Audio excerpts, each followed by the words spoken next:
We need together to continue to ensure that sovereignty is respected, everyone's sovereignty. Regional and international solutions need to be built to tackle these challenges.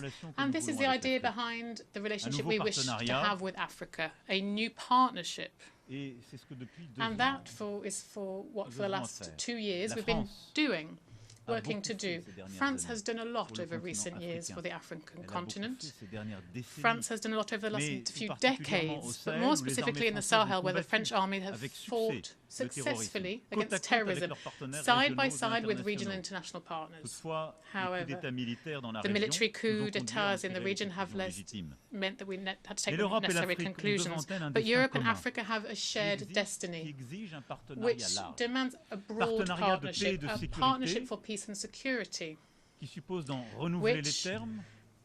of which the terms need to be renewed, more training, more equipment, more mutual respect. Also, there's partnerships that is underpinned by economic, energy, sport aspects, as well as cultural, memory aspects. And that's what with Benin, Senegal, Cameroon, Algeria, Morocco, and many other countries. This is what we have been patiently building over recent years, and it's something we will continue to do. So this is the same philosophy that for the last 6 years we've been embodying in order to build a partnership with the Indo-Pacific region, where France has an ambition to contribute to the respect for international law, without which there will be no prosperity.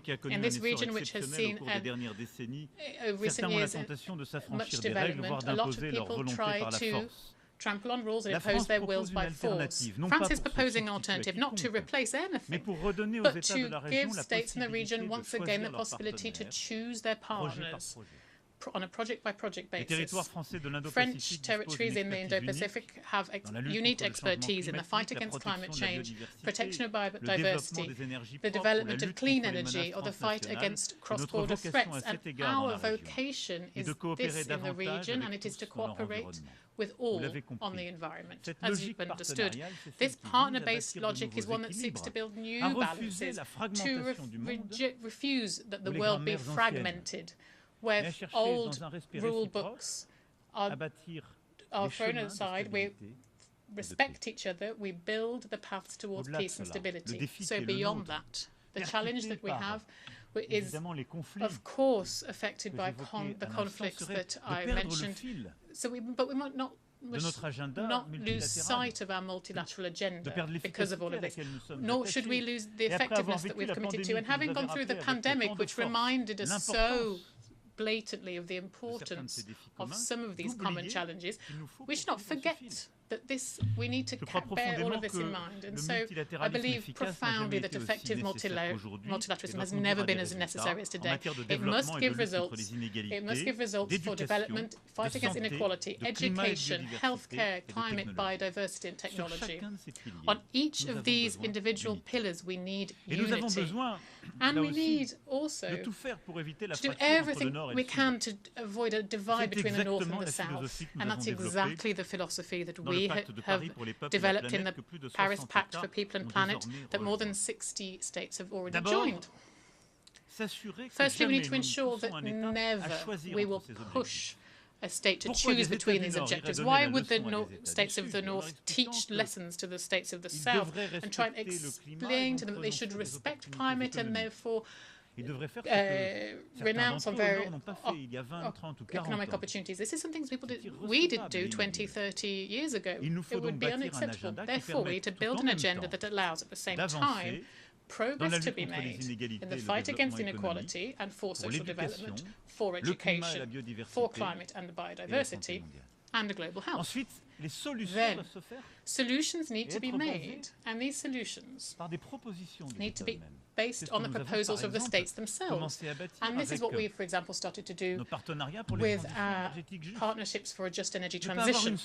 Not having one size-fits-all solution for all from capitals, where we go to inspect countries and ask them to all follow exactly the same recipe.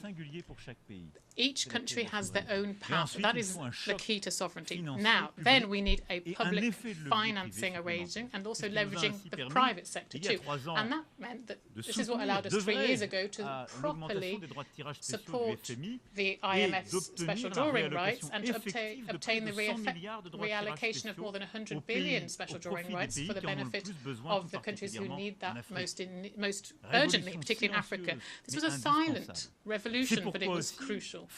And this is why, with this pact, we were here with his members here on the effective authority of President Macky Sall and with the support of the United Nations, of the OECD, and organizations concerned. This is why we wish to pursue these reforms and carry out far-reaching reform of multilateral banks, of our financial institutions. We launched this objective for shared financing, bringing together development banks from across the world, including those whose agendas aren't quite aligned.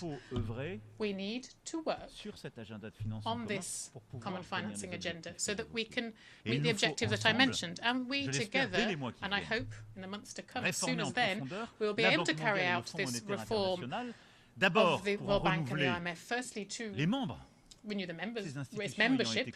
These institutions were built at a time when many of you weren't independent. So the structure of capital needs to be restructured to make it stronger. The World Bank and the IMF were only conceived, balanced, calibrated at a time when the challenges were very different, when the global economy wasn't as big, where the population was completely different. So we need to lift these absurd taboos of blockages caused sometimes by the biggest countries, which are prevent others from receiving money because they could be diluted. We need to give the capacity to act to these institutions so that they can then fund the countries of the South need. And this reform is of imperious necessity for our credibility as a whole. And I'm saying to all of the richest countries and those who are around us on the table, if you decide not to do that, well, you'll see in the next few years, you'll see an alternative order emerge. They will forget your agenda. If you decide not to do this, and then we will be accused of cynicism and hegemony, and perhaps not wrongly. This reform of financial multilateralism is indispensable to address these challenges. We also need to pursue our climate biodiversity agendas too. We have upcoming COPs, very important, all of them, and France will play its part, particularly with Costa Rica convening for the United Nations an important meeting for oceans in Nice in June 2025. Here we'll have the UN Oceans Conference, and we will continue work on this. And I hope that a lot of you here will be able to ratify what we've managed to achieve over recent years, particularly the Treaty on the Protection of the High Seas. This is crucial. And we're also continuing to make progress on the question of water. That's also indispensable with the new One Planet Summit on water. This is alongside Kazakhstan and Saudi Arabia. I won't go into detail, of course, on all of the topics that are necessary, but I do wish to recall that how pressing an issue artificial intelligence is. It's important for all states here to coordinate on this. We need to foster innovation, of course. We need to ensure that the innovation in artificial intelligence is to make sure it's accessible to all peoples and countries of the planet, and so it doesn't fuel more division and inequality. But we also need all of this to be developed within an ethical, democratic framework created by the peoples of the planet that is resolute.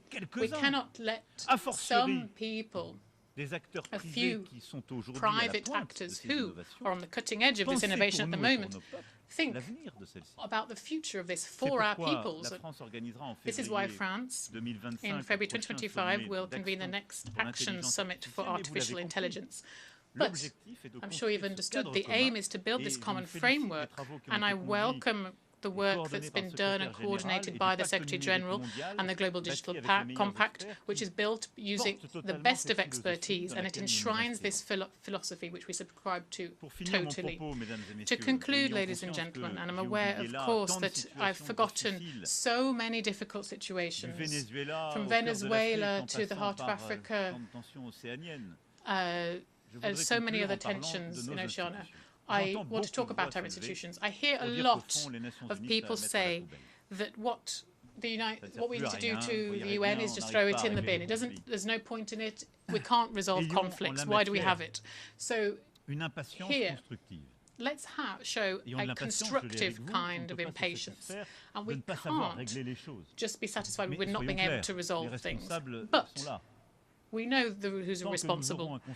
While we have a Security Council that has been blocked, reciprocally, according to each another's interests, while that's still the case, we'll be able to make progress. Is there a better system? I don't think so.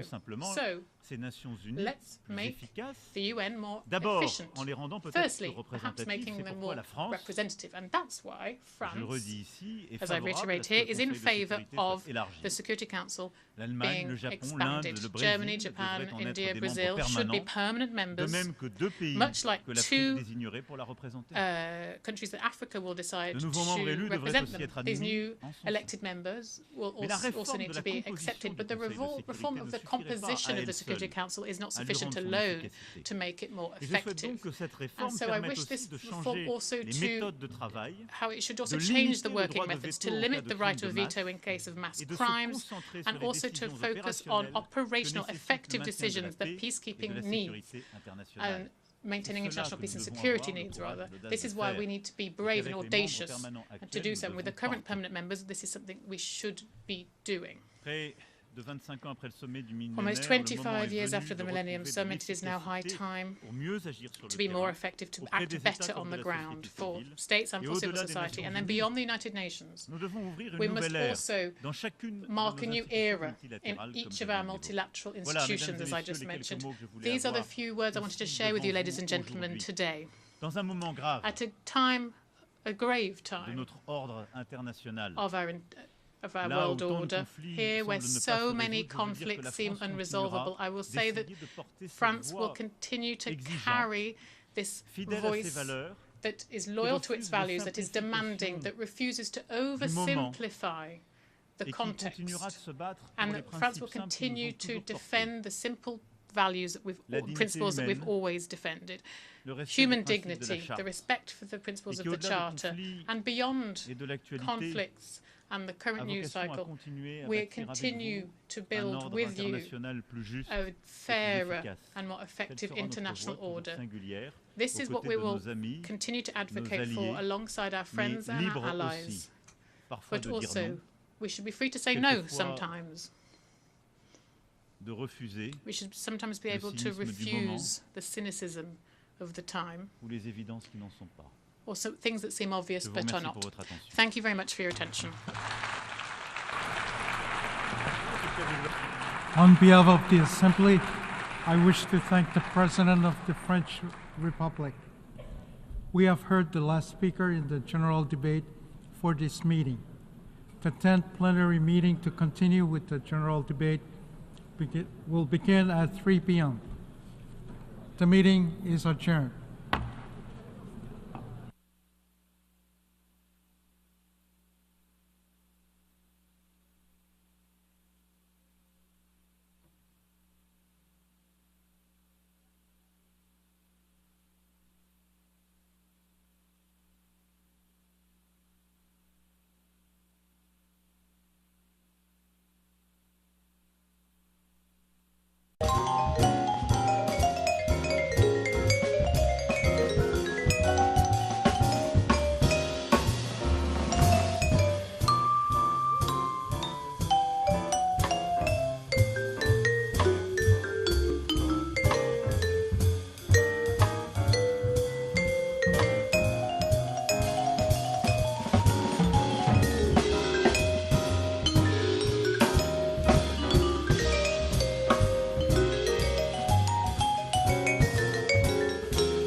I've got you under my skin.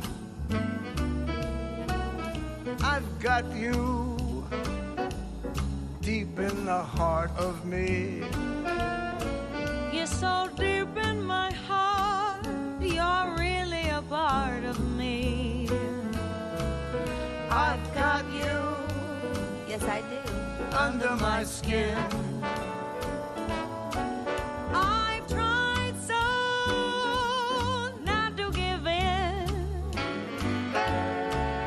I've said to myself this affair never will go so well. But why should I try to resist when, darling, I know so well I've got you under my skin. I'd sacrifice anything, come what might, for the sake of having you near, in spite of a warning voice that comes in the night and repeats in my ear. Don't you know, little fool, you never can win. Use your mentality, wake up to reality. But each time I do, just the thought of you makes me stop before I begin. 'Cause I've got you under my skin.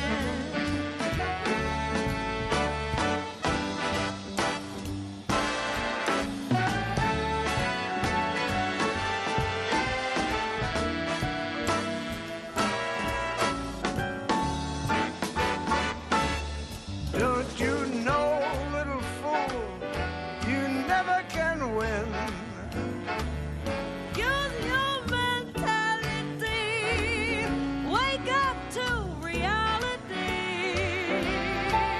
But each time that I do, just the thought of you makes me stop before I begin. 'Cause I've got you under my skin. And I love you like a tattoo under my skin. Under my skin. Yes, I've got you under my skin.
Swiss jazz, music pure.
hope to be depends upon your love for me. You're the only one I'll ever care for. You're the only one, my dear, and therefore, if I should write a book for you that brought me fame and fortune too, that book would be like my heart and me, dedicated to you. And if I should paint a picture too that showed the loveliness of you, that art would be like my heart and me, dedicated to you, because your love is a beacon that lights up my way. To you, because with you I know a lifetime could be one heavenly day.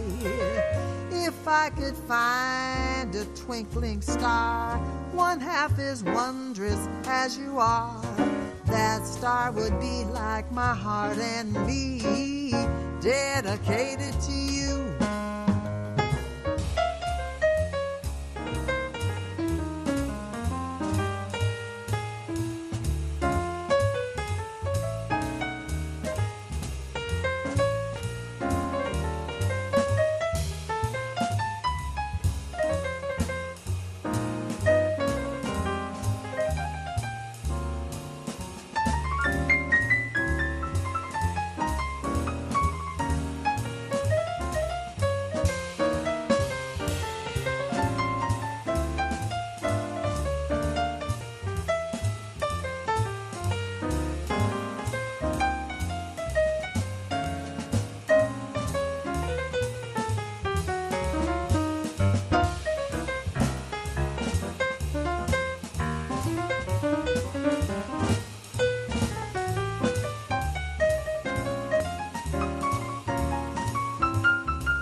Your love is a beacon that lights up my way.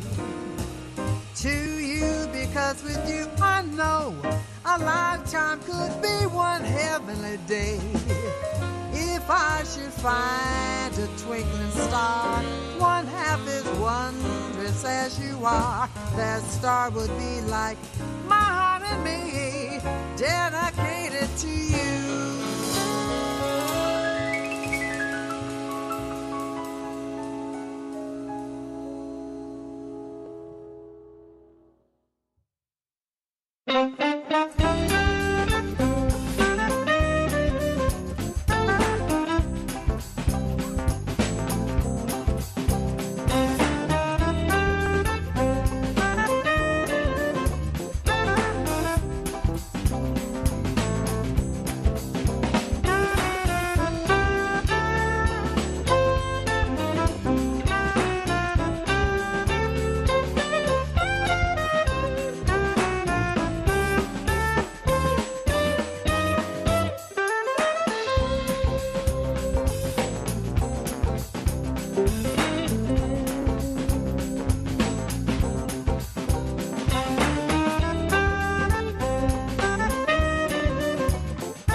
The 10th plenary meeting of the General Assembly is called to order.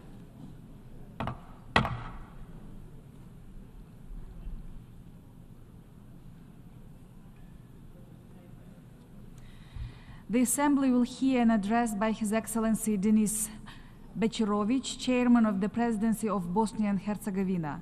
I request protocol to escort His Excellency and invite him to address the Assembly.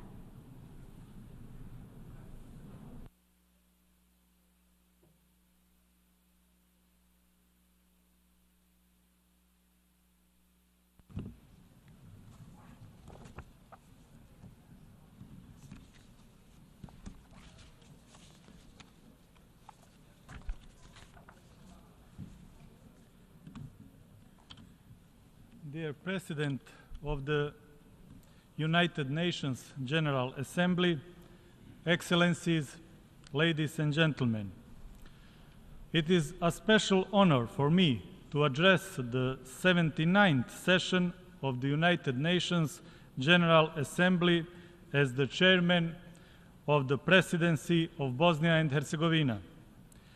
Allow me, Mr. President, to wish you every success in the complex and challenging times of today. Also, I congratulate former President Mr. Denis Francis for successfully presiding over the 78th UN General Assembly session. Esteemed President, it is a great honor to serve the invincible state of Bosnia and Herzegovina, one of the oldest countries of Europe. We are proud that Bosnia has been mentioned in historical sources for 1,075 years now. For centuries, my country has demonstrated resilience, courage, and strength of unity in diversity. Bosnia and Herzegovina was not created in Dayton in 1995, but rather the Dayton Peace Agreement confirmed the continuity of the state of Bosnia and Herzegovina. These are unquestionable historical and legal facts. Bosnia and Herzegovina has made great progress since the end of the war in 1995. We rebuilt the country destroyed by the war. We united the defense system, the judiciary, the tax system, and numerous other institutions. Today, Bosnia and Herzegovina is at the doorstep of European Union and NATO. Bosnia and Herzegovina is actively working to become a NATO and the EU member.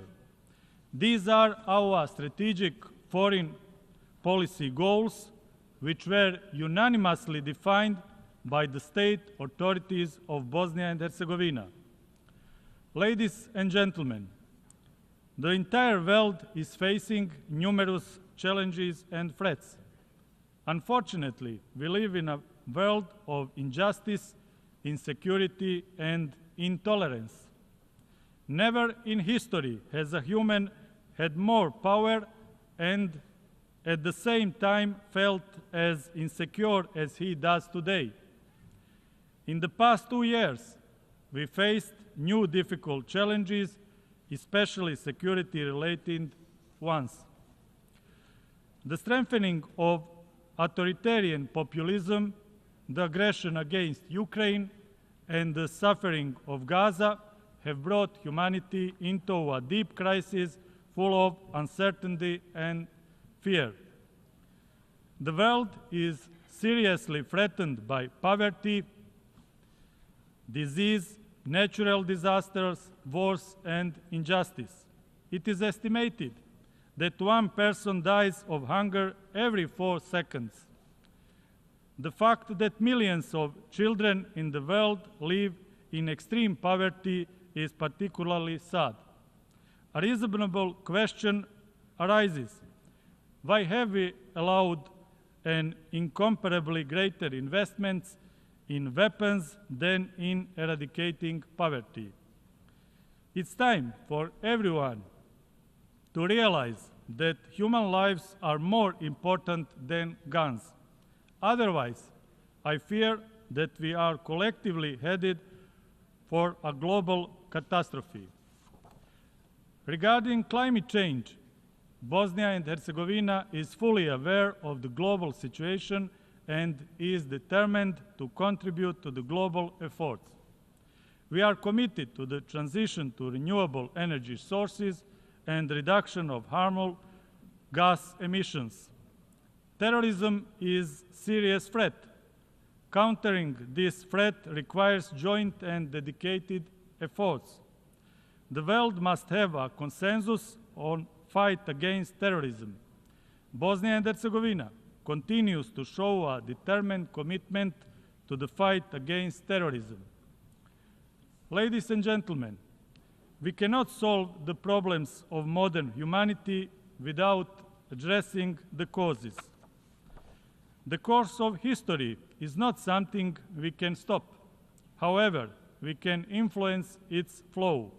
Therefore, I suggest we now focus on preserving the role of the United Nations as the global center of coordination and cooperation, the importance of the UN Charter reaffirming, strengthening the multilateral system in accordance with international law, intensifying the UN reform process, common work to strengthen the credibility of the United Nations, effective implementation of the Agenda 2030 and its sustainable development goals, rebuilding trust and cooperation among nations on key global issues, giving a chance to mutual trust, inclusiveness, and a democratic vision of leadership, and strengthening preventive diplomacy in times of geopolitical fragmentation of the world.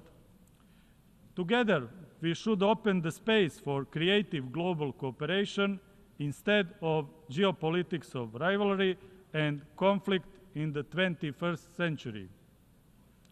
Conflicts and destruction are not in our civilization's core. We should be building a culture of dialogue, cooperation, and peace. Peace and stability have no alternative.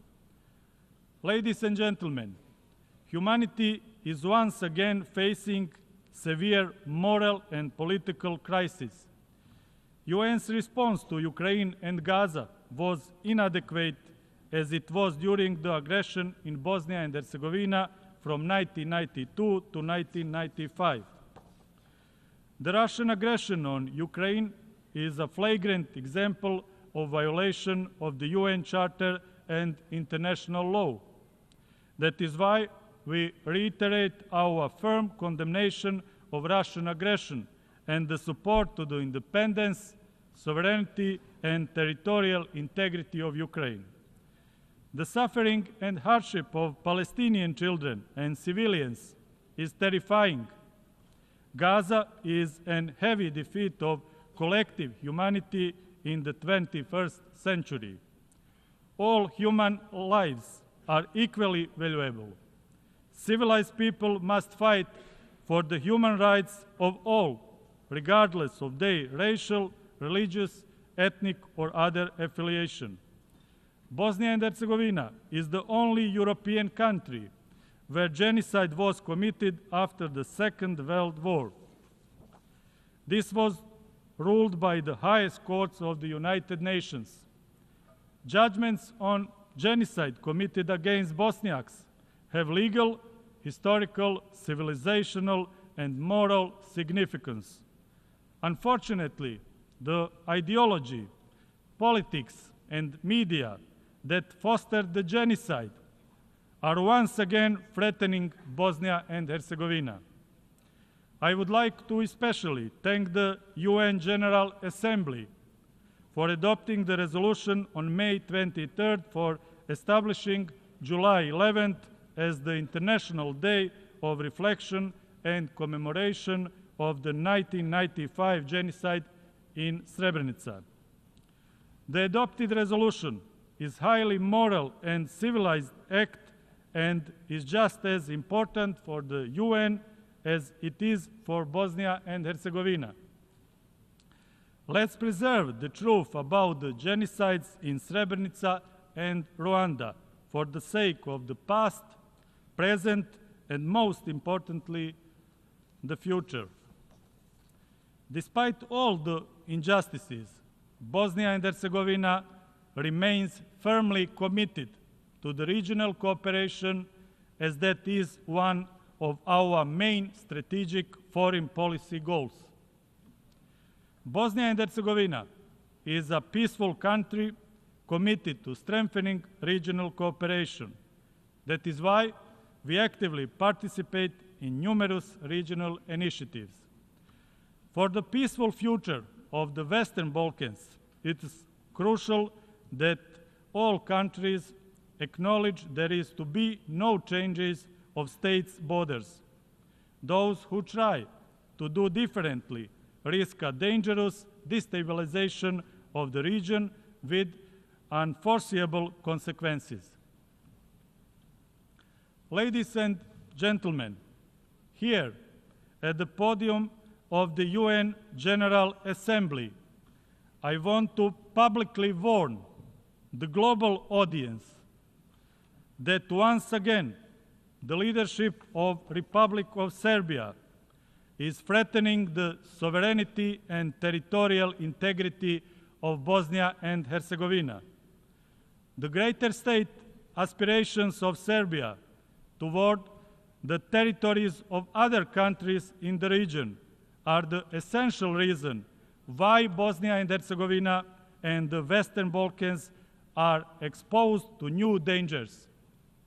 One evidence of this is the destructive declaration by the so-called All-Serb Assembly adopted in Belgrade on June 8 this year. It is not just a declarative act, but a dangerous greater state program document that threatens the Dayton Peace Agreement and the state of Bosnia and Herzegovina. The content of this declaration directly contradicts the democratic and civilized well-established procedures, international and national law, the fundamental principles of the European Union, and the principles that are the foundation of relations between the UN members. This declaration is a threat to regional peace and to the independence, sovereignty, and territorial integrity of Bosnia and Herzegovina. Ladies and gentlemen, finally, as the chairman of the presidency of Bosnia and Herzegovina, I want to emphasize that I am proud of my heroic and dignified homeland, Bosnia and Herzegovina. My country achieved a civilizational and moral victory in the previous decades, despite genocide, the crimes against humanity, and activities of joint criminal enterprises. People in my country want peace and cooperation. We stand for humanity and solidarity. Bosnia and Herzegovina is a global story of hope, courage, and unity. We will protect Bosnia and Herzegovina and its unity in diversity. In this way, we also contribute to global unity. Thank you for your attention.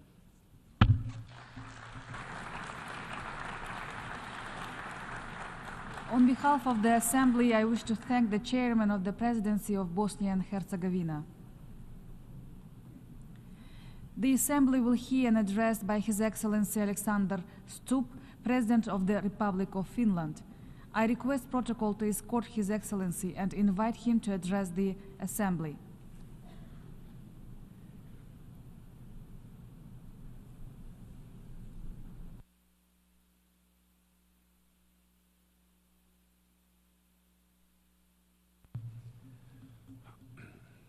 Madam President, Excellencies, ladies and gentlemen, the UN was founded 79 years ago.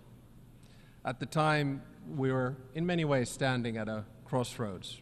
The world had been torn apart by 2 world wars. Something had to be done to contain the belligerence of nation states. We needed common institutions and rules. The mission of the United Nations was actually quite simple: to end war and promote peace, to promote justice and a better life for the entire world. And for most of its history, it's been able to do exactly that. I come from Finland. We're a small country in the northeastern corner of Europe. We're a peace-loving nation. Our recovery from World War II and our rise from one of the poorest countries in Europe to one of the wealthiest and safest and, yes, happiest countries in the world is closely linked to the success of the United Nations. Our ability to demonstrate dignity, act with respect, promote compromise has played a critical role in our success story. We are a free and open society. We understand the value of this institution as we've first-hand experience of what it can bestow on a country and its citizens at its best. I think that today, in many ways, we're again standing at a crossroads, and I have to admit that I'm worried. Divisions between countries and blocs are widening. Our shared understanding of the world has dwindled, and it's been replaced by narratives that fuel controversy, conflict, and hatred. The number of ongoing conflicts is the highest since the Cold War, and the number of states involved in them is on the rise, especially in 3 hotspots: Palestine, Ukraine, and Sudan. Human suffering has long since reached a point that should be unacceptable in this room. The paradox, of course, is that many countries are rejecting multilateral cooperation precisely at a time when we need it more than ever. In my speech today, I will focus on 3 points, and I'll try to be as concrete and constructive as possible. First, on what unites rather than divides us. Second, on how to end the current wars. Third, on how to reform the UN and to reflect the world that we live in today. By adopting the Pact on the Future on Monday here, I think we proved that the UN works. And I have to say that my address here today is to all of us collectively, not to anyone individually. I'm not into blame games or whataboutism. We're all responsible. We are all a part of the problem as well as the solution. So, first, let us focus on what unites rather than divides us.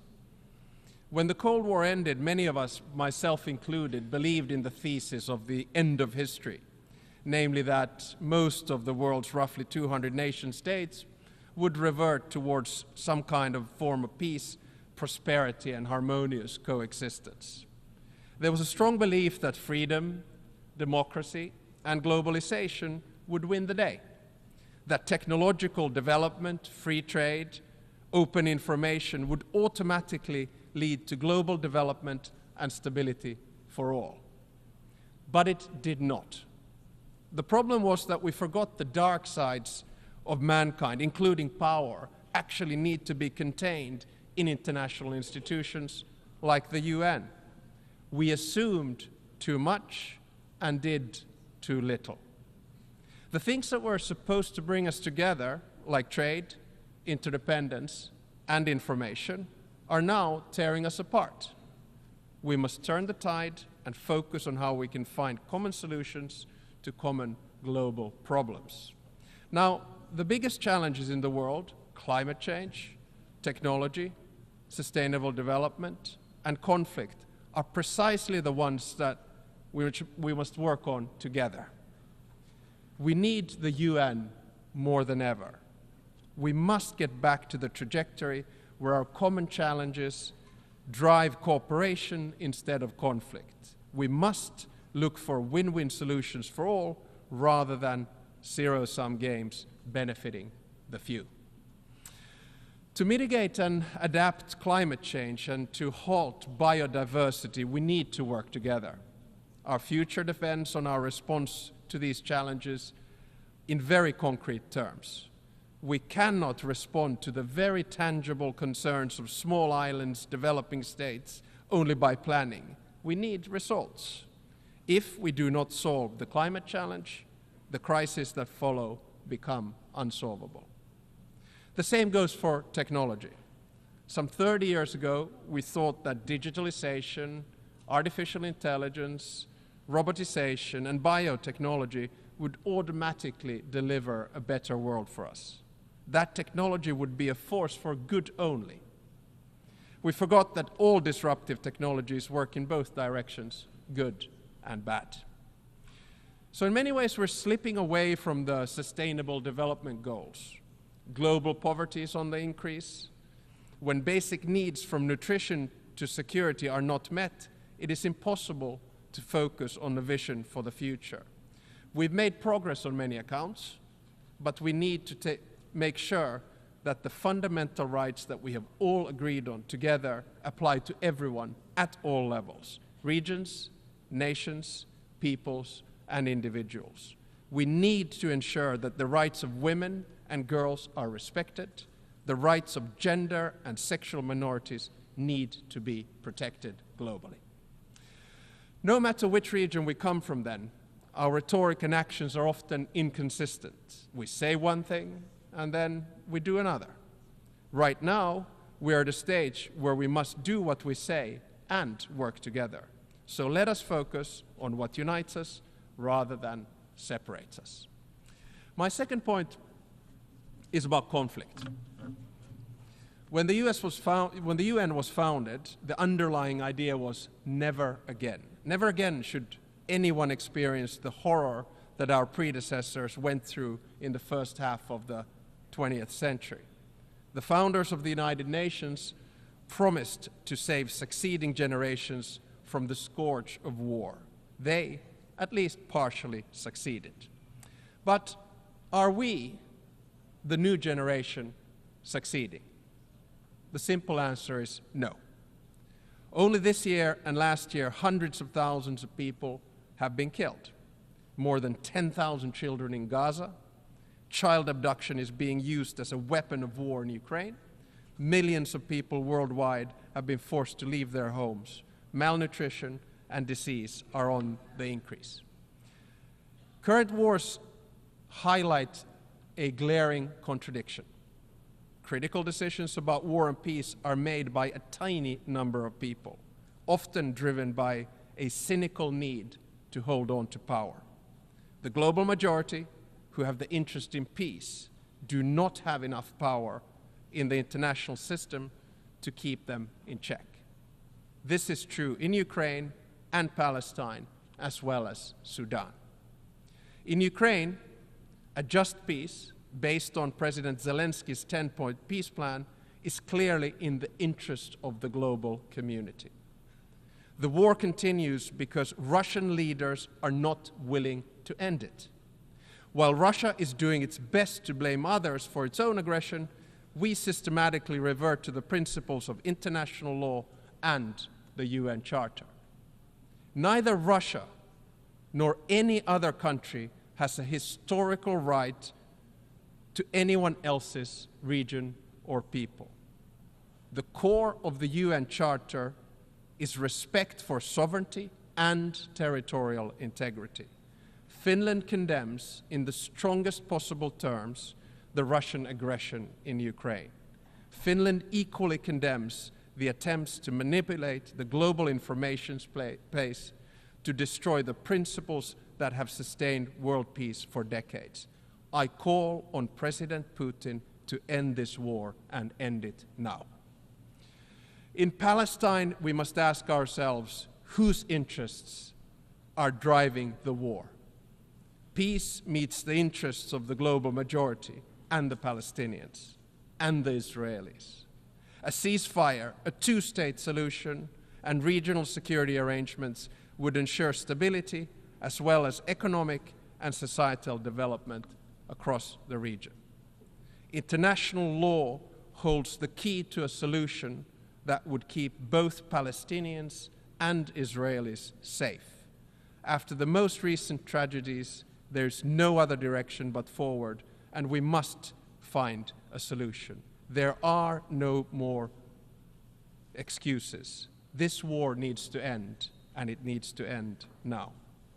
In Sudan, regardless of which of the groups who are fighting will finally win the war, the victims of that war will be the civilians and the transition to civilian rule built by them. The civilian rule behind which the entire international community has promised to stand, and the civilians for whom we promise to seek a better future. In Sudan, we have failed to apply the principle of African solutions to African problems. Instead, Sudan is becoming an arena for regional and international rivalry. Our shared goal is to build a Sudan that would be an equal partner for all of us in security, trade, and in the multilateral fora. And it is moving further and further away from it. No one benefits from this development in the long term. I call, therefore, upon the UN to take the center stage in conflict resolution and prevention once again. Peace mediation cannot be transactional. It has to be centered in the United Nations. International law, the UN Charter, and the territorial integrity and sovereignty of states must prevail. My third and final point is that we need the UN more than ever, and without far-reaching reform, I'm afraid it will be sidelined. It all begins with agency, with a feeling that we all have a say. Whether it's about climate change, technology, sustainable development, or conflict, the same challenge remains. The current international institutions do not reflect global realities. The majority of the world is not properly represented in the global institutions, and their interests are not met. This must change.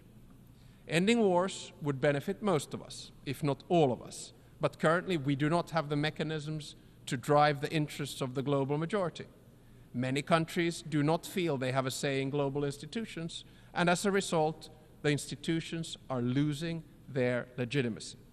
Shortcomings in multilateral institutions encourage many to seek solutions outside traditional international institutions. Alliances, whether based on interest or values or both, are creating a transactional world of disorder where size and power benefits a minority rather than the majority. The cold truth is that we cannot postpone reform any longer, and in many ways history is on our shoulders, just as it was with those who founded the United Nations in 1945. If our goal is to focus on what unites us rather than divides us, we need far-reaching reform of the UN Security Council. So let me try that reform then and see what you think. Finland, three-point proposal today is very concrete. Some might say overly optimistic, but I do feel we have to begin somewhere. So here we go. First proposal, all major continents need to be represented in the UN Security Council at all times. It is unacceptable that there is no permanent representation from Latin America and Africa, and that China alone represents Asia in the Security Council. We therefore propose that the number of permanent members be increased by 5. More concretely, 2 from Asia, 2 from Africa, and 1 from Latin America. The total number of permanent members would thus be 10. That, combined with 10 elected members, would ensure that the Security Council would hold roughly 10% of the UN's members at any given time. My part of the world, Europe, should think hard about how best to divide its existing 2 seats. Second, no single state should have veto power. I fully understand that the veto was necessary in the aftermath of World War II, but in today's world, it has too often incapacitated the Security Council and halted decision-making here in New York. The UN agencies are not subject to national vetoes and are working effectively precisely because no single member can prevent them from doing so. My third and final proposal is that if a permanent or elected member of the Security Council violates the UN Charter, its voting rights should be suspended.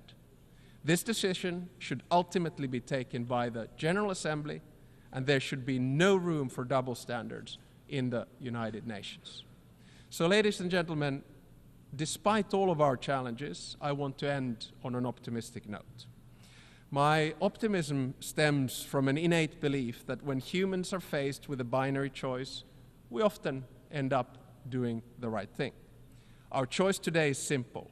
We can continue towards a multipolar world of disorder, or we can start getting serious about solving our common problems through multilateral institutions and a reformed United Nations.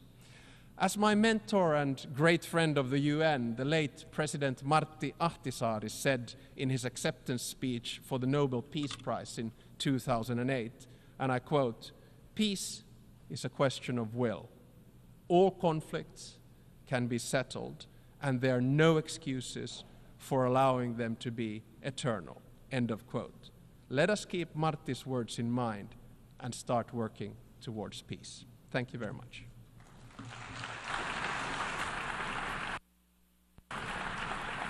On behalf of the Assembly, I wish to thank the President of the Republic of Finland.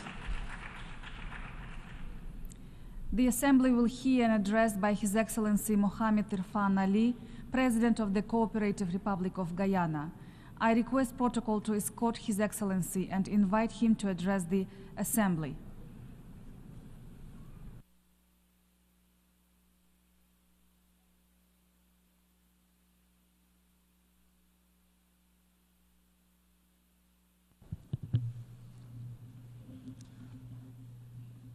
Madam President, Excellencies, if it is, we all agree on ending and preventing wars. If it is, we all agree that the Security Council requires reform. If it is, we all agree that the international financial system is unfair and unjust to the developing world.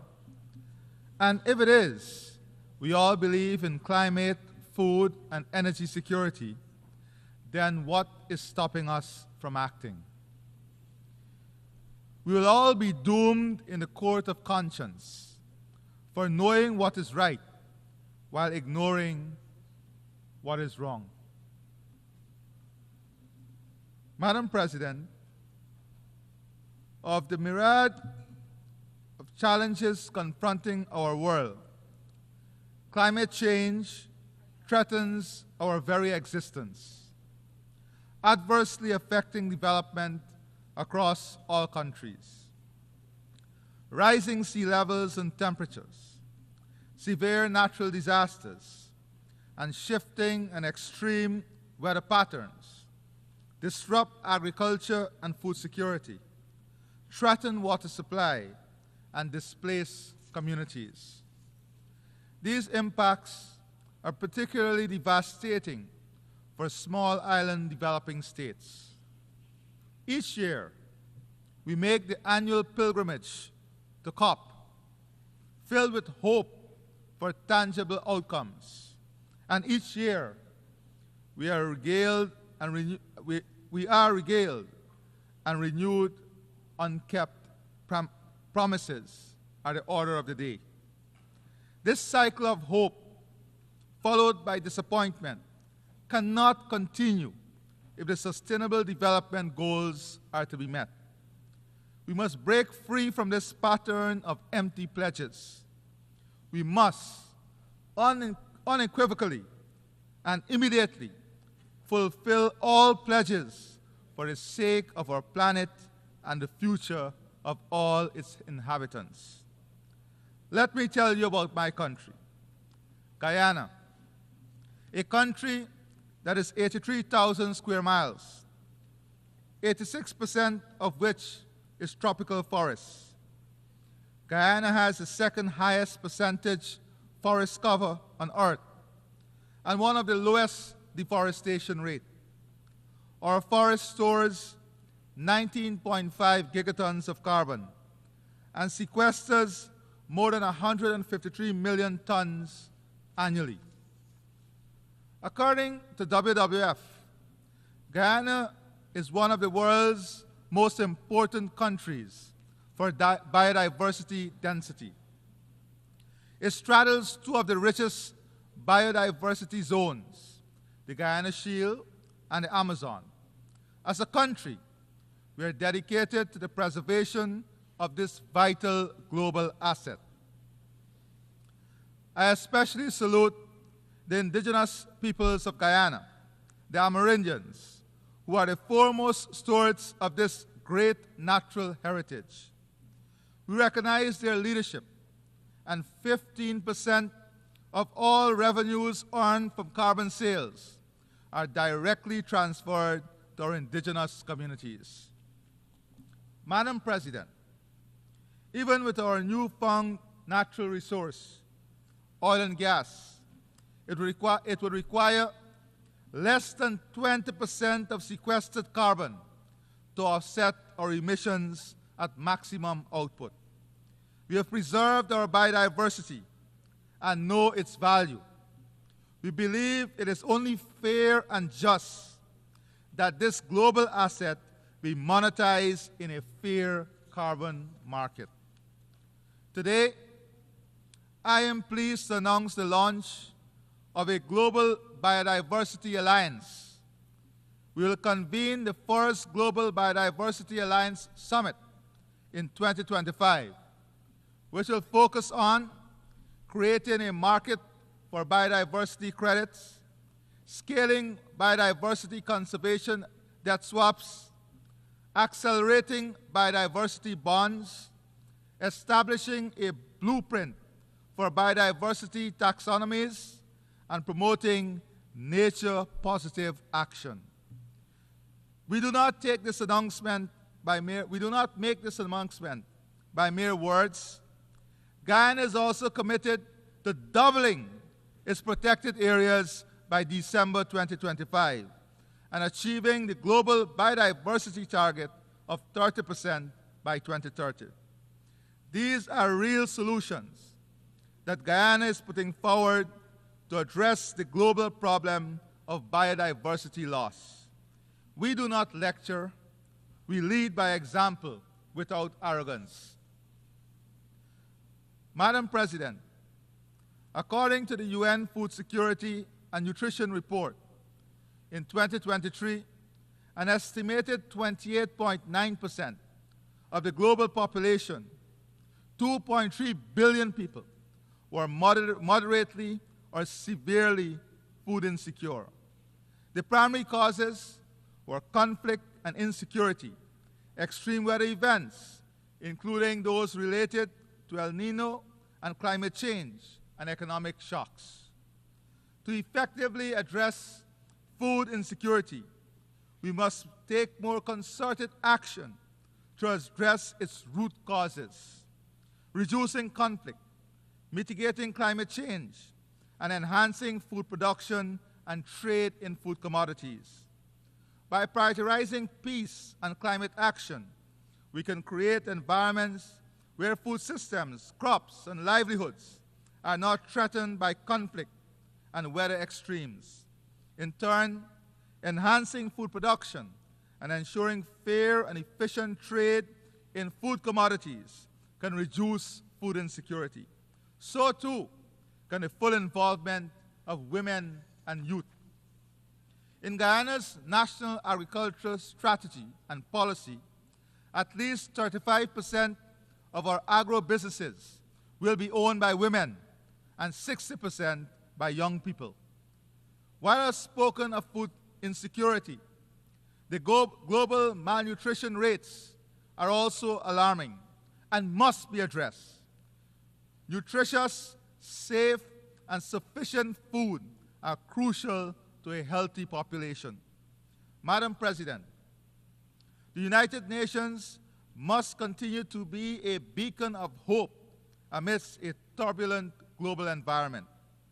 The theme of this year's assembly, and I quote, "Leaving no one behind, acting together for the advancement of peace, sustainable development, and human dignity for present and future generations," end of quote, resonates with the vision set out in the United Nations Charter.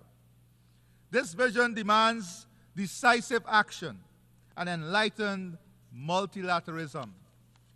Today, we find ourselves in a world where the quest for peace is met with a defiant echo of conflict, where the promise of sustainable development is eclipsed by the dangerous specter of climate change and food insecurity, and where the dignity of millions of people is trampled upon with impunity.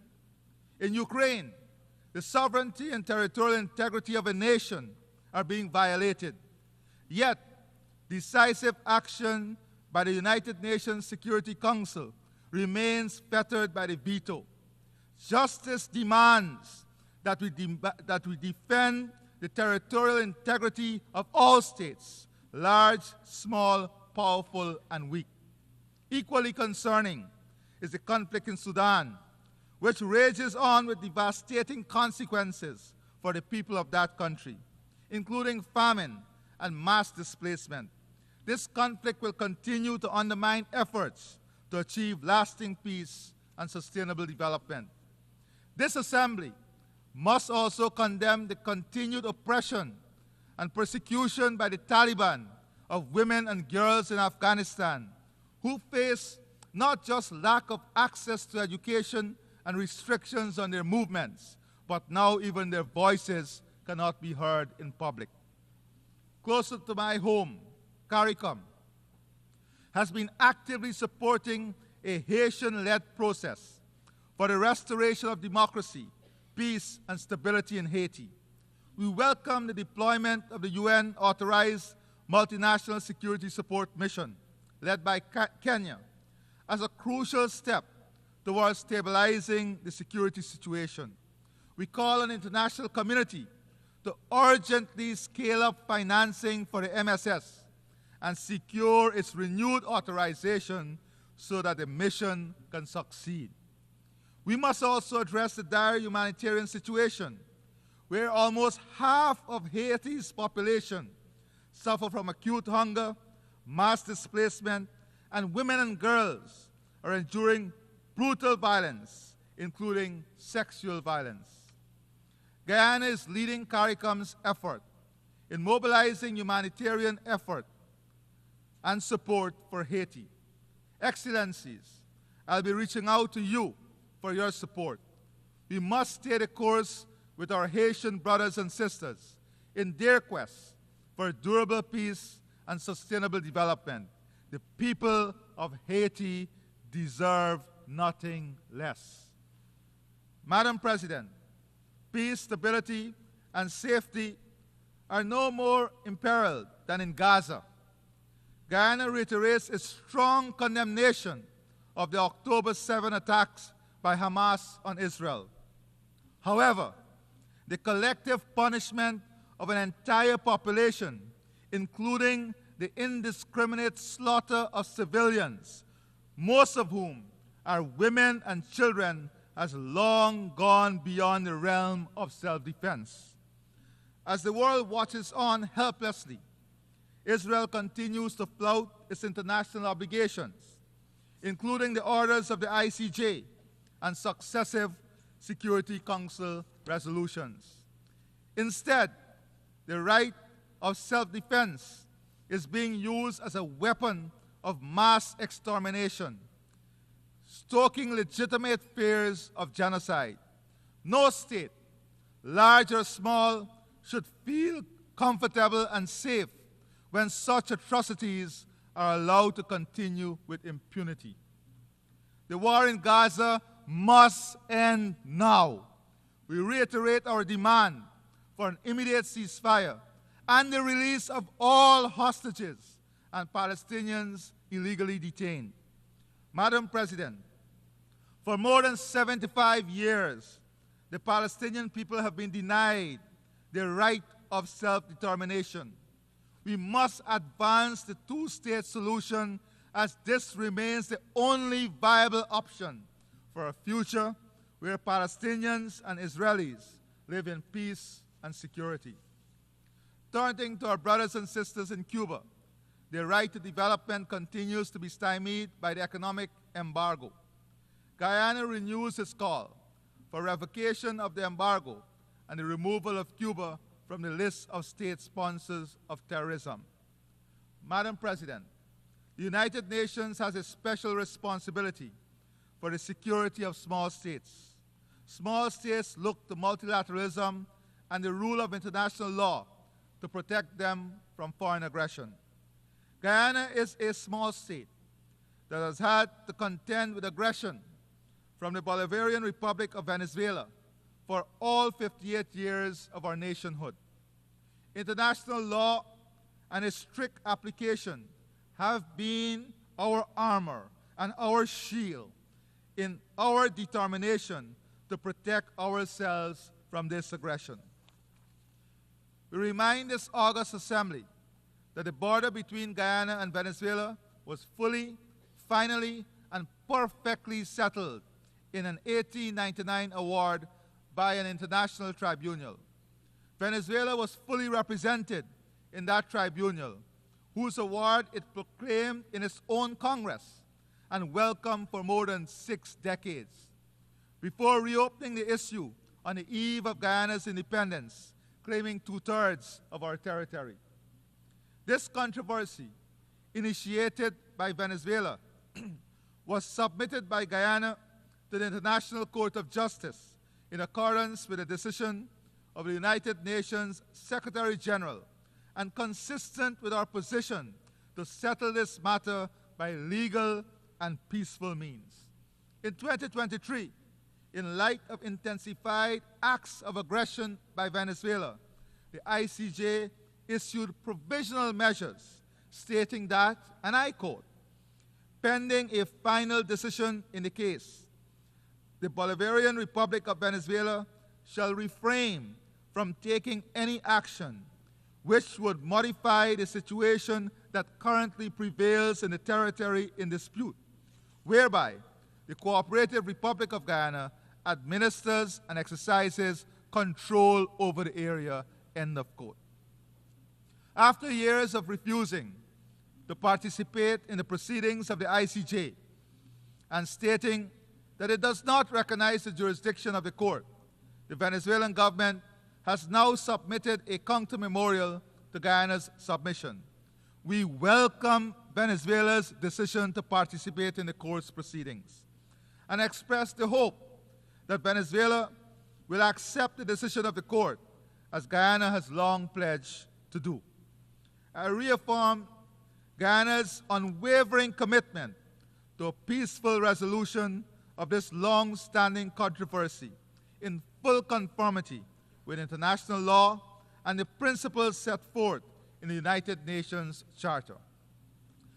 Madam President, peace, development, and human rights are pillars of the United Nations.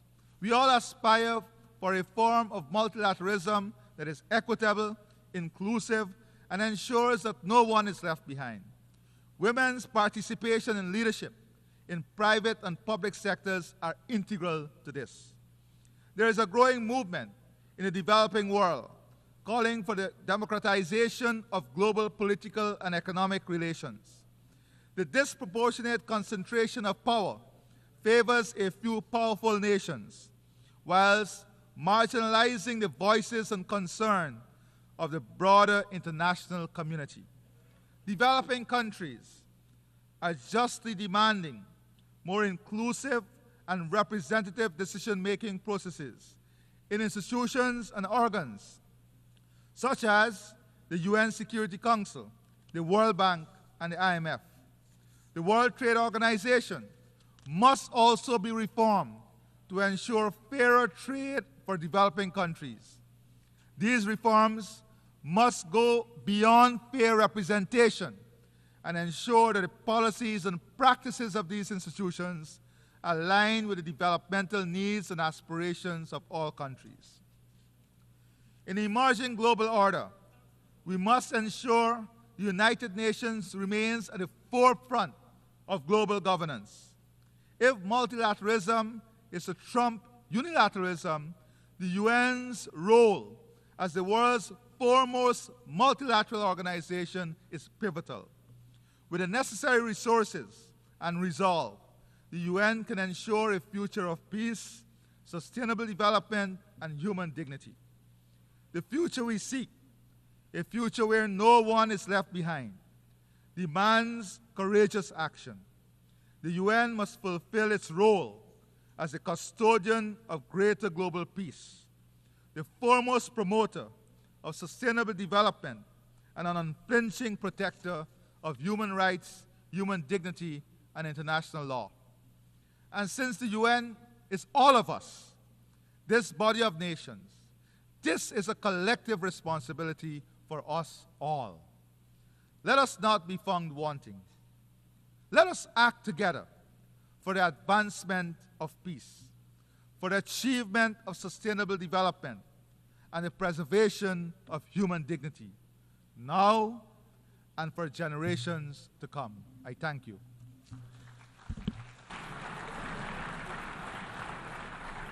On behalf of the Assembly, I wish to thank the President of the Cooperative Republic of Guyana.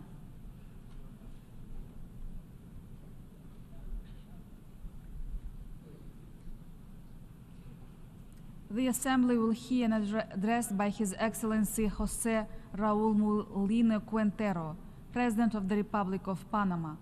I request protocol to escort His Excellency and invite him to address the Assembly.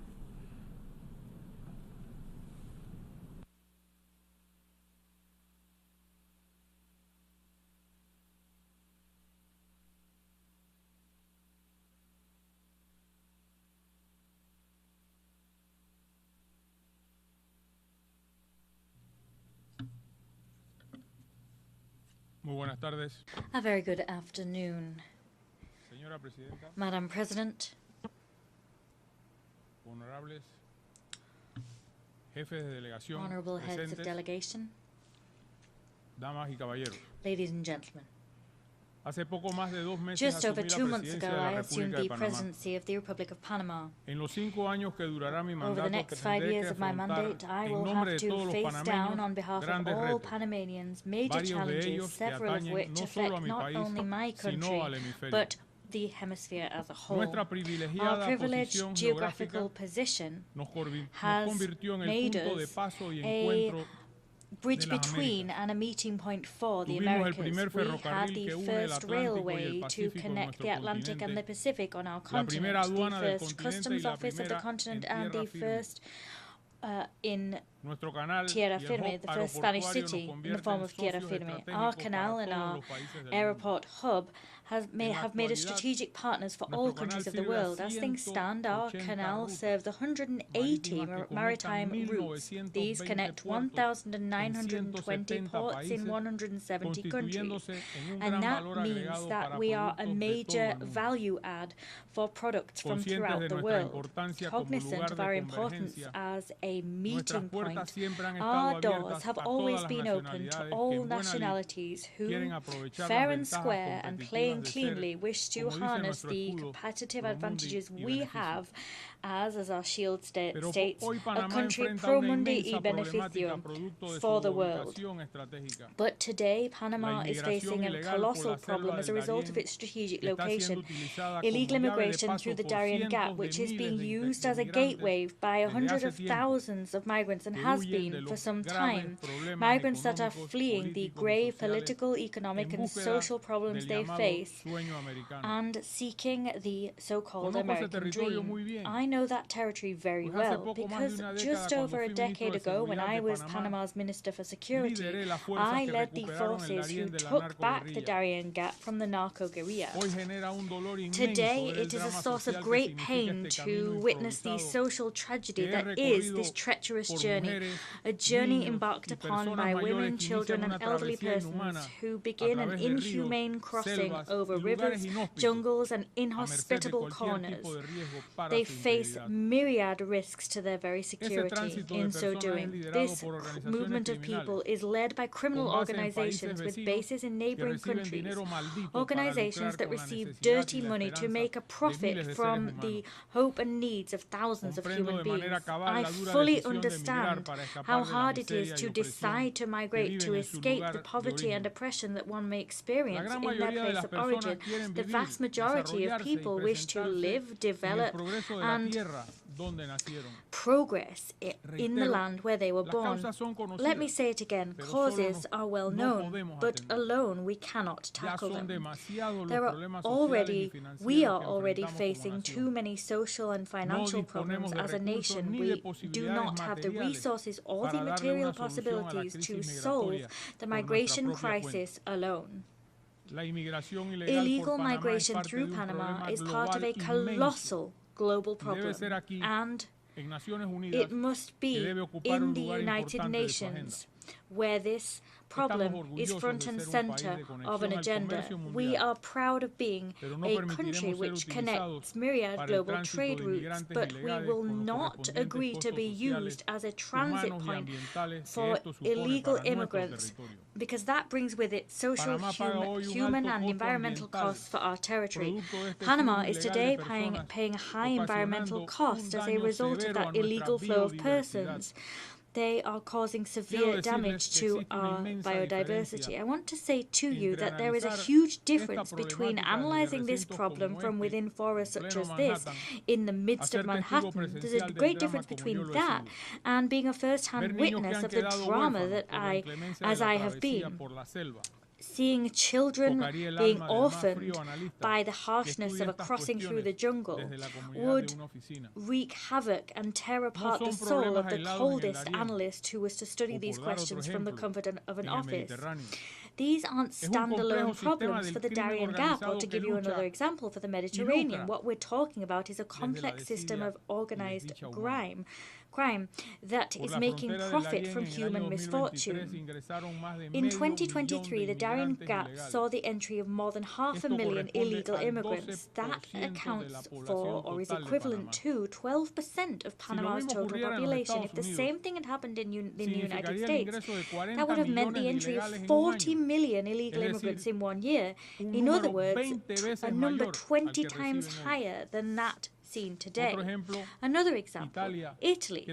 They also have a grave migrant problem. Last year, indeed, around 150,000 people entered the country illegally. If we were to scale this up to Panamanian proportions, we'd be talking about the entry of 7 million people illegally to this European country. Ladies and gentlemen, what I'm asking you is to really take stock of the magnitude of what's happened, because our sense is that we don't have the international support that we need to face a situation which is so distressing from a humanitarian point of view, so costly from a financial perspective, so perilous for our security, and so alarming if you look at the environmental devastation which it leaves in its wake. And it's precisely this environmental destruction that I want to talk about now. Darien is one of the largest neotropical forests in the world. When 500,000 people pass through it and leave tons of waste over the years, some of which is highly polluting, such as batteries and plastic waste, that has serious environmental consequences. Moreover, and it's painful to say the following, decomposing bodies are left by the side of the road or in rivers. Not everyone survives this horrific 20-day odyssey through the jungle. It falls to Panama to address a problem which is not our own, but we do what we can with the resources that we have. No one could visualize, far less would they accept, 500,000 people leaving rubbish and waste without any type of planning or proper management in the Black Forest in Germany or in the Yellowstone National Park here in the United States. 500,000 souls, irregular migrants, moving without documents or oversight. Perhaps the reason for the lack of outrage at a global level at the devastation of our Darien region, the major green lung of the region, is because it is in an inhospitable corner of the border between Panama and Colombia. I do understand that part of the responsibility for this situation falls on the shoulders of previous governments in our country that did not show the resolve or the strength necessary to place this issue on the global agenda. But that has all changed. This president will speak out about this problem and will use every international forum to demand a shared effort to halt the flow of illegal migration. Madam President, in Panama today, we have the new border of the United States because Darien is the corridor traveled by those who seek in this country a better life. Panama has always been on the side of peace and the progress of nations. Today needs the help and support of those countries that it has historically supported in this and other fora. We need concrete cooperation and full frontal cooperation to avoid our territory being used as the beginning of a dream which often is one trumped up by criminal organizations linked to drug trafficking and trafficking persons. Political instability is one cause of mass migration. When there are grave institutional crises that exist over time, their immediate consequence is the fleeing of their citizens. Venezuela is a specific example of the above. It is for that reason that I now want to talk about our regional political situation, which incidentally is the major driver of the migration crisis we're experiencing. The increasing breakdown of Venezuela's institutional system has led to a stampede of 8 million Venezuelans, according to data from the UN Refugee Agency. Behind this figure is a genuine migration tragedy. International organizations haven't provided a resolute or credible response to this problem throughout the years. Recent events in Venezuela have further tarnished the country's already dishonored institutions. Let us be clear.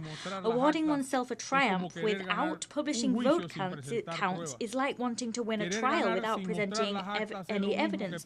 Wanting to win without publishing vote tallies is like losing and not accepting the results. In fact, the current regime has lost the support of its staunchest defenders in the region, or, in the very best of scenarios, it has received fragile and tenuous support expressed only as silence. It is resoundingly clear that the current regime will not leave power, nor will it recognize its defeat. As such, I call upon the appropriate organizations to take resolute actions against the manifestly anti-democratic behaviors and attitudes seen. I want to emphasize here that this is not an ideological issue. We're not talking about a simple difference in schools of thought. What we're talking about is strictly heeding the people's will that is the mother of all wills. Panama is open to dialogue with the rest of countries, any country in which there is respect for the political and representational system arising from every country's national constitutions. I'm bringing up the Venezuelan issue here because it's very difficult for me to talk about health and the environment when 8 million of our neighbors have been forced to flee their home, fleeing the poverty, besetting a country that should have been an economic power. How can we talk about regional sustainable development as we witness this interminable political crisis face the whole continent? I can't look at everything through a rose-tinted lens in my speech when what we have is the spilt crimson blood of immigrants risking their lives in our jungle pursuing a dream of liberty. As they move through the Darien Gap, they contaminate the region, leaving a trail of destruction and desolation in their wake, and it's up to us to pick up, repair and pay for all of that. If you really care about sustainable development, I ask you as member states to staunchly defend the environment and establish precise mechanisms to redress the damage that has occurred in the Darien Gap. I'm talking not only about the environmental damage, but I'm also asking you to tackle the causes that led to this migration, such as the self-proclaimed triumph of the current Venezuelan regime. As a third point, I want to talk about the unjust discriminatory lists that my country has been placed upon, lists that are cobbled together by tyrannies and which put us together with tyrannies that have committed the worst atrocities. We are put on lists with countries that don't open their doors to the world, that don't respect democracy, that foster terrorism. We don't agree to being part of these lists that are drawn up by the private interests of nations that themselves can't succeed in being competitive or attractive to their fellow citizens. Panama will not allow this affront, far less after all the efforts we've made. We've made significant reforms to our financial and legal systems in recent years to meet the most stringent standards of transparency and prevention of money laundering and other organized crime. But that hasn't been enough. Our nation has demonstrated its readiness to work with international organizations, and we've signed many tax information exchange treaties with myriad countries. That wasn't enough either. As a consequence, the measures that we've been forced to take whilst waved in front of us has been the false promise of being delisted.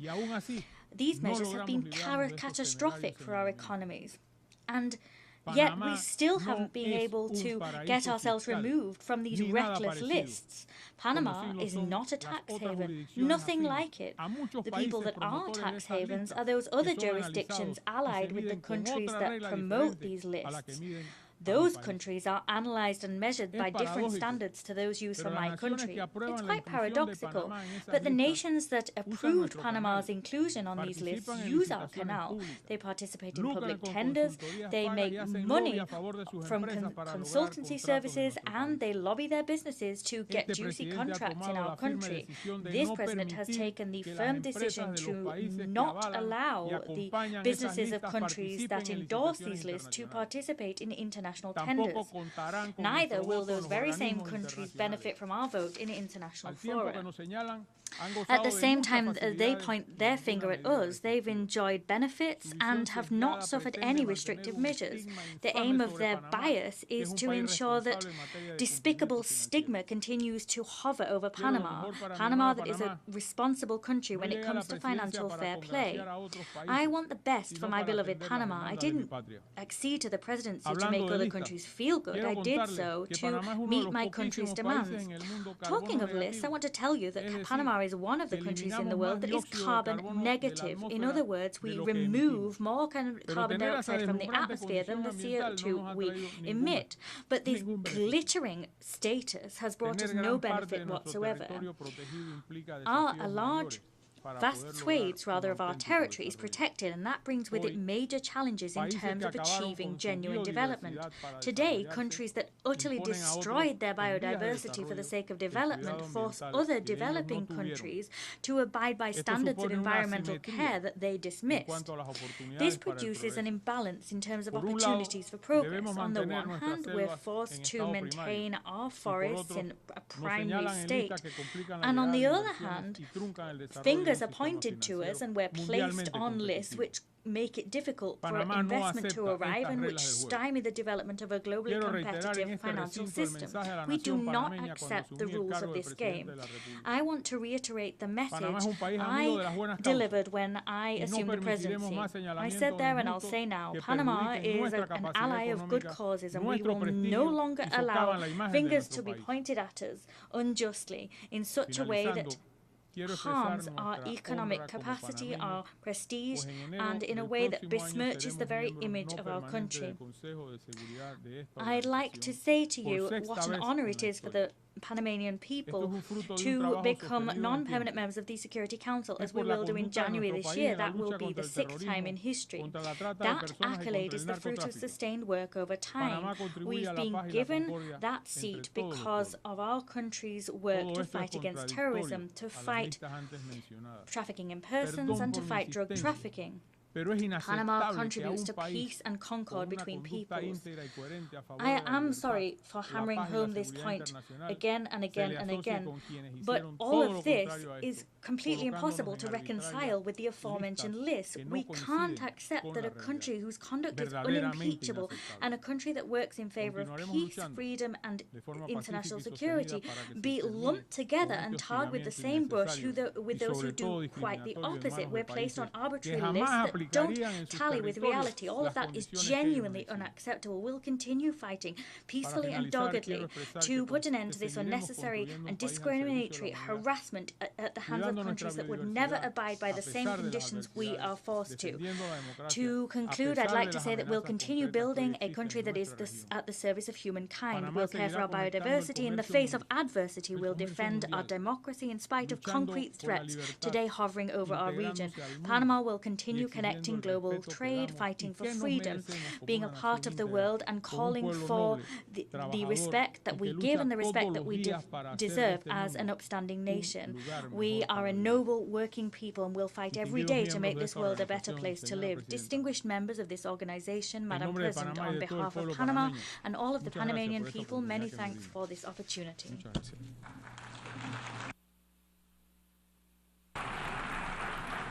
On behalf of the Assembly, I wish to thank the President of the Republic of Panama.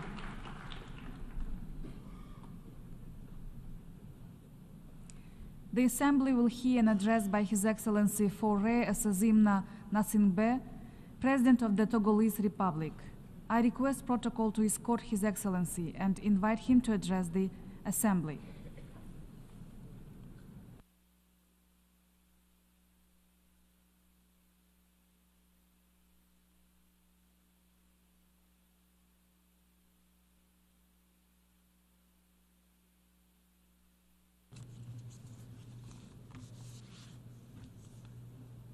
Monsieur le Président, Presidents, Mesdames et Messieurs les chefs d'État et de gouvernement, heads of state and government, Monsieur le Secrétaire général des Nations Unies, Secretary General of the United distingués Nations, invités, Mesdames et Messieurs, distinguished guests, ladies and gentlemen, l'histoire des the Nations history Unies of the United Nations est celle de la confiance is one dans des réponses collectives aux trust crises in les plus graves. collective responses to the most serious Mais chacun d'entre nous crises.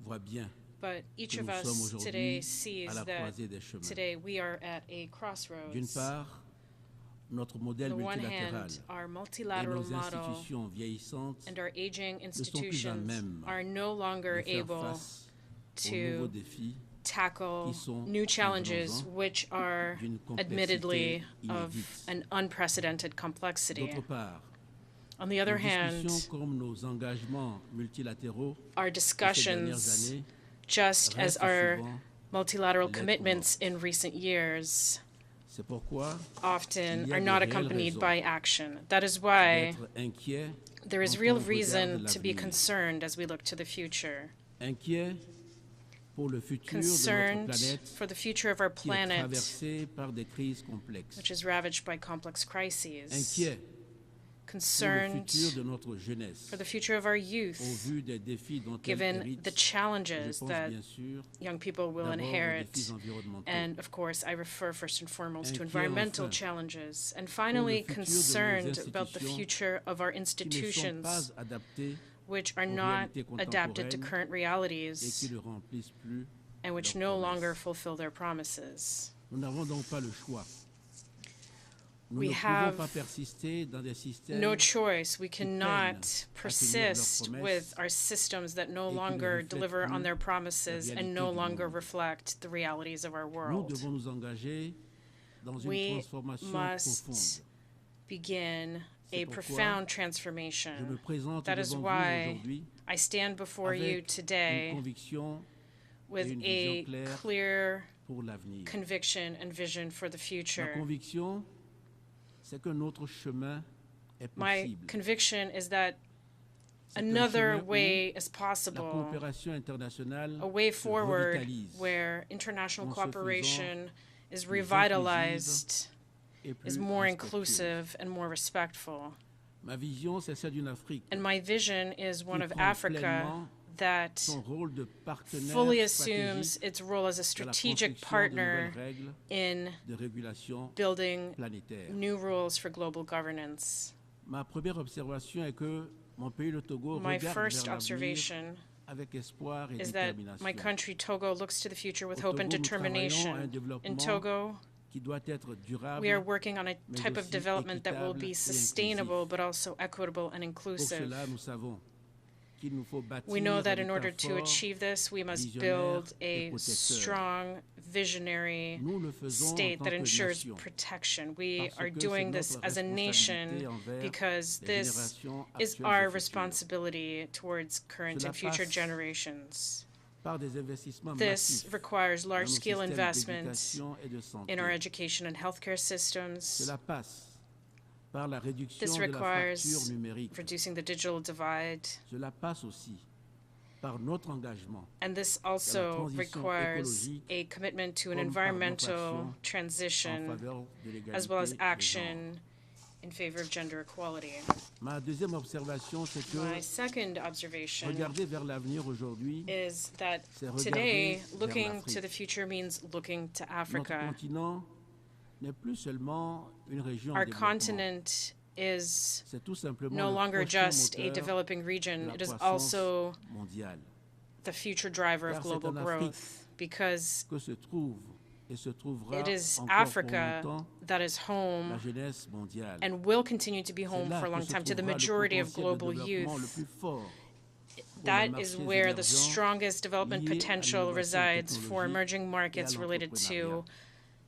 technological C'est innovation notamment en and Afrique entrepreneurship. que l'économie It is in verte et bleue Africa that the blue offre and des green opportunités economies considérables pour un open up développement considerable durable. opportunities for sustainable development. Notre continent est riche en ressources Our naturelles. continent has a wealth of natural Correctement resources. exploitées, elles peuvent transformer When l'Afrique properly leveraged, en un they pôle can mondial transform d'énergie Africa propre into et a renouvelable. global hub for clean, renewable C'est aussi energy. là que nous devons And it is also in expérimenter Africa les nouveaux modèles de partenariat that we dont nous avons besoin, notamment must test out new entre le secteur partnership privé models et le that secteur we require, specifically Ma between the troisième private and public observation, sector. My third c'est que observation la réponse aux défis de notre is temps that suppose une addressing the coopération challenges of our multilatérale times efficace. requires effective multilateral Les défis cooperation. alimentaires, sécuritaires ou Challenges écologiques in the food security dépassent ce and que environmental chaque pays realms go est beyond capable de gérer what efficacement each à lui country seul. can address individually and plus, alone. Il s'agit de crises More and more, we are fondamentalement dealing asymétriques. with fundamentally asymmetric Ces crises qui crises. impactent rapidement et These durement les crises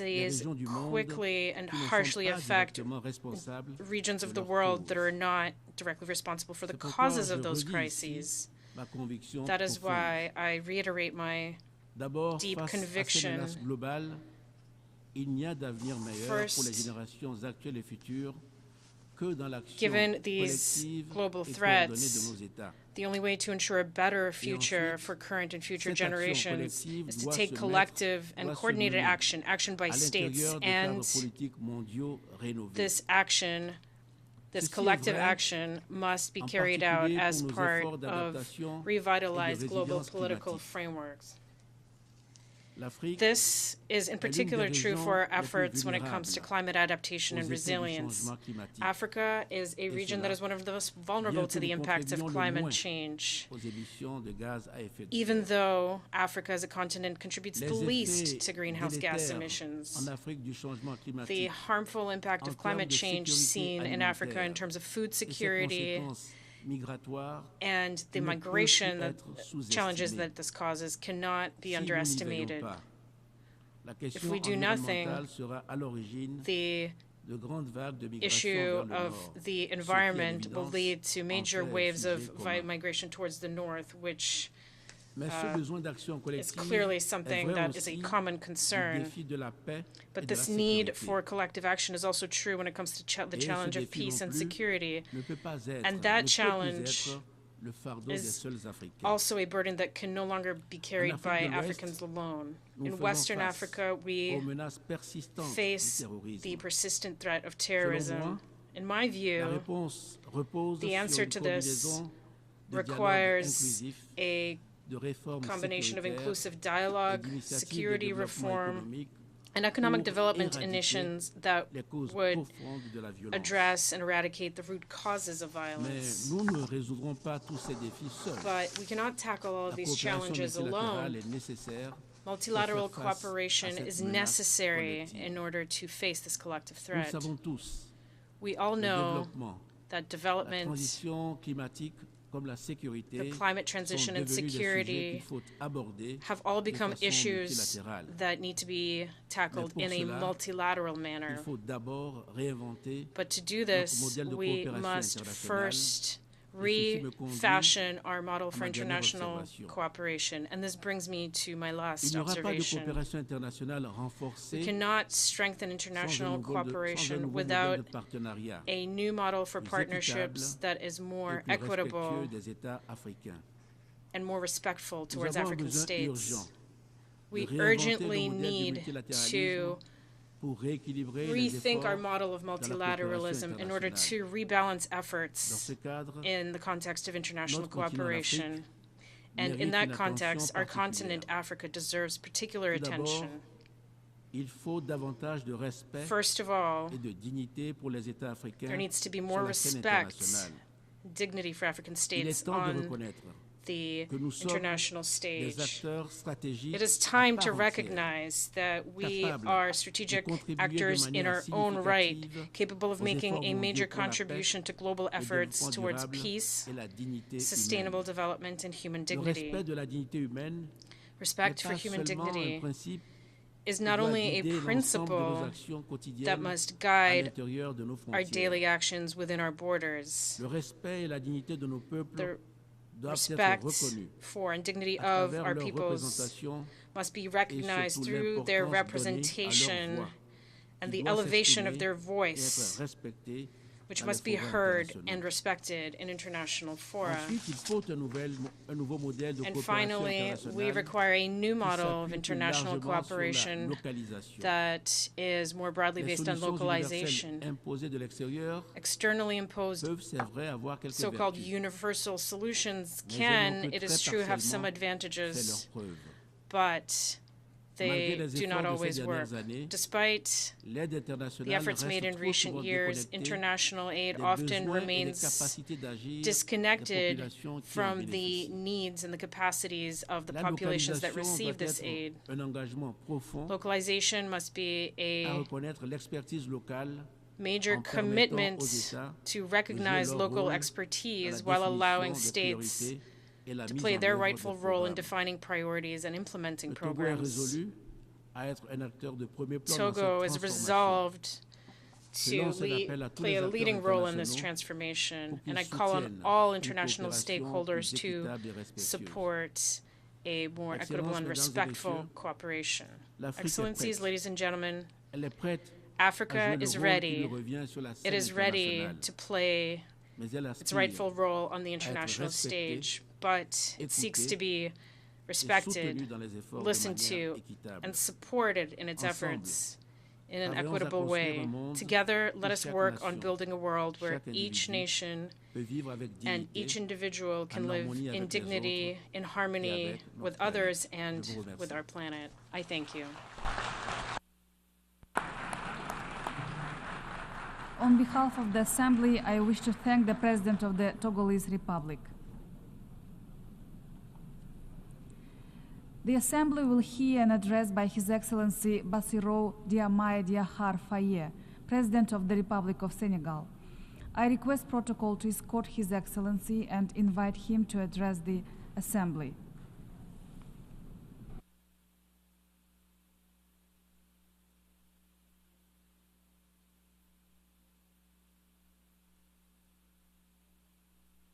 Président de l'Assemblée générale, President of the General Assembly, Mesdames, Messieurs les chefs d'État et de heads of gouvernement, state and government, Monsieur le Secrétaire général, Secretary Madame General, la Secrétaire générale adjointe, Deputy Secretary General, Mesdames, Messieurs, ladies and distingués gentlemen, invités. distinguished guests.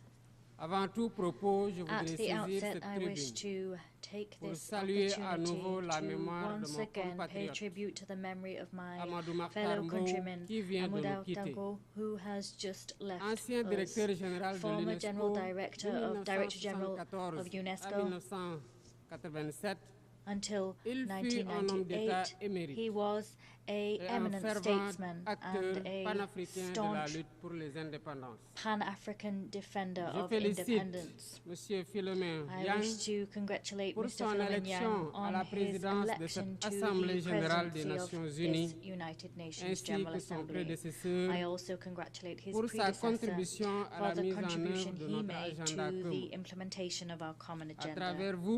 Through you, I convey my wishes for your every success when it comes to discharging your mandate. We see the unwavering commitment of our Secretary General Antonio Guterres. His efforts to promote peace, human dignity, and multilateralism are now more than ever before necessary.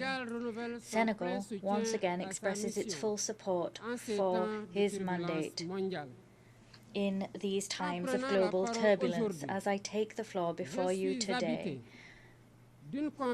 I speak with the conviction, the deep conviction, that we are united in diversity. Indeed, unity in diversity is the key to guaranteeing sustainable development and human dignity for all, everywhere in the world. The theme of this session that will guide our discussion invites us to rethink our collective responsibility and to guarantee that the fundamental principles of the United Nations set more than around 8 decades ago contribute to upholding the promise of a fairer and more equitable world. Ladies and gentlemen, ours is a troubled world, a world in which the principles of the United Nations Charter, which talk about equality, justice, and the respect for human rights, are every day put to the test. Conflicts are spreading, inequalities are widening, and climate crises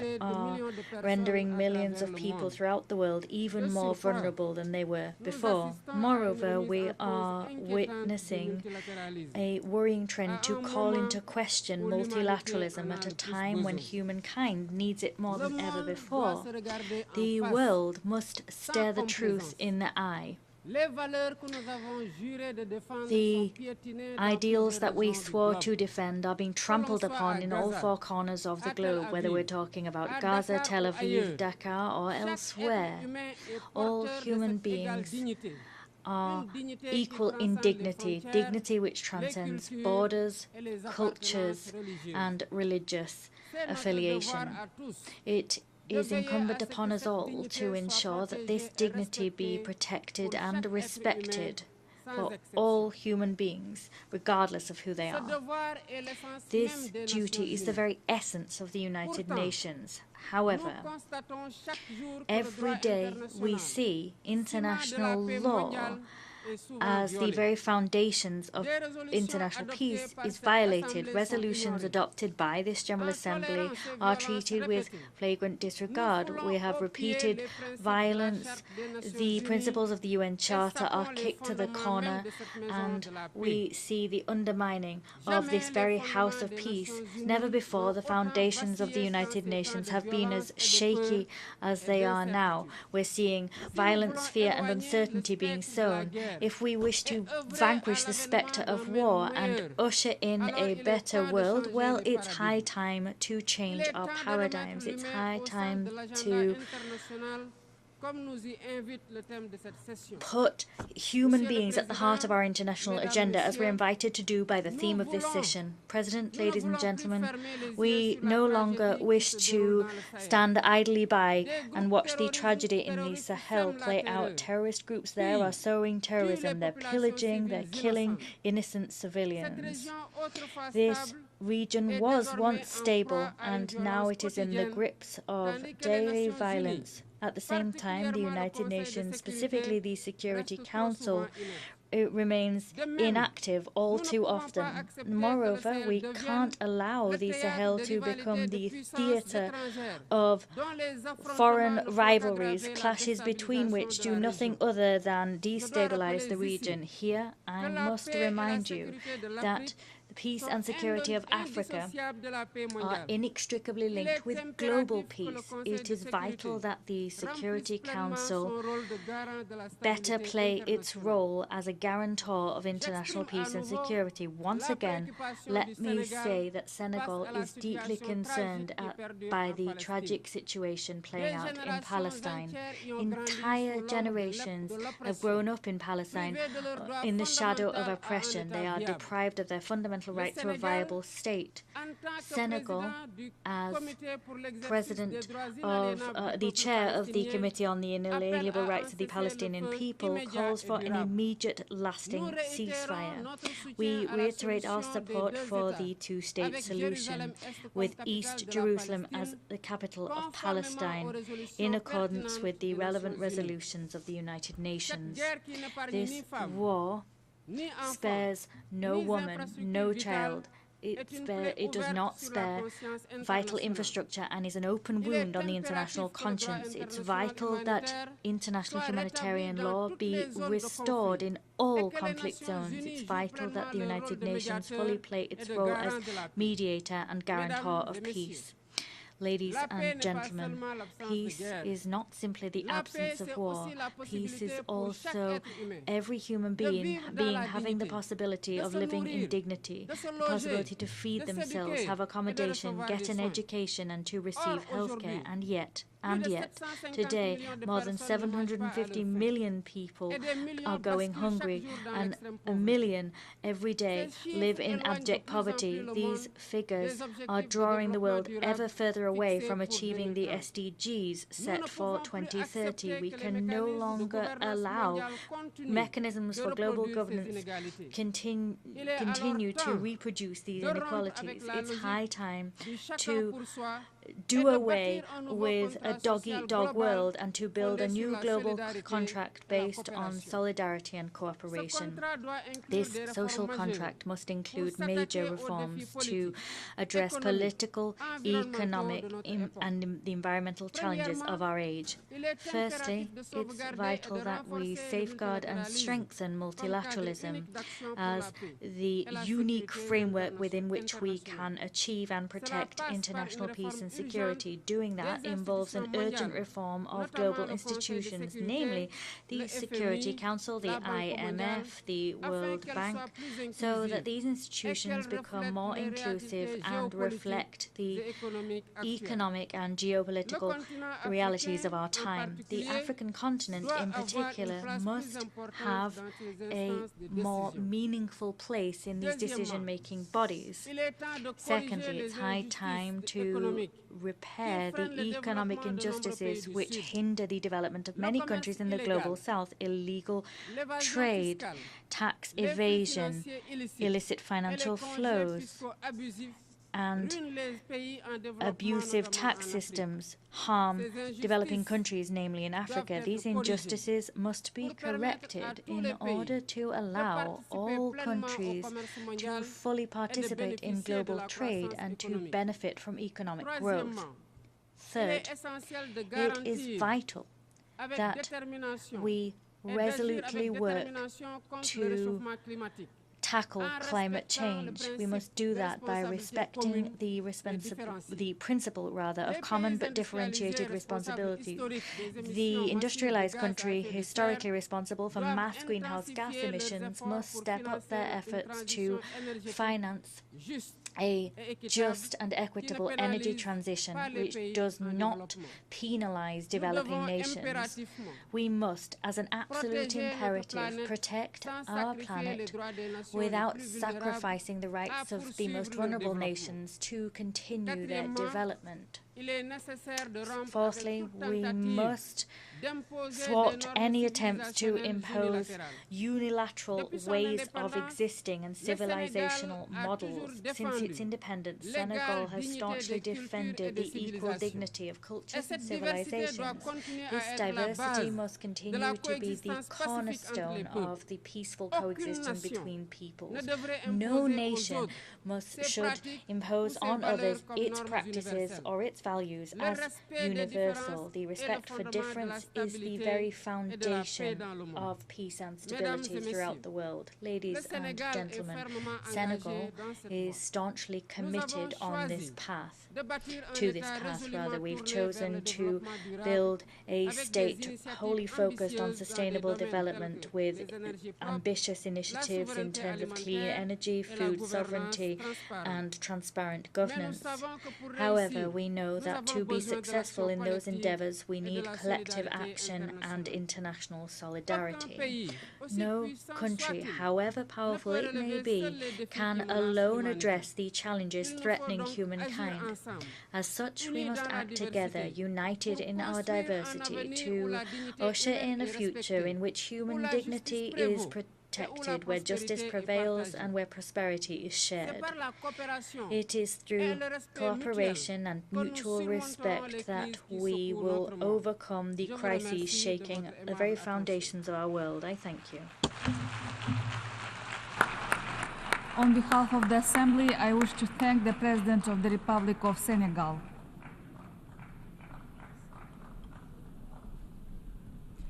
The Assembly will hear an address by Her Excellency Sylvanie Berton, President of the Commonwealth of Dominica. I request protocol to escort Her Excellency and invite her to address the Assembly.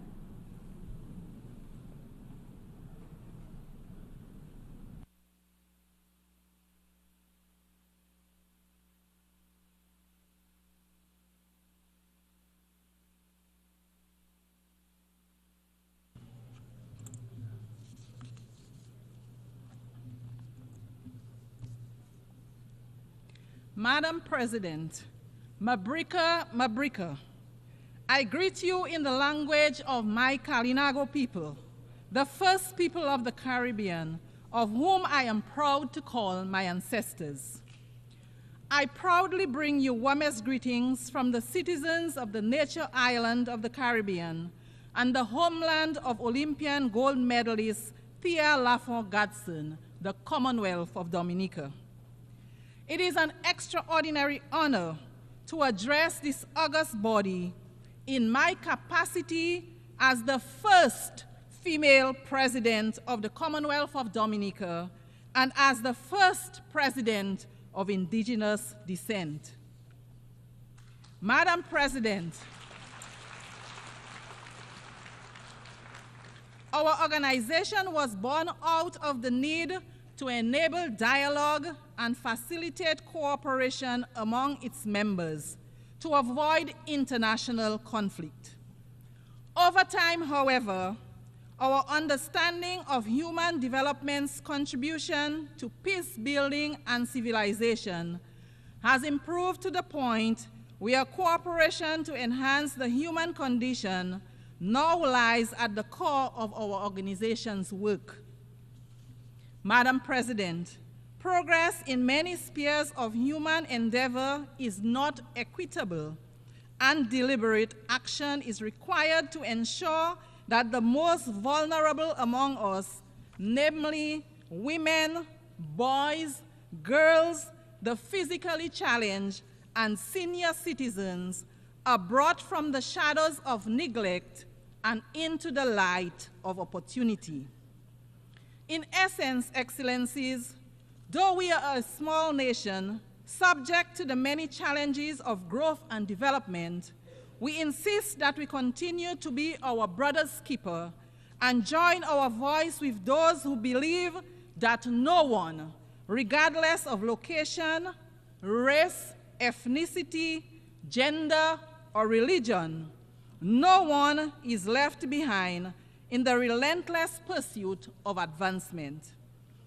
To leave no one behind in our quest for a sustainable and resilient future, we must embrace multilateralism to combat the many major global challenges we face.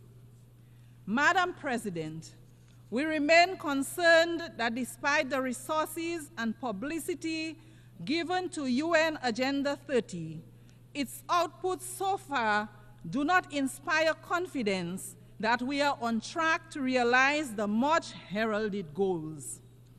Alarmingly, the 2024 Sustainable Development Goals report indicates that far from building on the progress achieved during the first 5 years, and I quote, fully half of the 17 targets are showing minimal or moderate progress, while over 1/3 appear stalled or going in reverse.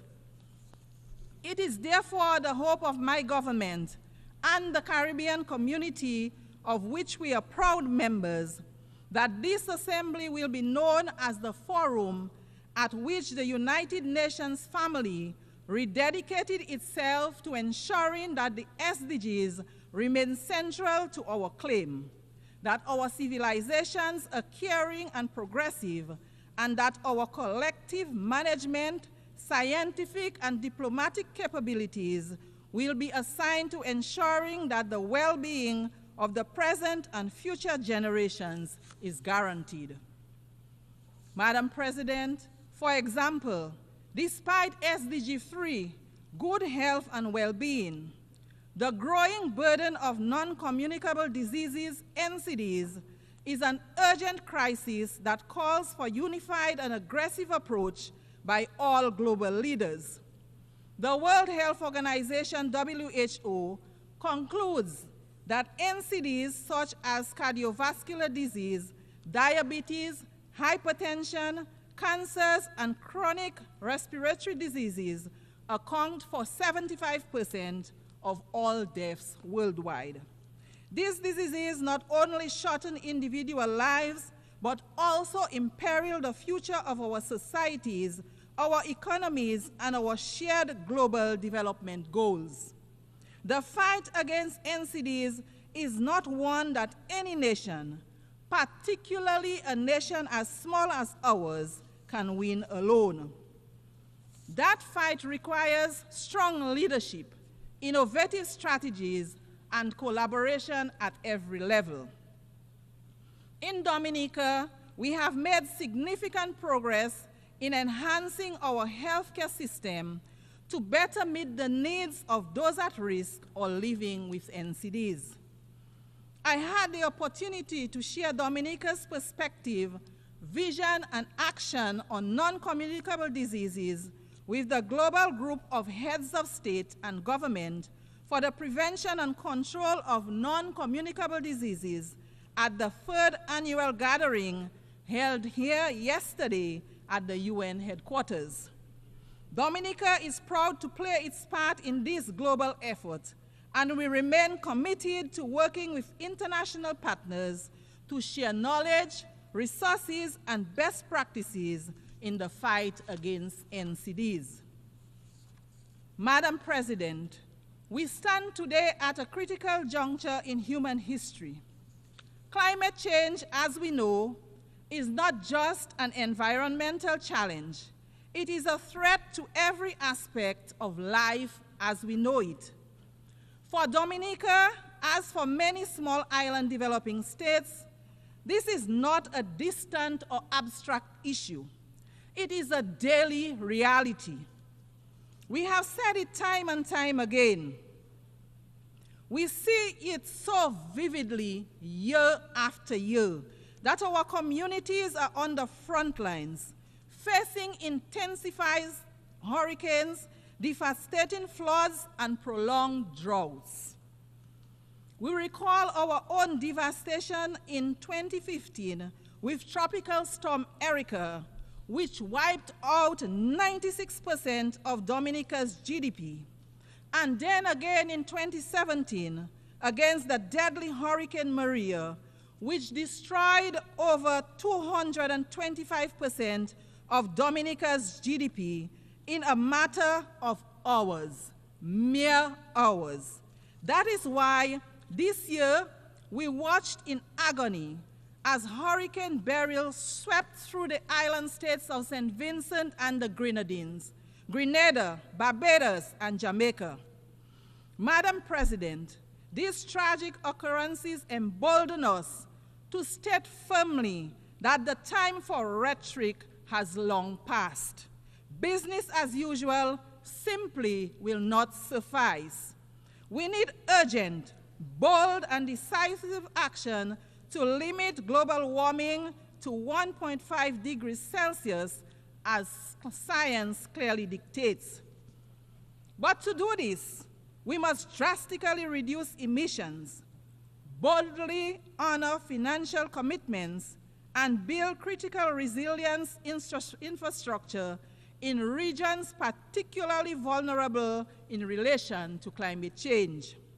This is a moral imperative, a matter of the utmost urgency, a matter of climate justice.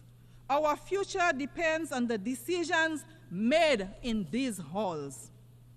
Excellencies, this assembly is meeting at a time when the Commonwealth of Dominica and the rest of the Caribbean direct our gaze to the east and on the storms and hurricanes that emerge in the Atlantic. There is no denial that climate change is happening. We see, indeed, we feel its disastrous impacts on a daily basis. Already, the warnings of weather scientists regarding global warming and the consequent increase in frequency and severity of storms have proved to be accurate. The government and people of Dominica stand in solidarity with our sister CARICOM nations and others adversely affected by this year's storms. Dominica, along with other Caribbean states, have already prioritized the development of national climate adaptation strategies, invested in resilient infrastructure and agriculture, invested in community education and in renewable energy. Still, the reality is that, as important as our interventions in this crucial space are, they will remain ineffective if our friends and partners in the industrialized world do not honor their commitments to reduce global warming and provide the funding that is required to enable our low-emitting states to become resilient. We therefore seize this opportunity to urge that the ethical pledges made via the Kyoto Protocol, the Paris Agreement, the Climate Action Summit, and within the framework of the Green Climate Fund be honored in the interest of the global community. Prime Minister Honorable Dr. Roosevelt Skerrit has been sounding that call at every opportunity he gets.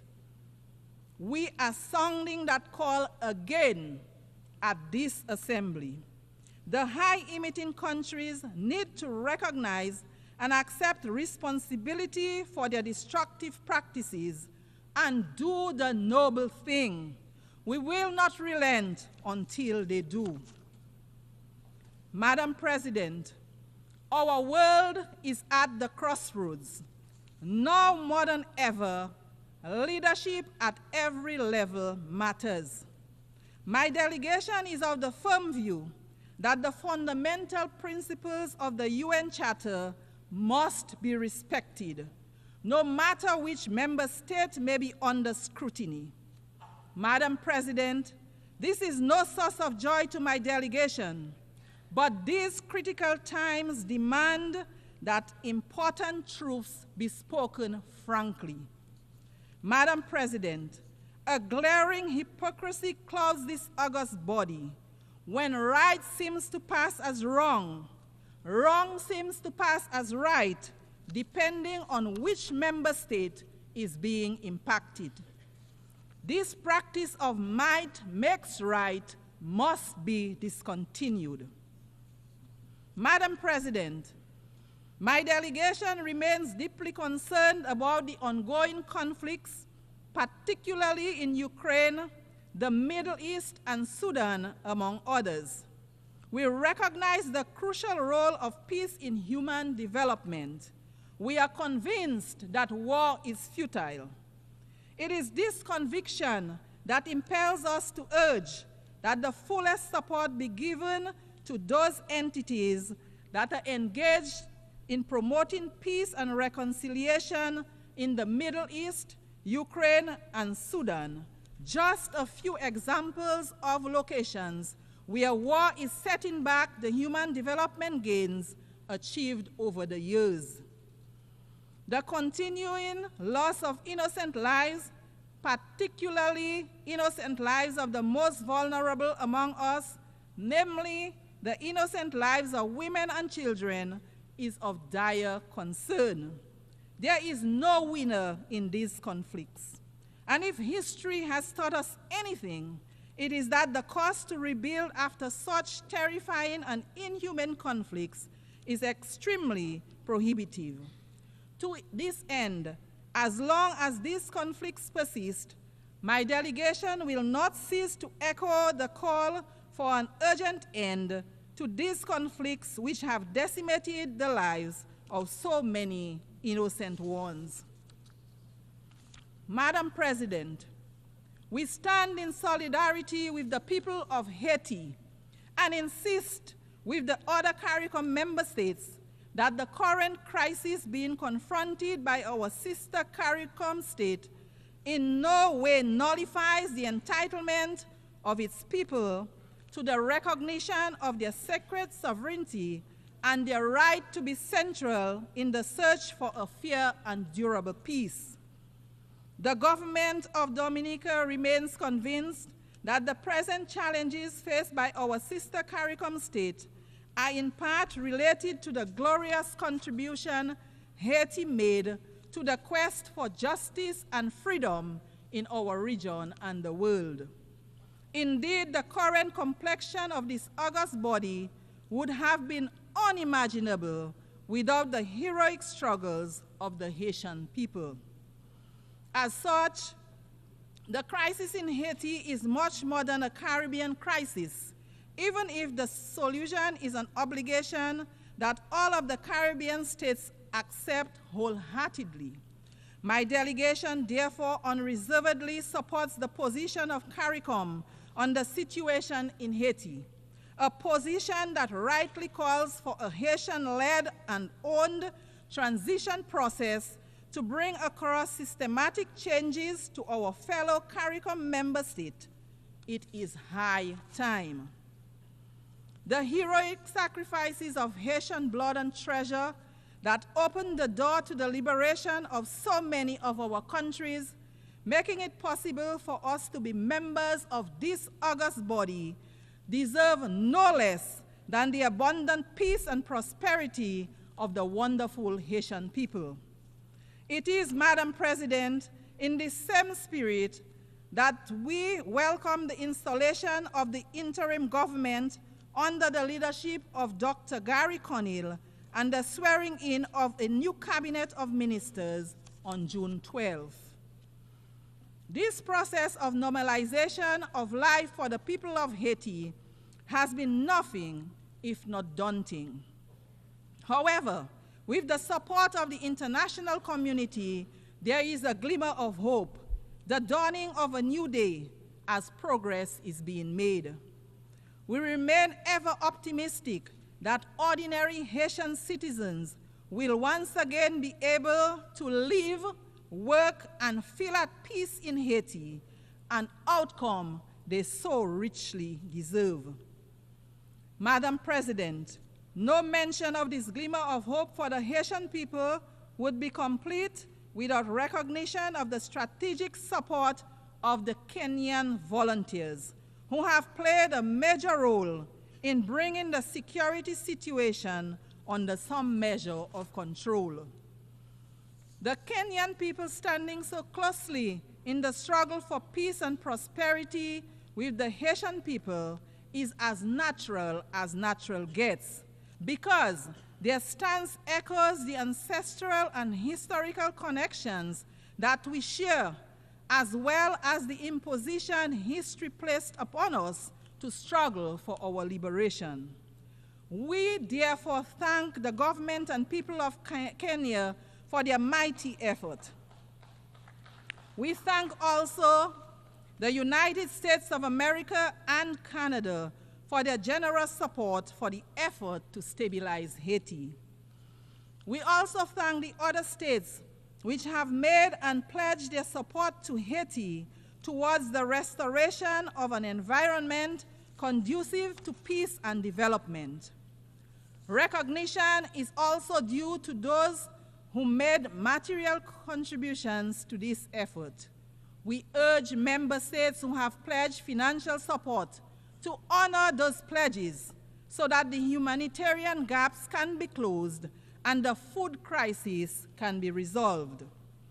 The Haitian people, a people as heroic and resilient as people ever were, deserve better. It is our firm conviction that we in the international community have a responsibility to ensure that the living conditions of the Haitian people are brought to the natural standards of human dignity. Madam President, the Commonwealth of Dominica is keen to underscore its commitment to advocating for unity, justice, peace, and the sustainable human development that they foster.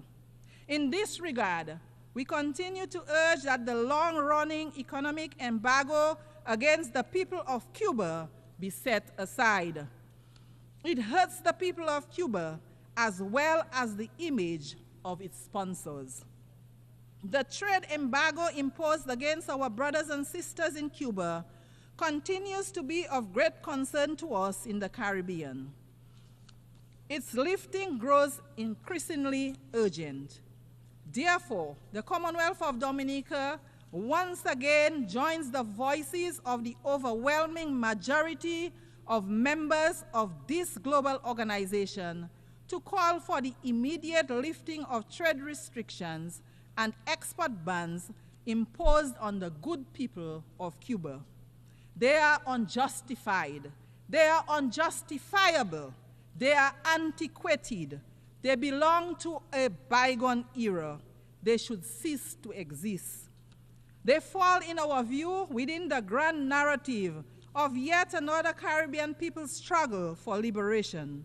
It is for these reasons that the government of Dominica strongly urges a radical reconsideration of these actions. Madam President, our steadfast advocacy for respect for the United Nations norms of sovereignty and non-interference impels us as well to urge that the right of the government and people of Venezuela to resolve internal challenges without outside interference be respected. We renew our condemnation of the United States' imposition of sanctions on Venezuela. The resulting hardship forced upon the people of Venezuela needs an immediate and complete end. Madam President, in closing, my delegation is pleased to leave this august body with reference to a most valuable and appropriate gift for this forum at this point in time. My ancestors, the Kalinago people, lived in harmony with Mother Nature, drawing on nature for food and general well-being, including medicinal plants. The benefits to a life in harmony with Mother Nature are many. Their impact on the environment was minimal. The benefits to human health were long, active lives with minimal burden of chronic diseases. My ancestors also lived a communal life marked by social cohesion. My delegation recommends this way of life of our Kalinago people to this body. Madam President, I wish Your Excellency and all the delegations participating in the 79th session every success in their deliberations. In the language of my Kalinago people, Ayahora, which means thank you. I thank you for the courtesy of your attention.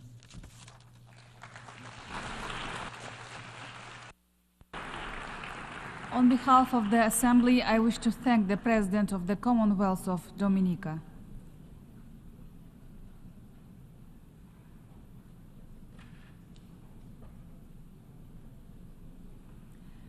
The Assembly will hear an address by Her Excellency Hilde Heine, President of the Republic of the Marshall Islands. I request protocol to escort Her Excellency and invite her to address the Assembly.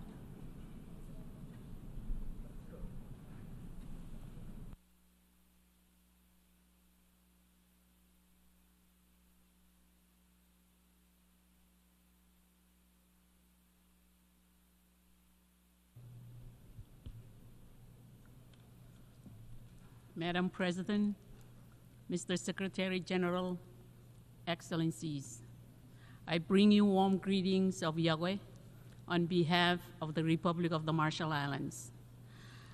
Madam President, I congratulate you upon your election and look forward to your leadership.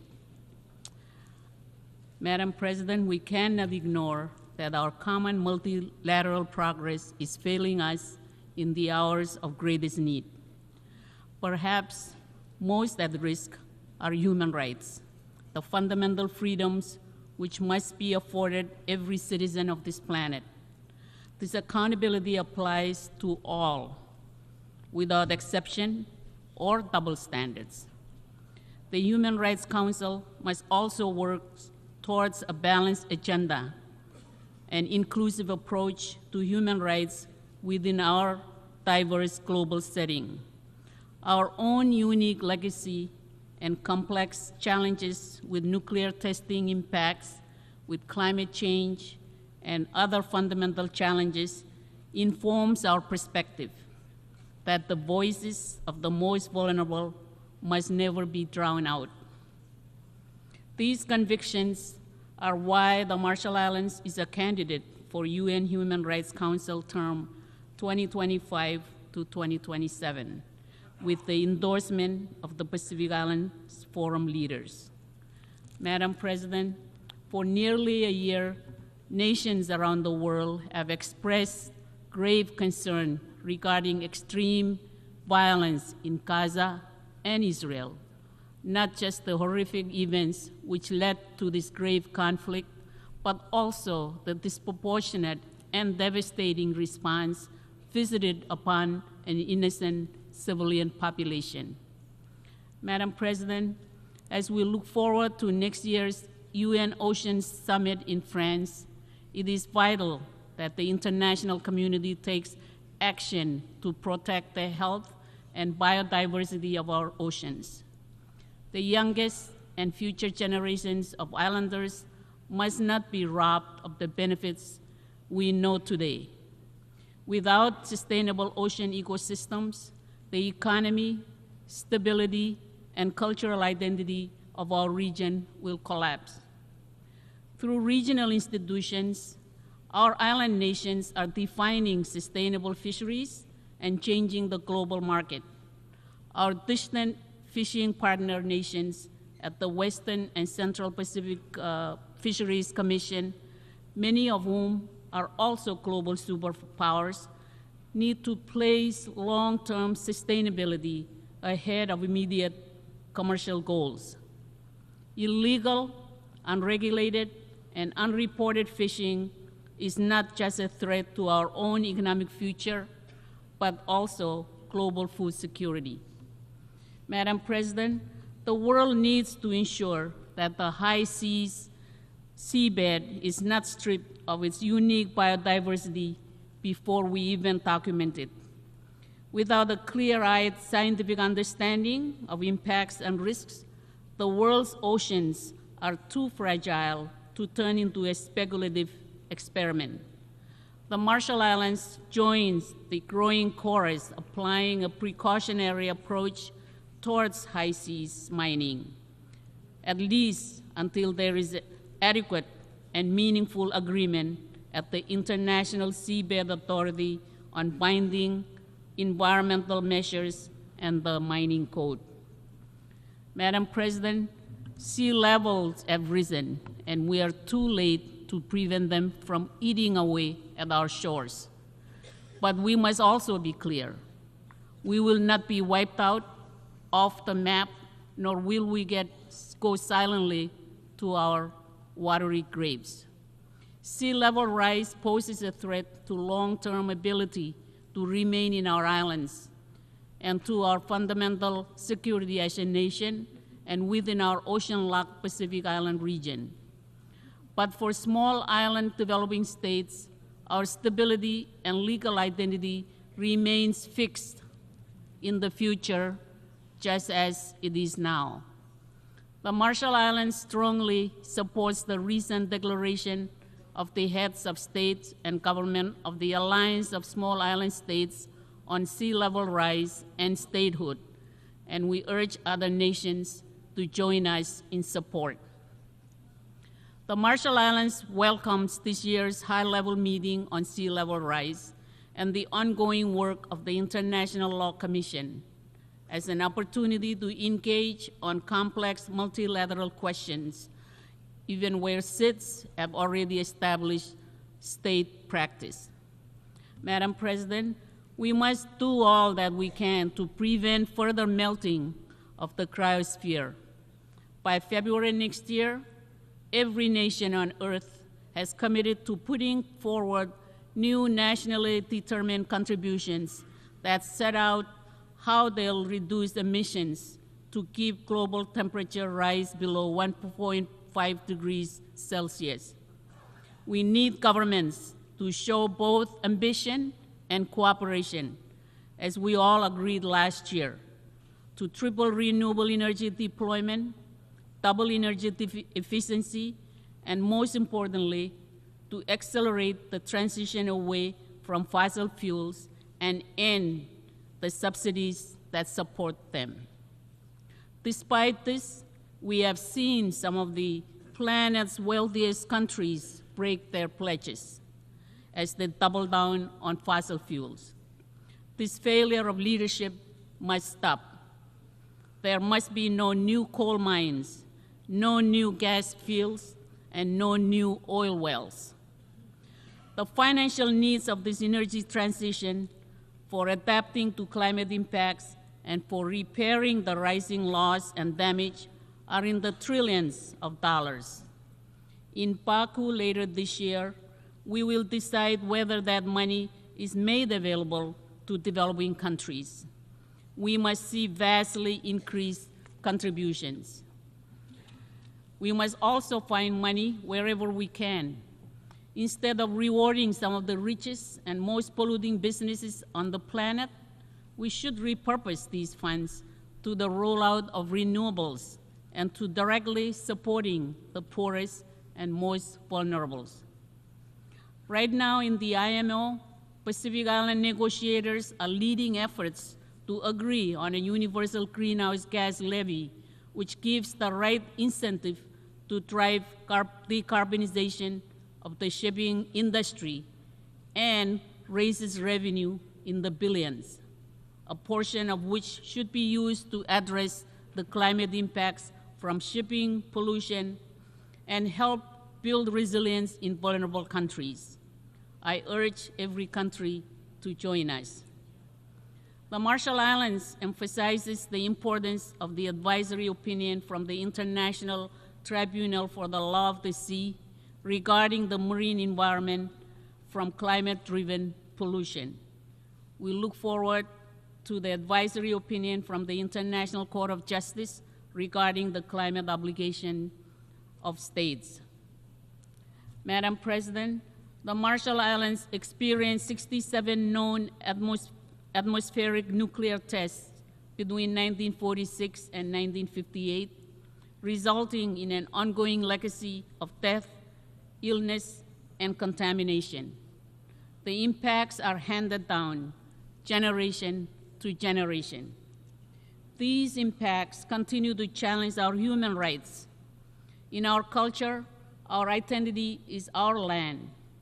Testing impacts left behind deep scars, with communities remaining in exile from their home islands, billions of dollars in unmet adjudicated claims, and a social and environmental burden upon our youngest and future generations.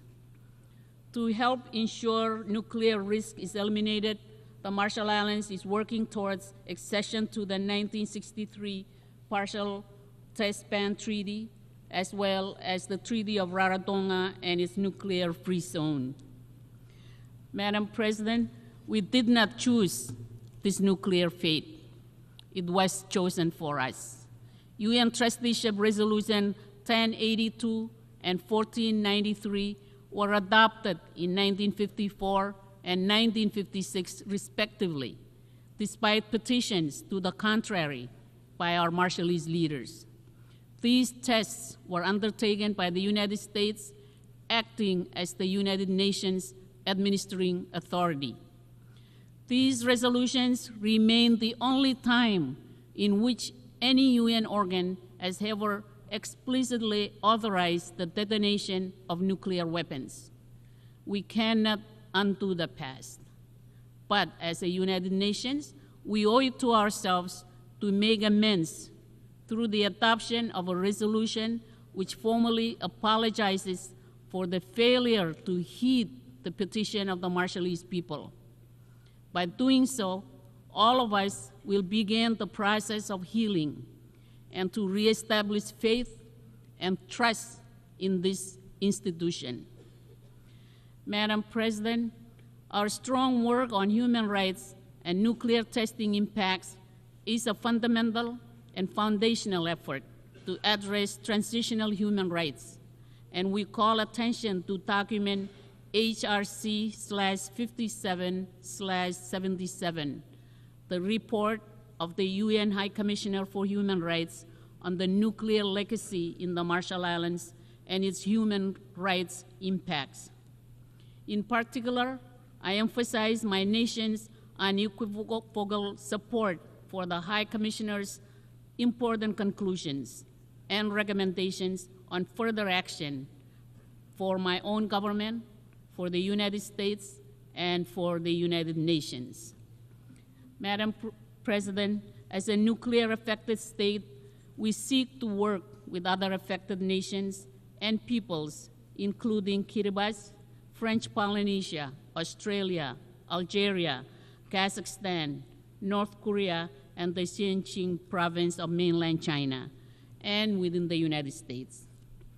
All should realize that the responsibility to fully address the harms resulting from the use, detonation, or testing of nuclear weapons lies, respectively, with the member states that have done so.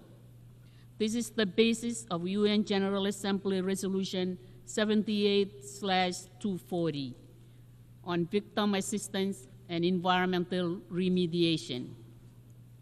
And all must know that the scars upon our collective lands and peoples are firm lessons for nuclear weapons elimination. Madam President, the Marshall Islands welcomes this year's adoption of the Antigua and Barbuda Agenda for SIDS as a companion to the 2050 strategy for the Blue Pacific continent. It is vital that island-driven strategies are better addressed. We are particularly pleased to welcome the strong efforts of the new UN Multi-Country Office for the North Pacific in the Federated States of Micronesia, and we look forward to a groundbreaking ceremony for the new UN complex. Madam President, this year's Triennial Conference of Pacific Women hosted in the Marshall Islands demonstrated the region's continued commitment to advancing gender equality with a focus on the health of women and girls, gender-responsive climate justice, and gender-based violence to strengthen and uplift women and girls across the Pacific. It is important in our work going forward that we progress national implementation at scale and build intersections with UN Women and international system assistance, including as a full region and with the UN North Pacific Multi-Country Office. Madam President, we have long understood island-led security in our region, but for many, we are only starting to build formal security foundations at a time when full policy strength is needed to turn the Pacific Islands Forum Boyd Declaration on regional security into action. Recent UN action under the Secretary General's Peace Building Fund is a key step up to strengthen treatment of the link between climate and security. We now need to address with our own direct Pacific voices geopolitical tension to ensure that our democratic island priorities drive our future, free of external influence and coercion. Climate impacts pose a grave security challenge alone, but tackling them with core institutions under external stress, coupled with our underlying fragility, risks epic disaster. Madam President, Russia's continued aggression against Ukraine is a threat to basic democratic norms, human rights, and international accountability. As island democracies and as vulnerable nations in the shadow of changing geopolitics, the war in Ukraine is of great concern to the Pacific Islands, as though Eastern Europe was next door. Madam President, the Marshall Islands look forward to the upcoming high-level visit of the Pacific Islands Forum Troika Plus grouping to New Caledonia. In addition, we support ongoing forum engagement with Indonesia and West Papua to better understand stakeholders and to ensure human rights. Madam President, if we are truly serious that no one is left behind, the UN would not be blinded to Taiwan's efforts and partnership towards achievement of the SDGs. Only this independent, democratic government can represent its 23 million people. UN Resolution 2758 does not mention Taiwan and should not be used as a pretext to exclude Taiwan from participating meaningfully in the UN system. This resolution has been misused to threaten cross-strait and regional peace and security. This was never its original intent. It cannot serve as a sound basis to prohibit Taiwanese citizens and journalists from the UN premises. The UN Secretariat should maintain neutrality and should not be complicit in limiting media freedom. Madam President, as key risks worsen in and around the world, multilateralism must be strengthened. For small and vulnerable nations, the United Nations, despite all its faults, remains the only institution which offers us a vital platform to voice our concerns, issues, and at times seek shelter from the ravages of conflicts and climate change. The word multilateralism can be expressed in the Marshallese proverb, "Warin Kangal," meaning the coral where all the fish congregate to seek shelter and feed. Let us all nourish and maintain it for ourselves and future generations. Mr. President, the United Nations is that very coral, Warin Kangal. Let us leave no country behind. Thank you, and komoltada.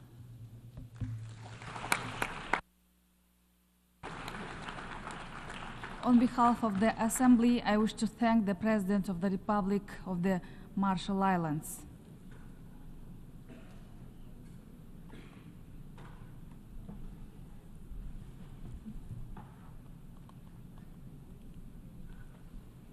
We shall now continue the general debate.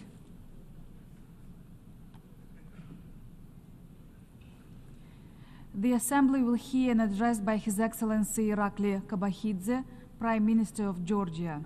I request protocol to escort His Excellency and invite him to address the Assembly.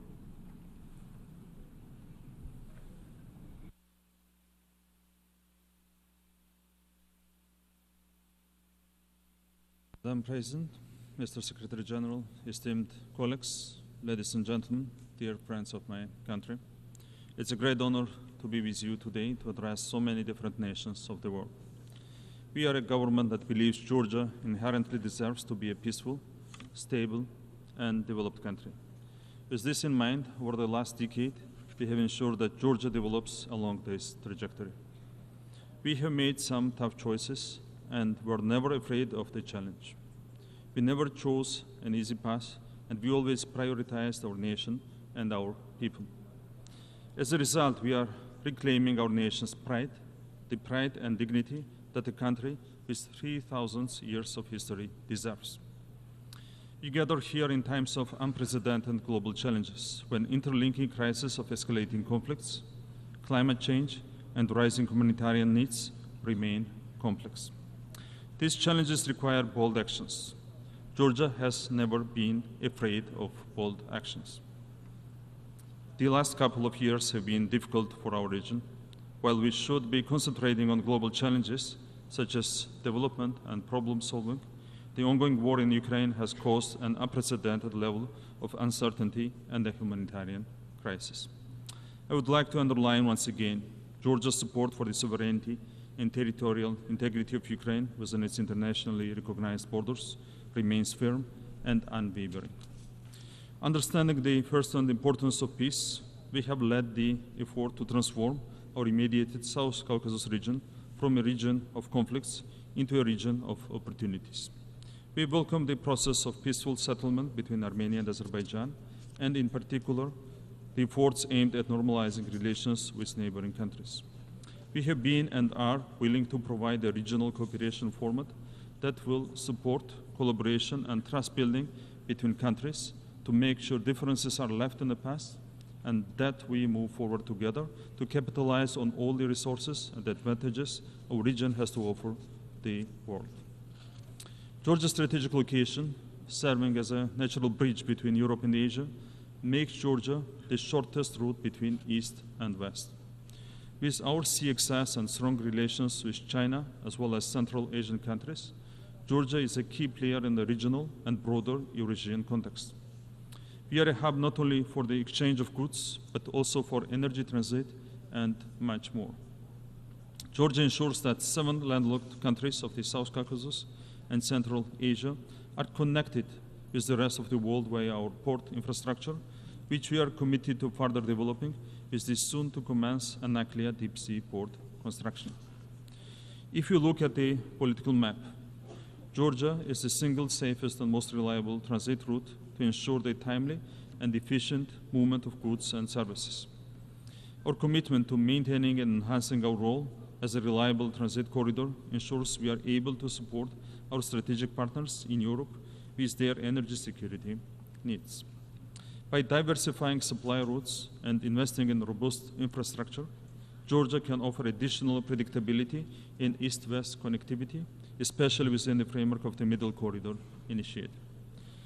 As we all know, the last couple of years have brought significant challenges. Despite these multiple tests, Georgia has demonstrated a remarkable resilience to such external shocks. Our average annual economic growth since 2021 has been 9.7%. Thanks to strong macroeconomic fundamentals and fiscal discipline, the government debt and the fiscal deficit declined to 39.3% and 2.5% respectively. Additionally, Georgia has maintained one of the lowest regional inflation rates, further showcasing its economic stability. Despite significant economic improvement and cutting the poverty rate in half over the last 10 years, further reducing poverty and inequality is at the heart of Georgia's socioeconomic development agenda. In 2023, the employment rate showed significant improvement, coinciding with an increase in the labor force participation rate. The positive trend continued in the first half of 2024 as well, when the unemployment rate decreased to a record low of 13.7%. Georgia's effective performance is duly reflected in international rankings from the world's most reputable agencies. The Global Competitiveness Survey by the World Economic Forum ranks Georgia 20th in the world and 11th in Europe in terms of corruption control, while in terms of rule of law, Georgia ranks 29th in the world and 14th in Europe. The International Budget Partnerships Open Budget Survey ranks Georgia as #1 in terms of budget transparency globally. Transparency in the time of war by the European Research Center for Anti-Corruption and State Building placed Georgia 17th in its 2023 ranking, ahead of 15 EU member states and 4 G7 states. Additionally, Georgia is the 25th freest economy in the world, according to Fraser Institute's Economic Freedom of the World Report, once again ahead of many leading economies. The Heritage Foundation's Index of Economic Freedom ranked Georgia 19th in Europe and 32nd globally, once again ahead of many EU countries. According to the OECD FDI Regulatory Restrictiveness Index, Georgia ranked 8th among more than 80 countries as one of the most open economies in the world in terms of attracting investments. That's the reason why Georgia's FDI to GDP ratio is one of the highest among peer countries. FDI in 2023 amounted to 1.9 billion USD, representing 6.2% of GDP. In the post-pandemic period until now, Georgia has attracted 6.2 billion USD in FDI, further supplementing Georgia's transformation into a regional multifunctional hub that serves all things business. Even so, we hosted more than 7 million tourists last year, showing a strong bounce back in post-COVID recovery. Georgia still maintains one of the lowest crime rates globally. According to Numbeo, Georgia ranks 8th in Europe and 21st globally, thanks to our law enforcement agencies and professionals. Despite the fact that 20% of our territories are under illegal occupation, we continue to thrive, continue to grow, and continue to make sure that our children live in a better, stronger, and more dignified Georgia.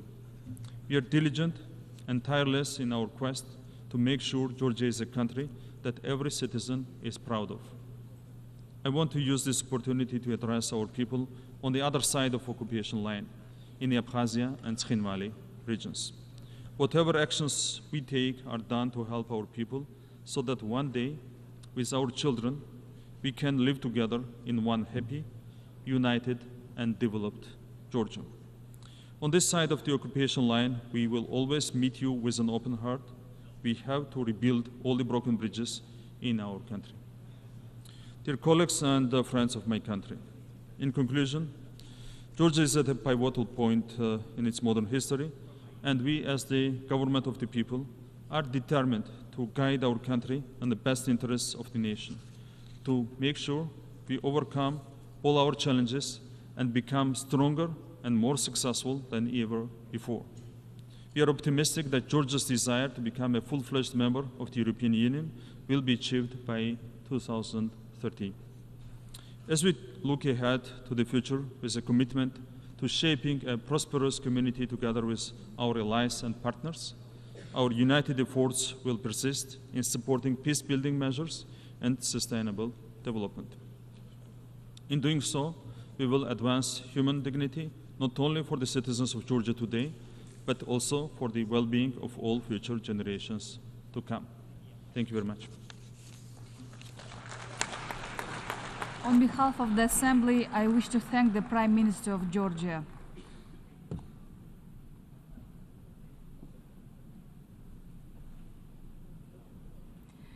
The Assembly will hear an address by His Excellency Pedro Sanchez Perez Castellón, President of the Government of Spain. I request protocol to escort His Excellency and invite him to address the Assembly.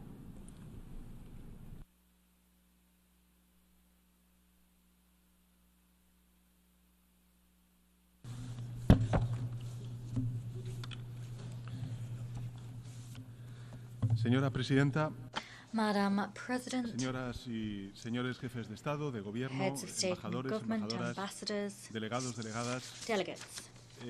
Les hablo en nombre de I'm un speaking país to you on behalf of a country committed con los to valores que the esta values institución which encarna this institution y con un embodies, orden and internacional committed basado to en las normas y an los international principios consagrados rules-based en la order, Carta one de based Naciones on the Unidas. norms and principles enshrined in the United Nations España Charter. que A country, cree en los Spain, which mecanismos believes in internacionales de international rendición de cuentas, accountability mechanisms. que lucha A contra la country impunidad which desde fights el valor against de la impunity, experiencia y la prompted to memoria do so by histórica, our first-hand un país experience and our defensor de history. instituciones We como are la a Corte country that Internacional defends institutions such as the ICJ and the ICC, both crucial for the guarantee of peace, security, justice, and the reparation of victims. Ultimately, a country whose practice and conduct is guided by a crucial maxim, and that is the value of coherence. That maxim has compelled us to take the same stance on Ukraine, Gaza, and on any other place. We defend peace, human rights, and an international rules-based order. In the face of the doubters, we respond by placing greater trust in multilateralism. This very same multilateral system is one which the world built brick by brick on the ashes of barbarism, is today withstanding great pressure which is dealing a heavy blow to three key ambitions for the progress of nations: peace, democracy, and development.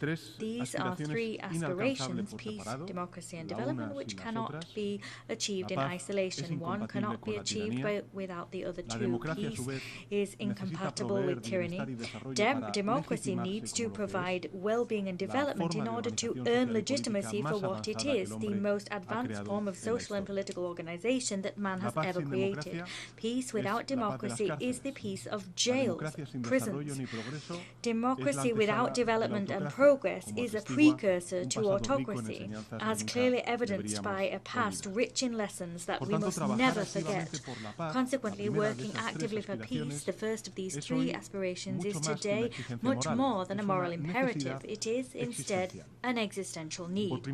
For the first time, ladies and gentlemen, in 2 decades, the number of conflicts in the world is growing. The number of countries involved in wars outside of their borders is growing, rising to levels not seen since 1945. We're seeing an increase in the number of victims, the wounded, the maimed, and in the number of displaced persons. Also growing is the economic impact of violence.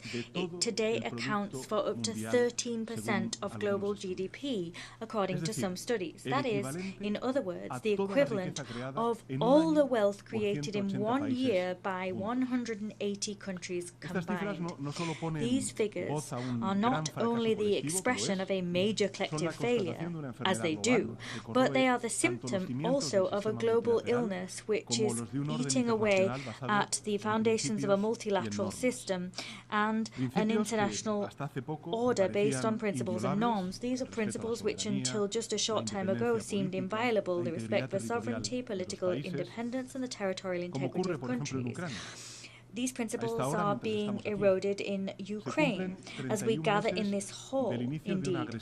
31 months have elapsed since the beginning of an aggression which Putin's Russia is waging not only against the Ukrainian people, but also against the whole of the international community. That is an aggression which cannot last even 1 day longer. The recent peace conference for Ukraine, held in Switzerland, laid the foundations for a just and lasting peace in line with international law and the United Nations Charter, as called for by the peace formula of President Zelenskyy. Consequently, I invite all countries who have not yet done so to join that initiative and to work on the next step, that is recovery and rebuilding in Ukraine. This year, Spain will increase its humanitarian aid and mine clearance funding to 14 million euros in 2025. Moreover, the Spanish Development Agency will establish a new work stream on recovery and reconstruction focused on food, water, and energy in Ukraine. The principles to which I referred are being eroded in Ukraine, but also in Palestine. For almost a year now, we've been witnessing an unconscionable spiral of death and devastation, which is now unfortunately spreading to Lebanon. This is an escalation of the conflict which is woefully grave in nature. Consequently, Spain condemns in the strongest terms the death of innocent civilians once again. And consequently, I wish to once again call for de-escalation, détente, and diplomacy. International humanitarian law must be respected, as must international law. We must put an end to the conflict in Gaza and tackle the root causes of the Israeli-Palestinian conflict. That's the only way that we'll be able to successfully extinguish the hotbeds of tension that are jeopardizing regional and global stability. Everything we're seeing daily in Gaza and now unfortunately in Lebanon is forcing us to think about the very validity of international humanitarian law. Just as we mark the 75th anniversary of the Geneva Conventions, Spain will continue doing everything it can to provide humanitarian aid to the Gazan population, with UNRWA as the key actor on the ground. However, none of this will be commensurate with need without a ceasefire. Everything except a ceasefire is insufficient. Once again, I appeal for a ceasefire, the release of hostages, and the access of humanitarian aid. In any case, the evidence is resoundingly clear. We cannot go back to the situation which previously prevailed. It is imperative and urgent to apply a two-state solution for Israel and Palestine to coexist side by side in peace and security. That is the only possible solution to a conflict which has already dragged on for decades and which has claimed so many innocent lives. Moreover, the advisory opinion of the International Court of Justice, requested, moreover, by this General Assembly of the United Nations, has ruled that the occupation of Palestinian territories is illegal. What we're seeing is an occupation which must immediately stop. The time has come to work on the stabilization phase. That is the sole responsibility of the Palestinian Authority. Spain is committed to the PA and determined to increase that support. Ladies and gentlemen, as you will be well aware, Spain took the decision to recognize the State of Palestine on the 28th of May. That was a decision supported by the overwhelming majority of Spanish society, and one whose only aim is to further the quest for peace in the region, a desire which has long been held. In 1949, a Spanish man, Pablo de Azcárate, was the first representative of the UN mediator in Palestine. Today, it continues to be moving to read his notes about that mission, which are full of bitterness in the face of the catastrophe that he senses was around the corner.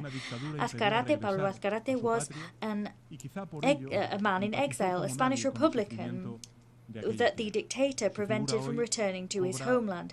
It is perhaps for that reason that he empathized so much with the suffering of that land, and his name deserves to ring out loud and clear 75 years since those events.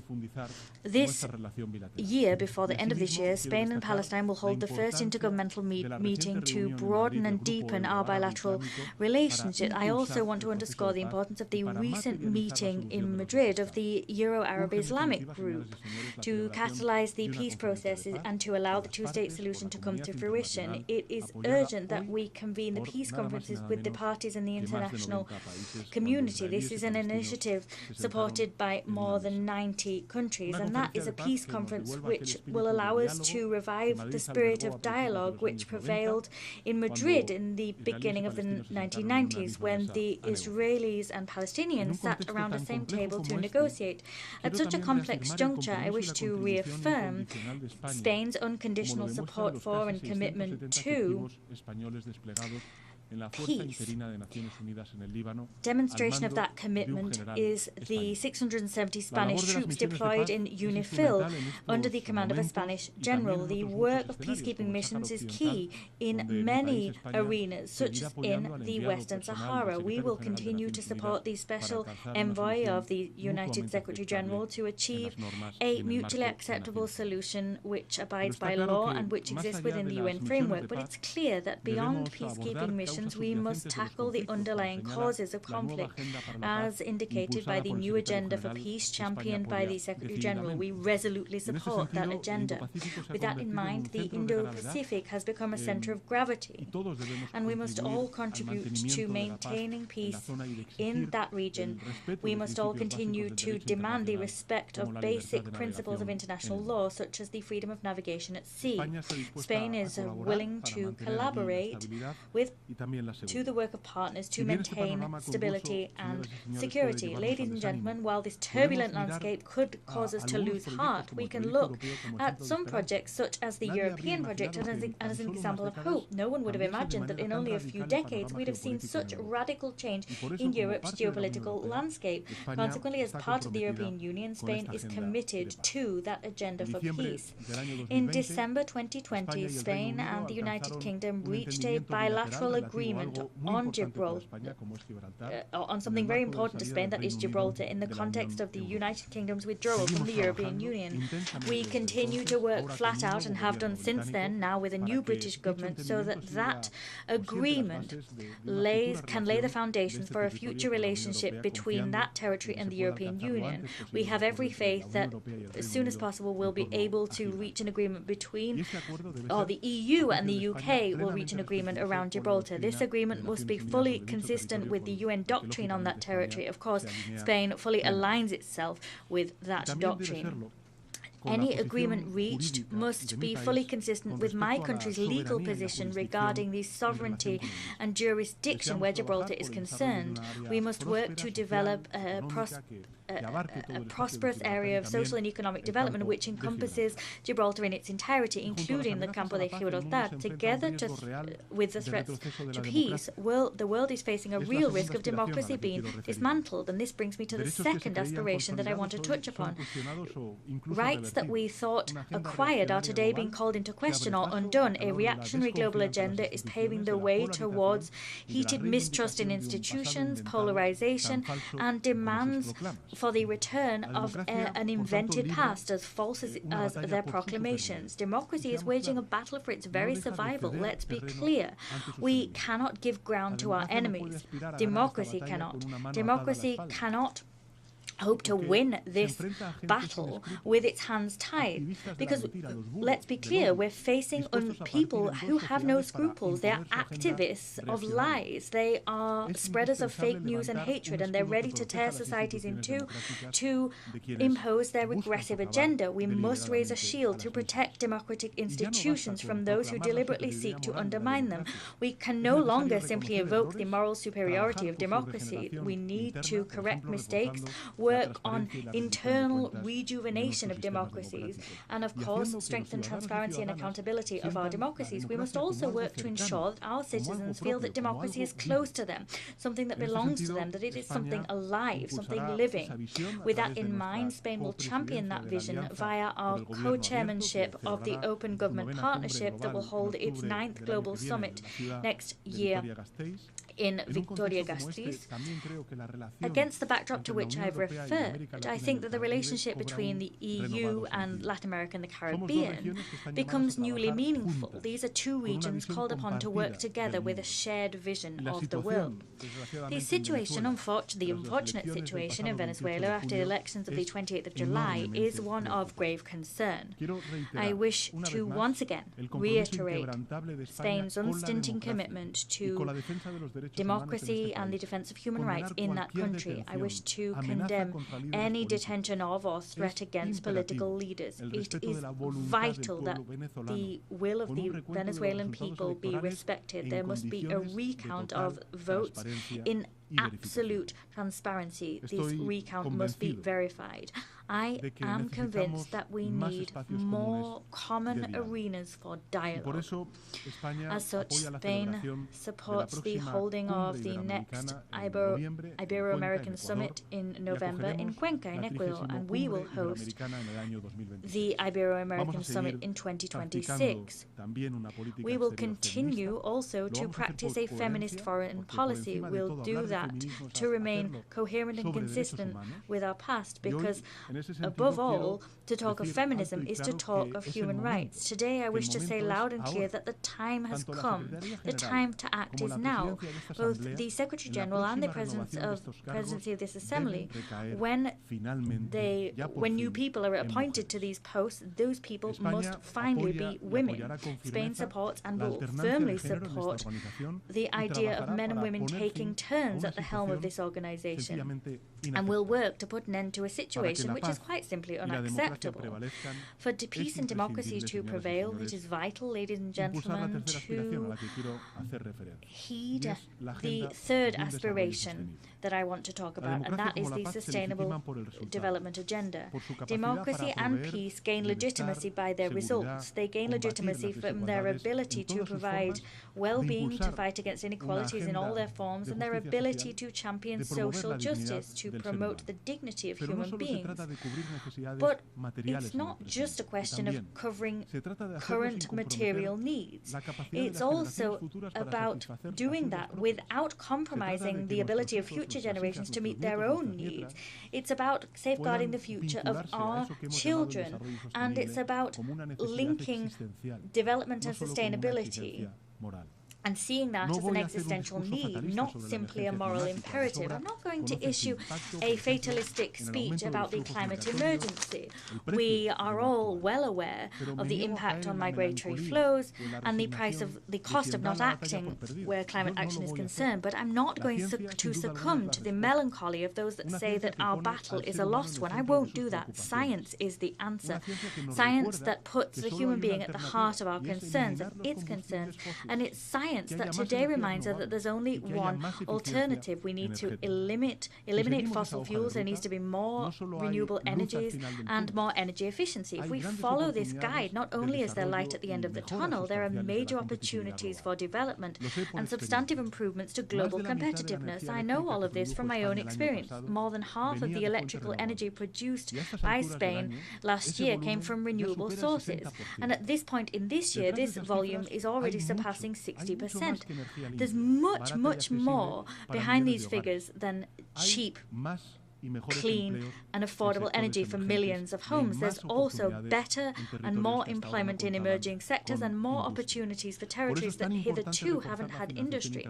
That's why it's so important to strengthen international development financing so that we can turn it into an authentic lever for prosperity for countries in need. Spain is a country that knows that in order for its 48 million people to aspire to a better future, we have to work so that the 8 billion inhabitants of our globe also have a dignified life and a better future. We have platforms on which we can, or within which we can take action to achieve wholesale reform of IFIs and within which we can update them.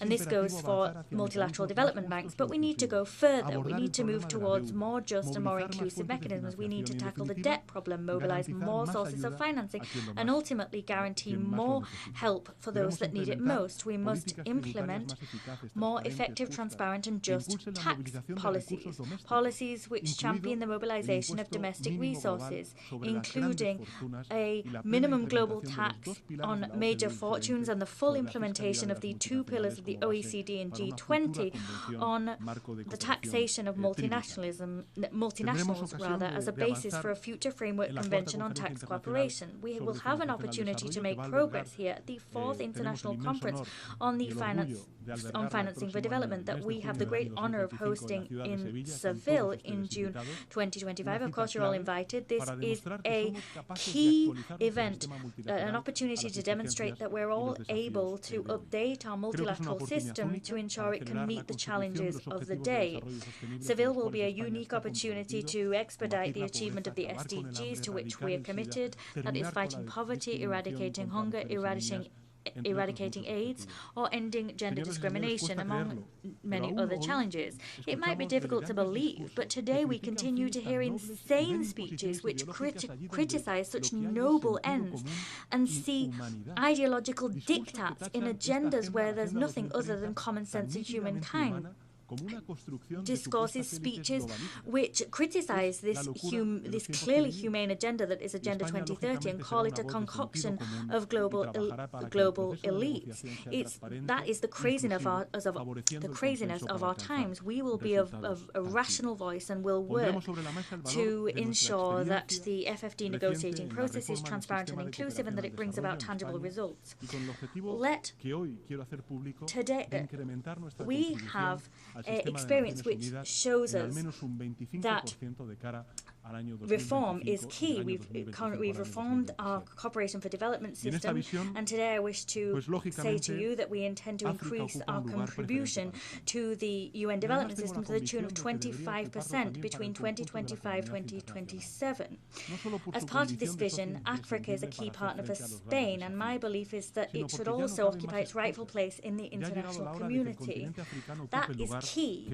We need Africa as a partner in addressing major challenges, but also there are no more excuses. The time has come to give the African continent the place it deserves. It's this spirit that has driven forward our new strategy for Africa. What's at stake is not only strengthening bonds between countries in the region, but it's also about ensuring that our prosperity, security and progress are closely linked to the prosperity, security and inclusive progress of the African region. Humanity is facing many old challenges, such as those to which I've referred somewhat superficially. However, new challenges are emerging, such as those created by the expansion of AI. So often in the past, the emergence of disruptive progress creates fear and mistrust, and this isn't the first time this has happened. The discovery of writing, many said, would annihilate the acquisition of knowledge by memory. Many people said that the printing press would limit the depths in which we could think. Even electricity was seen as a silent assassin of peace in the home. All new disruptions feel somewhat overwhelming, but what makes a difference is our ability to take a firm hold of the reins of progress. We need to combine progress with unimpeachable ethical rectitude, and that will be vital as we move forward. A few days ago, we learned of the 7 key recommendations of the advisory body of the Secretary General for the global governance of AI. We must support these recommendations and continue with this joint effort to ensure that the decisions around AI do not remain in the hands of the few, and to ensure that the development of AI is done ethically and responsibly for the benefit of all of humankind. There are always harbingers of doom, but data tells us that we know how to control progress. And I want to share some data with you, ladies and gentlemen. In just over a century, child mortality has reduced from 50 to 4% across the globe. The number of university students has doubled in only 2 decades. The percentage of women holding seats in Parliament now stands at 27%. That is double what it was in 1990. The world has doubled its installed solar capacity in only 4 years. At the same time, energy produced by fossil fuels is drastically reducing.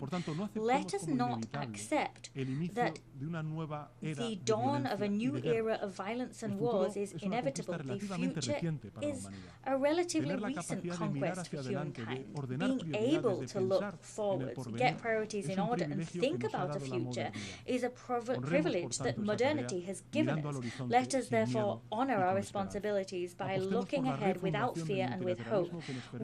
Let us choose to recast multilateralism in such a way as to leave us with a much better future than that which we currently stand to leave our children. Let us confront this task with creativeness, audacity, with hope and ambition, the ambition that our age demands. Many thanks, ladies and gentlemen. On behalf of the Assembly, I wish to thank the President of the Government of Spain. The Assembly will hear an address by His Excellency Allah Maye Khalina, Prime Minister, Head of Government of the Republic of Chad. I request protocol to escort His Excellency and invite him to address the Assembly.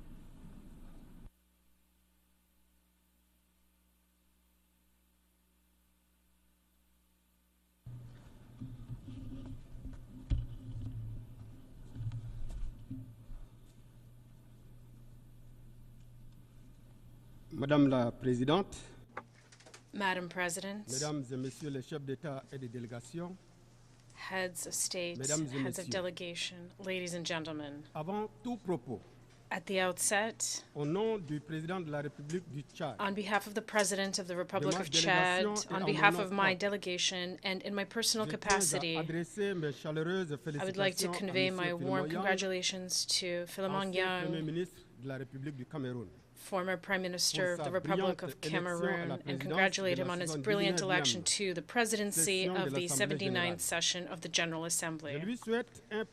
I wish him every success in his work and assure him of the support of my delegation throughout his mandate.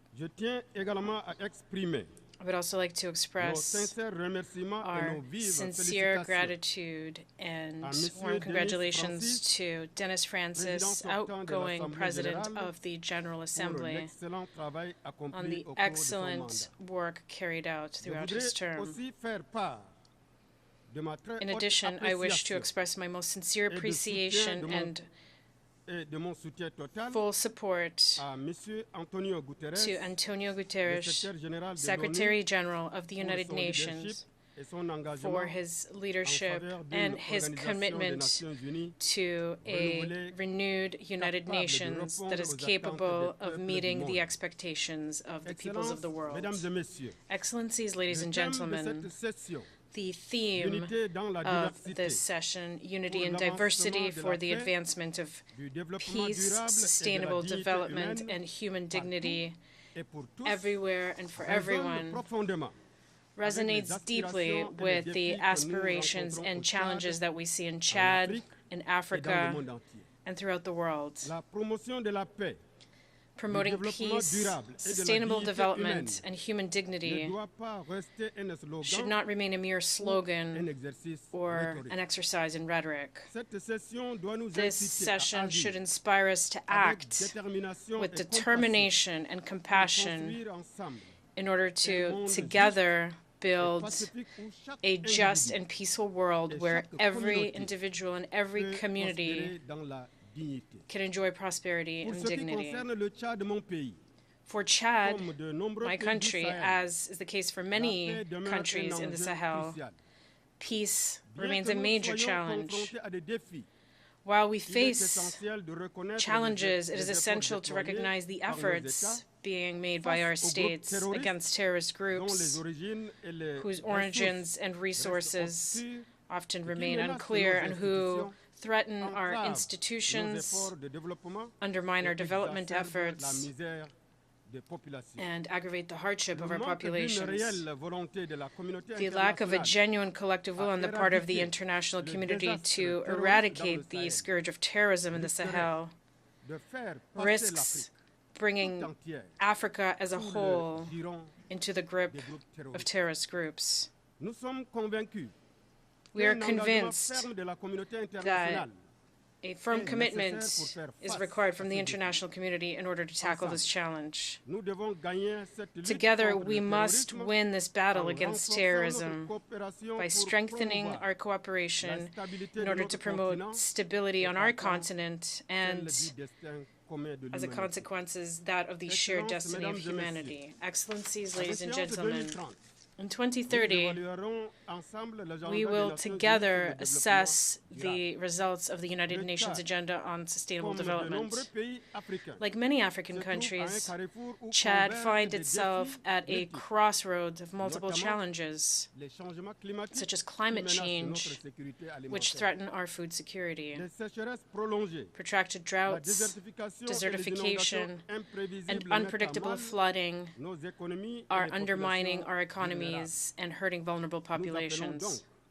We therefore call on the international community to honor its commitments on climate financing and climate justice, as well as on the transfer of green technologies. Chad, under the leadership of President Mahamat Idriss Déby Itno, democratically elected, based on a well-rounded political program and an ambitious program, and whom I have the distinct honor of representing at this 79th session, has been working tirelessly to improve access to education, safe drinking water, energy, healthcare, and economic opportunities. We must fight poverty and inequality, particularly gender-based inequality, by building a renewed global partnership that recognizes the specific needs of the least developed countries and ensures full inclusion. We ask for equitable access to vaccines as well as to cutting-edge medical technologies, because healthcare and education are the foundations of human dignity. We are likewise determined to promote social inclusion, the empowerment of women and youth, and the protection of human rights. And the support of the international community is essential in this regard. Excellencies, ladies and gentlemen, the future that we are building today will shape the world that we wish to bequeath to future generations. In Chad, our young people, comprising more than 65% of our population, are our greatest wealth. We are investing in their education and their participation in political life in order to prevent our youth from being instrumentalized by radicalism and violent extremism. In addition, we call on the United Nations to support an open labor market and to ensure an environment that allows young people to flourish, because the reason for the migration of African youth is the great divide that separates our states, even though we share a common destiny. Excellencies, ladies and gentlemen, in the context of our domestic policy, we are proud of our political transition culminating in free, democratic, and transparent elections, which have resulted in the election of the President of the Republic, Mahamat Idriss Déby Itno, to the presidency of our country for a term of 5 years on May 6th. This milestone reflects our commitment to a peaceful, democratic, and inclusive governance of our country, thus strengthening our democracy. Excellencies, ladies and gentlemen, climate change also represents a major global challenge, with devastating consequences for vulnerable regions such as the Sahel. The recent floods in my country, which have affected more than 1.5 million people, make this reality clear. Given the magnitude of this situation, we call for international solidarity in order to address this emergency. Meanwhile, our country is hosting more than 2 million refugees, which represents nearly 15% of our population. This is placing a heavy burden on our resources and exacerbating the humanitarian emergency. This figure is due to a massive influx of Sudanese refugees caused by the crisis in Sudan, in addition to the hundreds of thousands of refugees coming from other neighboring countries. We call for strengthened solidarity on the part of the international community to support refugees as well as host populations. Excellencies, ladies and gentlemen, the ongoing hostilities in Sudan are prolonging the suffering of civilian populations in Sudan and exacerbating the humanitarian situation both in combat zones as well as in neighboring countries such as Chad, which continue to see a daily influx of new refugees.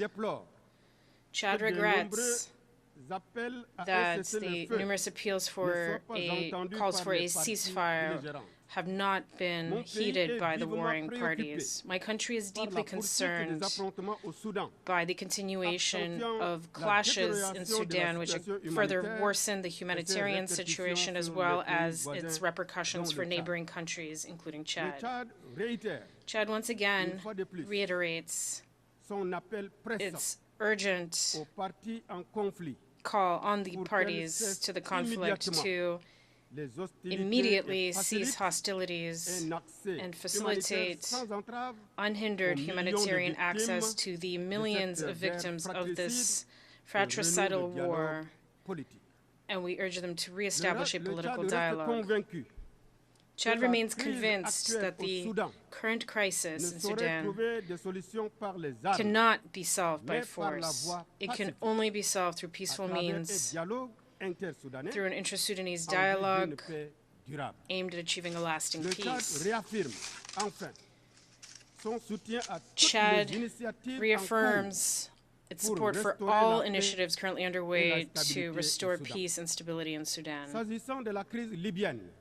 With regard to the Libyan crisis, we call on all the parties to do their utmost to overcome the political impasse in which the country finds itself.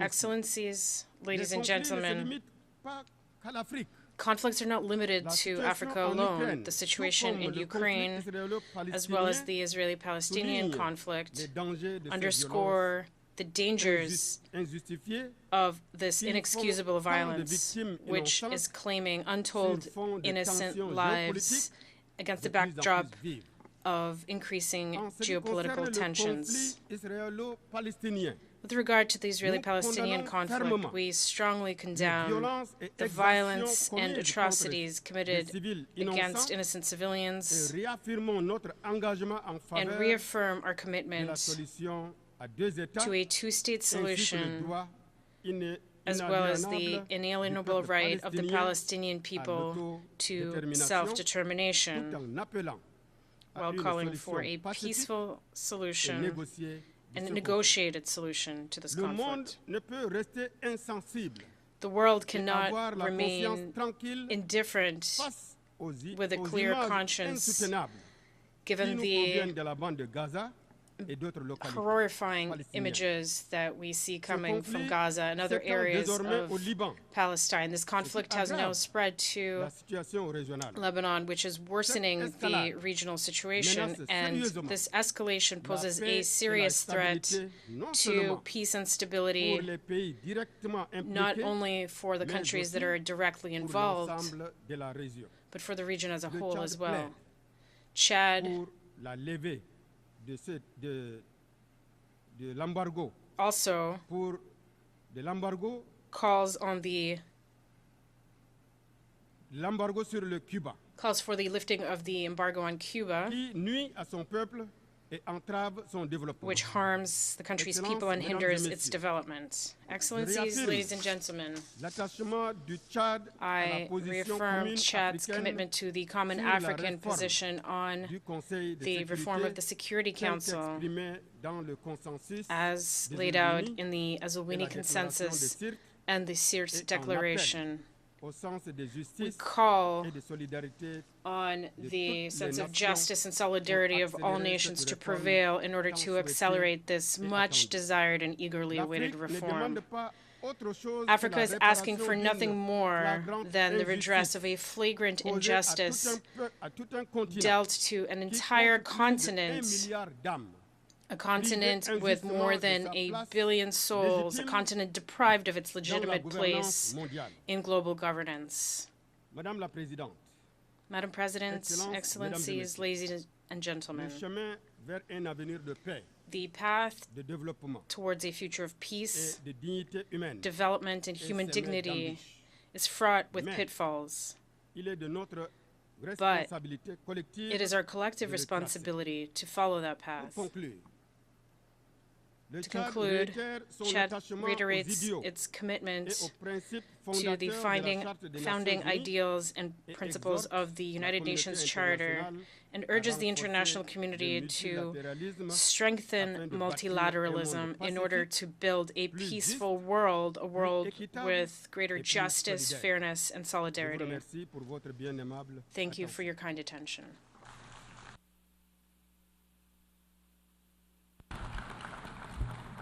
En nombre de la Asamblea doy las gracias al primer ministro On y jefe de behalf gobierno de la República of del the Chad. General Assembly, I thank the Prime Minister of the Republic of Chad.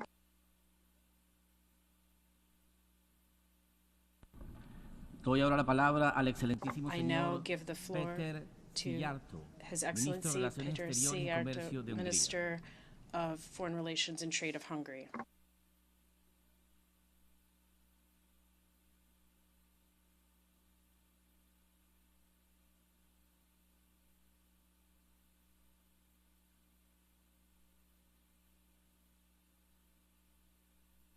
Permission, Your Excellencies, dear colleagues. Unfortunately, I have to start by saying that we are living in the age of dangers. And 34 years ago, when we got rid of our communist oppressors and we shifted from a one-party dictatorship to parliamentary democracy, and we shifted from a planned communist economy to market economy, or 25 years ago when we joined NATO, or 21 years ago when we joined the European Union, we would not have thought that we will be faced once again with the phantom of Cold War. And similarly, a couple years ago, we would not have thought that war would return to Europe. And dear colleagues, Your Excellencies, nowadays this is the reality. We are faced with the phantom of the Cold War, and war returned to Europe. I'm representing Hungary, a country which is a neighboring country to Ukraine. That means that for the last 2.5 years, we have been living in the shadow of a war. 2.5 years, almost 1,000 days. And we have been confronted with the consequences. 1.3 million refugees.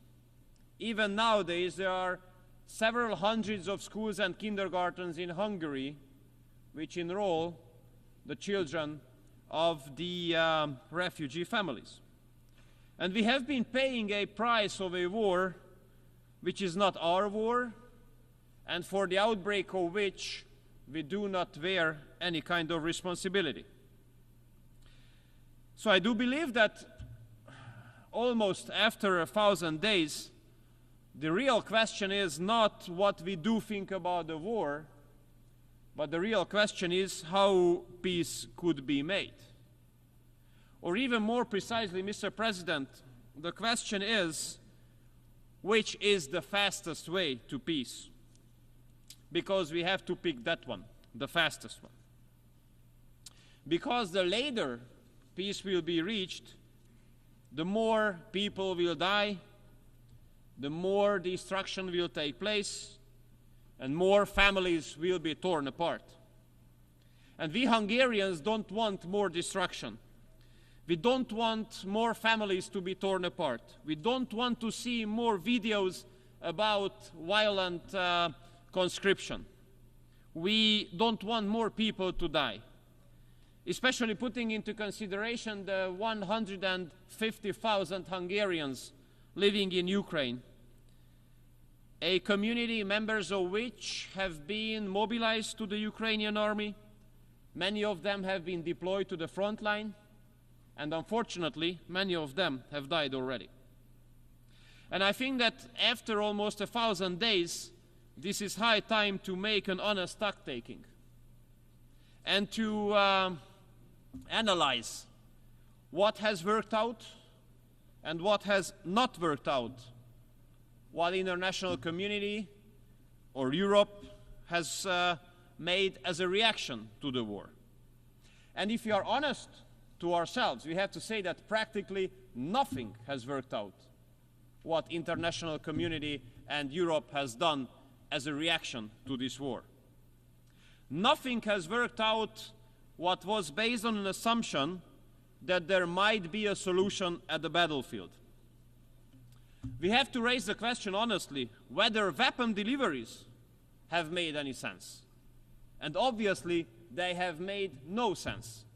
No sense because weapon deliveries have not changed the situation at the battlefield, and they have not brought us closer to peace either.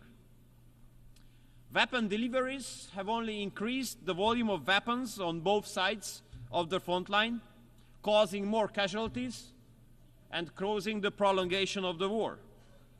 And I do hope that those who are still thinking about delivering more weapons to Ukraine will consider this impact and this consequence as well. And similarly, I hope that those who are supposed to make decisions whether the weapons delivered from the West would be allowed to be used against strategic depth in Russia will make a responsible decision. Because if Western weapons will be allowed to be targeted at strategic depth for Russia, that would cause a serious risk of escalation for sure. And I do believe that in case of such a crisis situation, we really have to put into consideration the weight, the significance of words.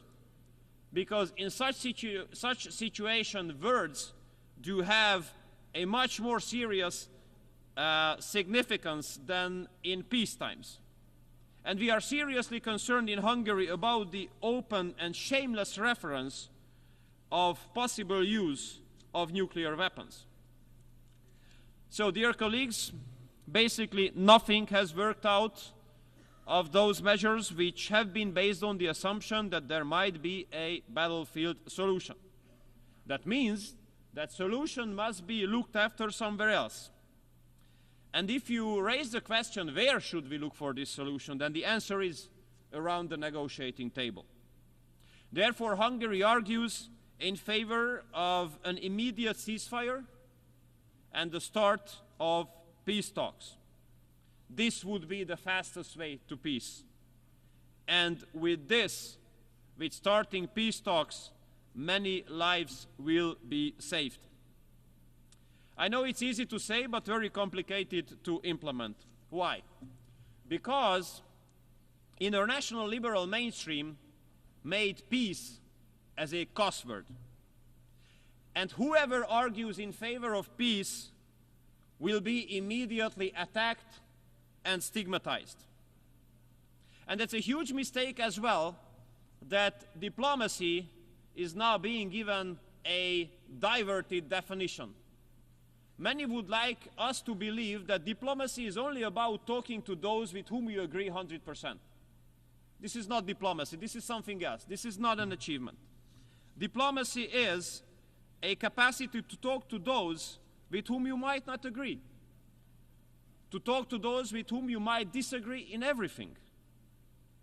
And here I do believe, Mr. President, that the United Nations should have a great role, because United Nations was not established as a group of like-minded countries. It was established to give platform for everyone to talk to everyone about everything. And UN gives a legitimate possibility even for those countries who are at war with each other to talk to each other. Therefore, we reject any kind of federalistic efforts which would limit or restrict us in whom we would like to talk in the framework of United Nations and what would be the topic. I'm representing a small or mid-sized, depends on the level of self-confidence, country coming from Central Europe, a landlocked one. And I have to tell you that we do consider it as nonsense and unacceptable that the representatives of the big powers are not ready to talk to each other. Because the fact that they don't talk to each other, that poses a serious security risk on us. And there's another risk that they don't talk to each other. If they don't talk to each other, then the world can easily be divided into blocks again. And that's a nightmare for us. Why? Because we have already experienced it once. We have lost 40 years of our lives, 4 decades, when the world was divided into blocks. Therefore, we have to speak very clearly. We don't want such kind of period to come back. We don't want the world to be divided into blocks again. And I would like to disillusion everybody. It would not only be us to lose everything, or almost everything, in case the world's going to be divided into blocks. Everybody would lose on that. I do believe that a civilized East to West cooperation could bring a lot of profit to the whole world. Therefore, we Hungarians argue in favor of connectivity. We wish the next period, the next part of global history would be not about a new Cold War, but would be about connectivity. And although we are a relatively small country, but we can serve as a good example. What a big growth potential is being represented by a civilized East-to-West cooperation. We have been carrying out a pragmatic, patriotic foreign policy based on common sense and aiming at reaching the national interests. And as an outcome of that, Hungary became a meeting point of East and West. The biggest corporates of the Eastern and Western economies are meeting in Hungary. Imagine in Hungary, the top German premium car makers and the top Chinese electric battery manufacturers are not only working together in one country, in one city, they are building their factories next to each other on the neighboring plots. So therefore, I have to underline that the strategies of those corporates which have a determining impact on continental economies cannot be successful without free global economic cooperation. Dear colleagues, it has not been a long time ago that that time Federal Chancellor of Germany was speaking about a economic and trade cooperation zone starting from Lisbon, ending at Vladivostok. And it has not been a long time ago that European political leaders spoke about Eurasian cooperation. Unfortunately, nowadays, we are far away. But it's not impossible to return there. But there's one very important major precondition. Global politics must change fundamentally. What would that mean? It means, in our reading, that global politics must come back to the basis of mutual respect. And dialogue and diplomacy must return as the major tools here. And this is absolutely not hopeless, because our experience here at the General Assembly, being convened in New York, our experiences do prove that the friends of peace are in majority in this chamber. And we Hungarians are proud to be part of this global majority for peace. And we are ready to support all global initiatives which are aiming at reaching peace. And we are ready to discuss all peace plans. And we consider it as unacceptable that some countries would like to give exclusivity to one or another peace plan, acting as if the other one would not exist. We absolutely want all peace plans to be discussed. And here I would like to commend the People's Republic of China and Brazil for putting together a plan. And we do hope that that plan will be on the agenda as well. Dear colleagues, if we could reach peace, it would not only save lives of the people, but would give a big support, a big help to many countries in the transatlantic community where I'm coming from, to get rid of the huge burden of hypocrisy. And I tell you why. Many Western colleagues of ours like to say that they got rid of the energy sources of Russia, for example. This is one of the biggest fake news ever, because the Western countries continued to do business with Russia just like others. They just simply deny it. If you look at the share of Russian gas in the LNG ports in western part of Europe, you might be surprised. Or if you have a look at the oil arriving to the western countries in Europe, where it comes from originally, you might be surprised as well. And if you look at who is the #1 uranium supplier of this very country, United States, you would be surprised as well. In order to avoid your homework to look for it, this is the Russian Federation. Dear colleagues, all this prove that economic sanctions are totally useless in this regard. They absolutely don't work out. They put much more harm on some European economies than on the Russian economy. Many Western countries and Western economies do evade the sanctions. So I think it's no wonder that we cannot recall any successful sanction mechanism in history. These sanctions do not make any sense as well. Dear colleagues, the war in Ukraine puts a serious security risk on Europe. But this is not the only security risk there. We in Europe have been faced with massive waves of illegal migration, and unfortunately, Brussels made a huge mistake there because they wanted to manage migration instead of stopping it. And this approach has encouraged a massive number of people to hit the road, to pay thousands of euros to smugglers, and take the life hazard to come to Europe. But we Hungarians, we do stick to our own right to make a decision on our own, whom we allow to enter the territory of our country and whom we are ready to live together.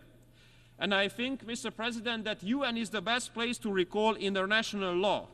International law speaks very clearly. Everyone who has to escape from his or her home has the right to stay temporarily on the territory of the first safe country, but not on the second, on the third, or the fourth one. Therefore, Hungary will continue to stop the flow of illegal migration on its border, through which basically we save Europe from further huge security-related challenges. And in the meantime, this is insane that while Hungary is protecting its border, has to pay a fine of multiple tens of hundreds of millions of euros because of complying with international law.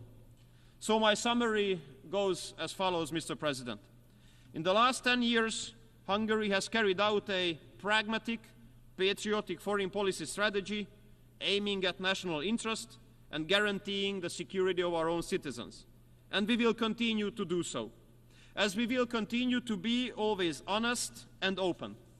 And we will do always what we say, and we will always say what we think. It might be unusual nowadays. How it is possible? It is possible because there's an unusual political stability in Hungary, which is very unique in Europe. We have won all elections in the last 18 years, the one-party right-wing government. That means that people like what we are doing, they support what we are doing, and they give the approval to continue. And the government will continue. We will not have the intention to satisfy NGOs or external actors, but we will always have the intention to satisfy our own electorate, our own citizens, because we do believe that democracy is all about that, the people. Thank you so much for your kind attention.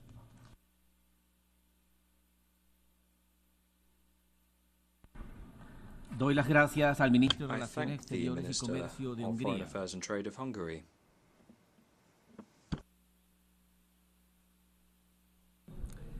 Doy ahora la palabra al excelentísimo I now give the floor señor to His Excellency Bakhtiyor Bakhtiyor Saidov, Ministro de Relaciones Exteriores Minister de of Foreign Uzbekistán. Affairs of Uzbekistan.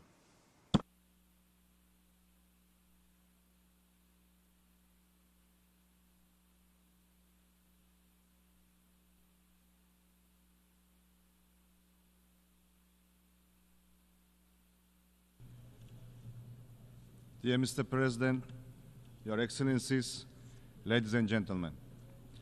First of all, allow me to convey greetings and best wishes of peace and prosperity from the President of the Republic of Uzbekistan, His Excellency Shavkat Mirziyoyev, to the United Nations leadership, heads of states, and delegations participating at the 79th session of the General Assembly.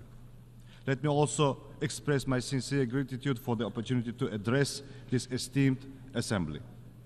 I would like to thank the UN Secretary General, Mr. Antonio Guterres, for his firm focus on Central Asia. This was once again confirmed by his recent visit to our region, which laid a solid foundation for further expanding cooperation with the United Nations. Our debates are taking place at a time of escalating global challenges. Wars and conflicts, triple planetary climate crisis, worsening of the world economy and technological gap are affecting all countries without exception. We firmly believe that the United Nations must remain central in addressing the challenges of the 21st century. Resolving global issues at the national level is crucial for maintaining stability and the well-being and prosperity of our people. In this context, achieving the Sustainable Development Goals is very important. The consistent implementation of the SDGs has been identified by the President of our country as a cornerstone of Uzbekistan's state policy. Our Uzbekistan 2030 development strategy is fully aligned with SDGs. In recent years, Uzbekistan has made significant progress in poverty reduction, improving public access to education, transitioning to a green economy, and promoting gender equality. Our GDP has more than doubled, and the poverty rate has fallen almost 4 times in less than 10 years. We are taking solid steps to create jobs and improve the quality of human capital with the aim to reduce the unemployment rate from 11 to 7%. Full-scale implementation of the SDGs is impossible without attracting investments and advanced technologies. Uzbekistan is actively pursuing these goals, leveraging our state resources and private sector. However, many developing countries face challenges in accessing global financial resources. We share the view to reform the international financial system to establish a modern financial architecture. Humanity's future is closely linked to the development and application of modern technologies. New scientific advancements should bring people and nations closer together, not separate them. We proceed from the principle that access to technology is not a privilege, but a right for every person and every nation. Digital technologies are especially crucial. We have adopted the Digital Uzbekistan 2030 strategy. We are rapidly advancing our IT sector. Yet, there is another side of the coin. Rise of the digital technologies presents new challenges, particularly concerning the uncontrolled use of artificial intelligence. Based on this idea, at the previous session, Uzbekistan supported and co-sponsored UN General Assembly resolutions on utilizing safe artificial intelligence for sustainable development and strengthening international cooperation. We will continue to advocate for broad international collaboration to address these issues. Last year was one of the hottest in the history of meteorological observations. We have witnessed record-breaking heat and extreme cold conditions worldwide. This once again proves the growing urgency of the climate change problem. Central Asia is among the most exposed and vulnerable regions of the world climate change. The air temperature in Central Asia is rising faster than the global average. This creates a wide range of problems which pose serious risk to food and energy security. Thus, the level of the water availability per capita in Central Asia has halved over the past few decades. The Aral Sea disaster continues to have an extremely negative impact on the ecosystems of all states in the region. We call on the international donor community to expand projects in the Aral Sea region aimed at mitigating the devastating consequences of this disaster. The Aral Sea became the first region in the world to be granted by the UN the status of a zone of environmental innovation and technology. Our best experience could benefit other countries facing similar problems. Central Asian countries are unified on climate action. Last December, at the initiative of the President of Uzbekistan, the General Assembly by consensus adopted a resolution that Central Asia in the face of environmental problems, strengthening the regional solidarity for sustainable development and prosperity. We also developed a regional climate change adaptation strategy and established a climate council to create a national climate change program. At the same time, we are aware of the need for broad international cooperation to effectively overcome these challenges. In this regard, we propose to adopt the UN Resolution International Year of Land Restoration and Increasing Drought Resistance. Ladies and gentlemen, our updated constitution sets ambitious goals for building a welfare state. Uzbekistan is committed to enhancing social protection, improving service quality, and implementing international standards. For this purpose, we have established the Social Protection Agency. We plan to hold the World Conference on Social Protection in 2025, and we invite all UN member states to hit this important event. Empowering women and girls is a key component of our state policy. Uzbekistan has made notable progress in ensuring gender equality, ranking among the top 5 countries in this regard. The Asian Women's Forum, held in Samarkand in partnership with the UN Women, has become a crucial platform for dialogue on gender policy issues. We propose expanding this forum to a global women's forum and adopting the UN resolution on enhancing the social, economic, and political activities of Asian women. Youth represents our common future. In Uzbekistan, where over half of the population is under 30, effective youth policy is vital to build a new Uzbekistan. We are a global leader in implementing the UN Youth Strategy 2030. However, the rising radicalization and increased violence involving youth alarming.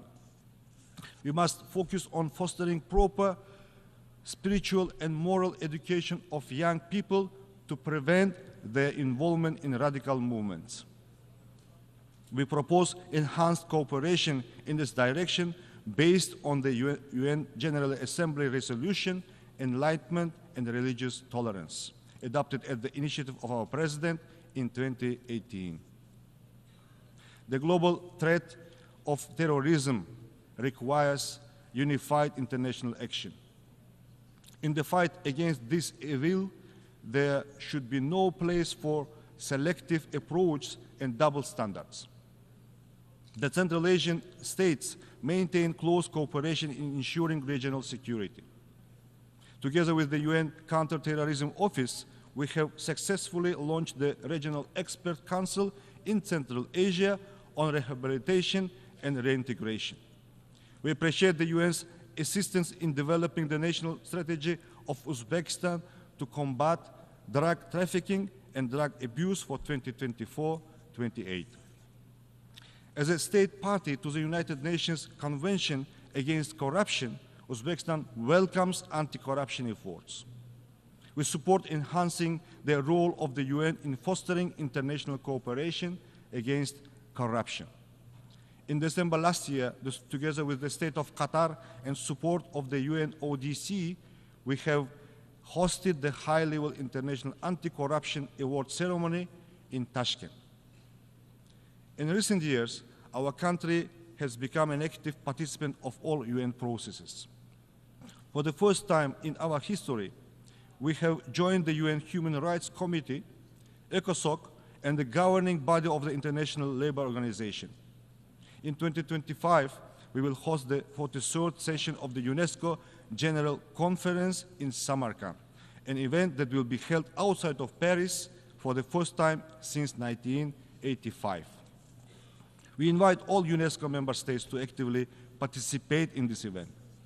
We have decided to run for the non-permanent membership of the UN Security Council for the 2035-2036. We count on your support of our candidacy. Dear ladies and gentlemen, Central Asia remains top priority in Uzbekistan foreign policy. The new political atmosphere in Central Asia allowed us to address many global issues regionally. We will continue to consolidate our efforts to transform the region into a zone of lasting peace, good neighborliness, stability, and dynamic development. Our region remains one of the least integrated economies in the world in terms of its transport and communication networks. Due to the geographical location of the Central Asia, the cost of transporting goods to the nearest seaports can reach up to 50% of the final value, which is 4 to 5 times higher than the global average.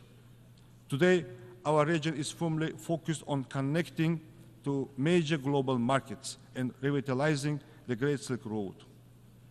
Uzbekistan is taking strong steps to establish effective transport corridors leading to international markets. We are implementing an ambitious project to build the Trans-Afghan Railway, which will provide access to global ports and have a positive effect on the economic development of our vast region. The key to ensuring the stability and sustainable development in our region lies in addressing the Afghan problem. Afghanistan is an integral part of Central Asia. Unfortunately, the international community has been unable to implement measures capable of reversing the challenging situation in this country. Uzbekistan is pursuing a pragmatic policy towards Afghanistan. We will continue to contribute to Afghanistan's economic reconstruction and the development of its transport and energy infrastructure. We are ready to expand the educational center for Afghan citizens in the Uzbek city of Termez into the global training center. Recently, we have established the Termez International Trade Center, designed to foster a favorable business environment and enhance logistics. In order to achieve stability, it's crucial to uphold the UN's central role in resolving the Afghan issue and developing coordinated strategies to ensure sustainable development. Your Excellencies, in conclusion, I would like to once again emphasize that the challenges and threats we face today can only be addressed through comprehensive international efforts. Uzbekistan remains committed to actively participating in shaping the agenda for multilateral cooperation, achieving common goals, and supporting measures to reinforce the Central Asia role of the United Nations. I thank you for your attention.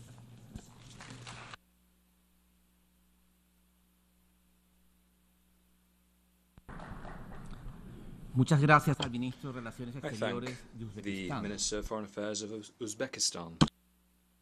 Doy ahora la palabra al excelentísimo I now señor give the Iván floor to Gil His Pinto, Excellency Ivan Gil ministro del Pinto, Poder Popular para Minister Relaciones of People's Exteriores Power de la for Foreign República Affairs Bolivariana of de the Venezuela. Bolivarian Republic of Venezuela.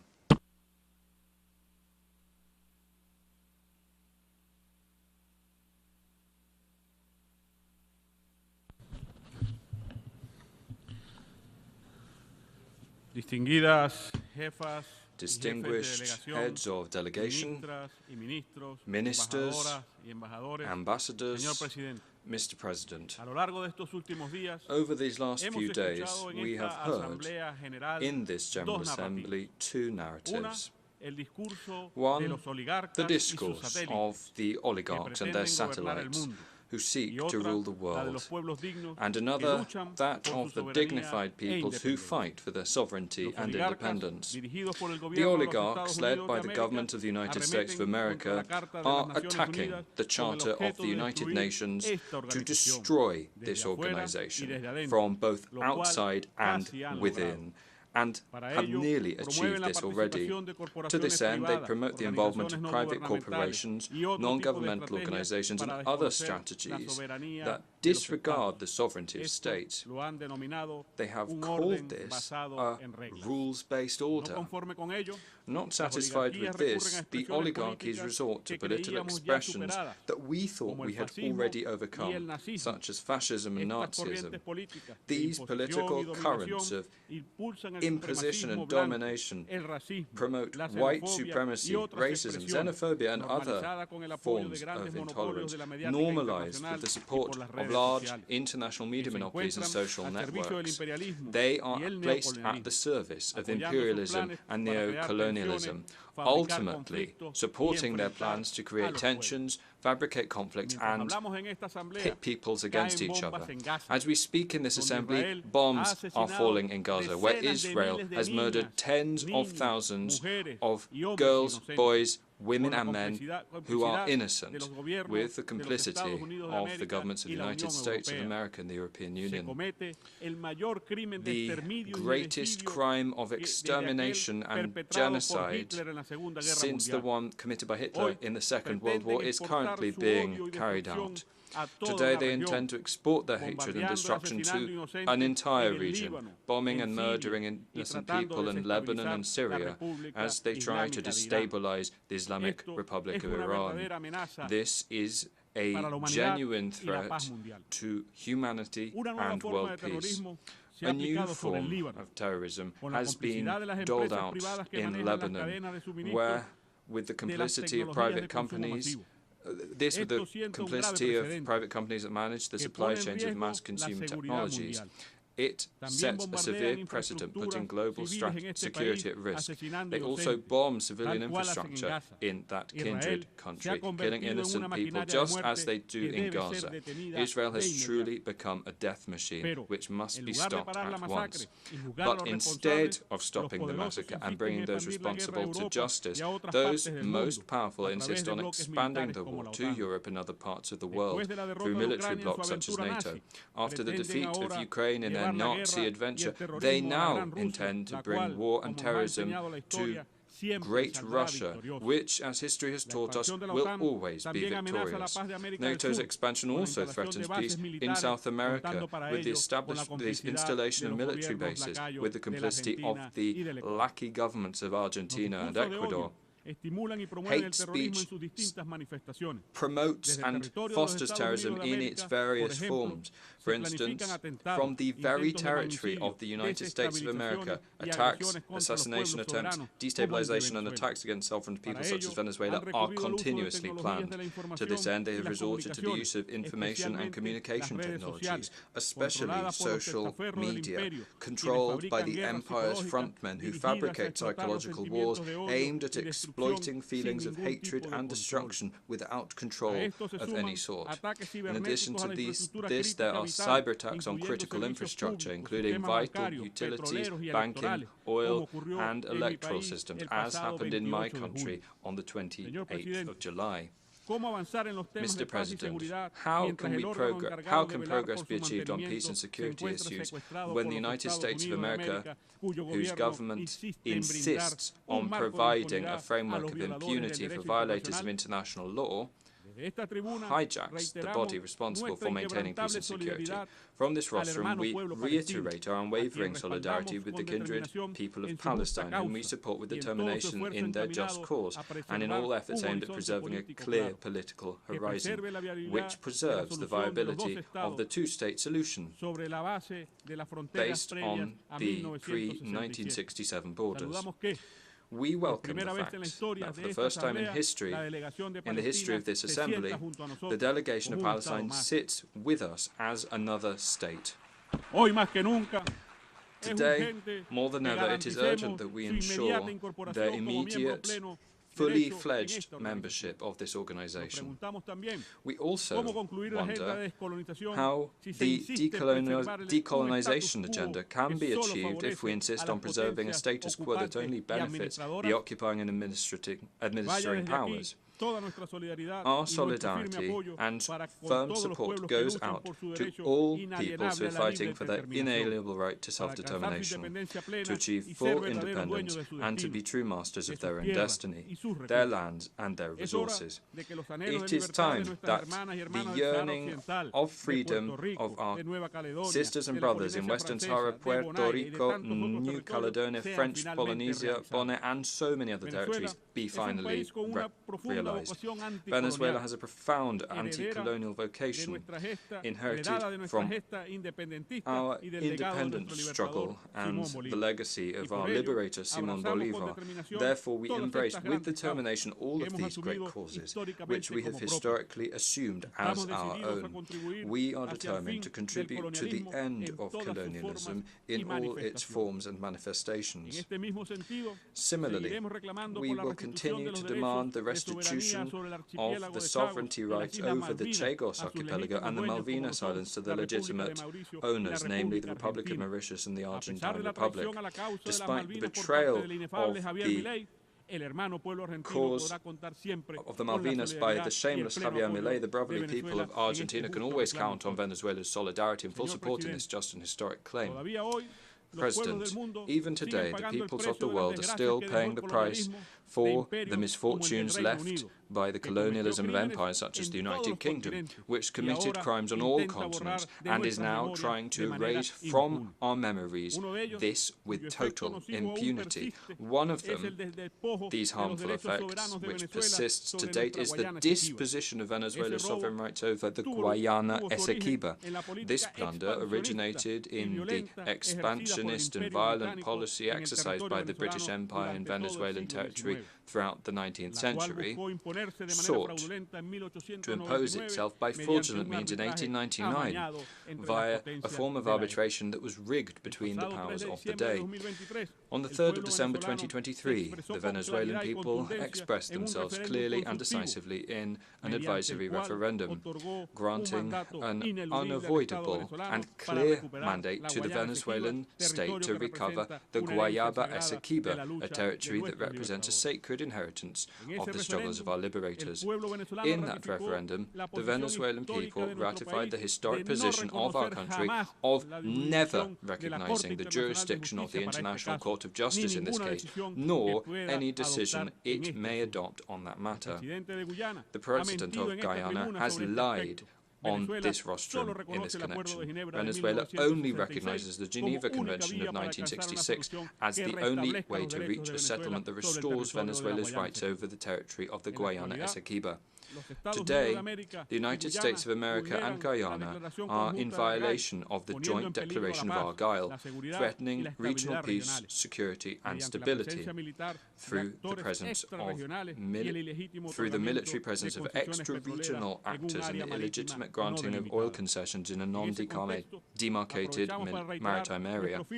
In this context, we take this opportunity to reiterate our firm commitment to the CELAC proclamation of Latin America and the Caribbean as a zone of peace. It is time for Guyana to demonstrate its commitment to that proclamation, as well as dialogue, mutual respect, tolerance and understanding, thus returning to the Geneva Agreement. President, the illegal imposition of unilateral coercive measures against whole peoples by the United States of America and the European Union represents a flagrant violation of the Charter of the United Nations and every norm of international law. These measures constitute massive violations of human rights, including the right to development, as well as crimes against humanity. We reiterate our call for the complete, immediate and unconditional lifting of all regimes of so-called sanctions and blockades that today are enforced against more than a third of humanity, including 30 million Venezuelans.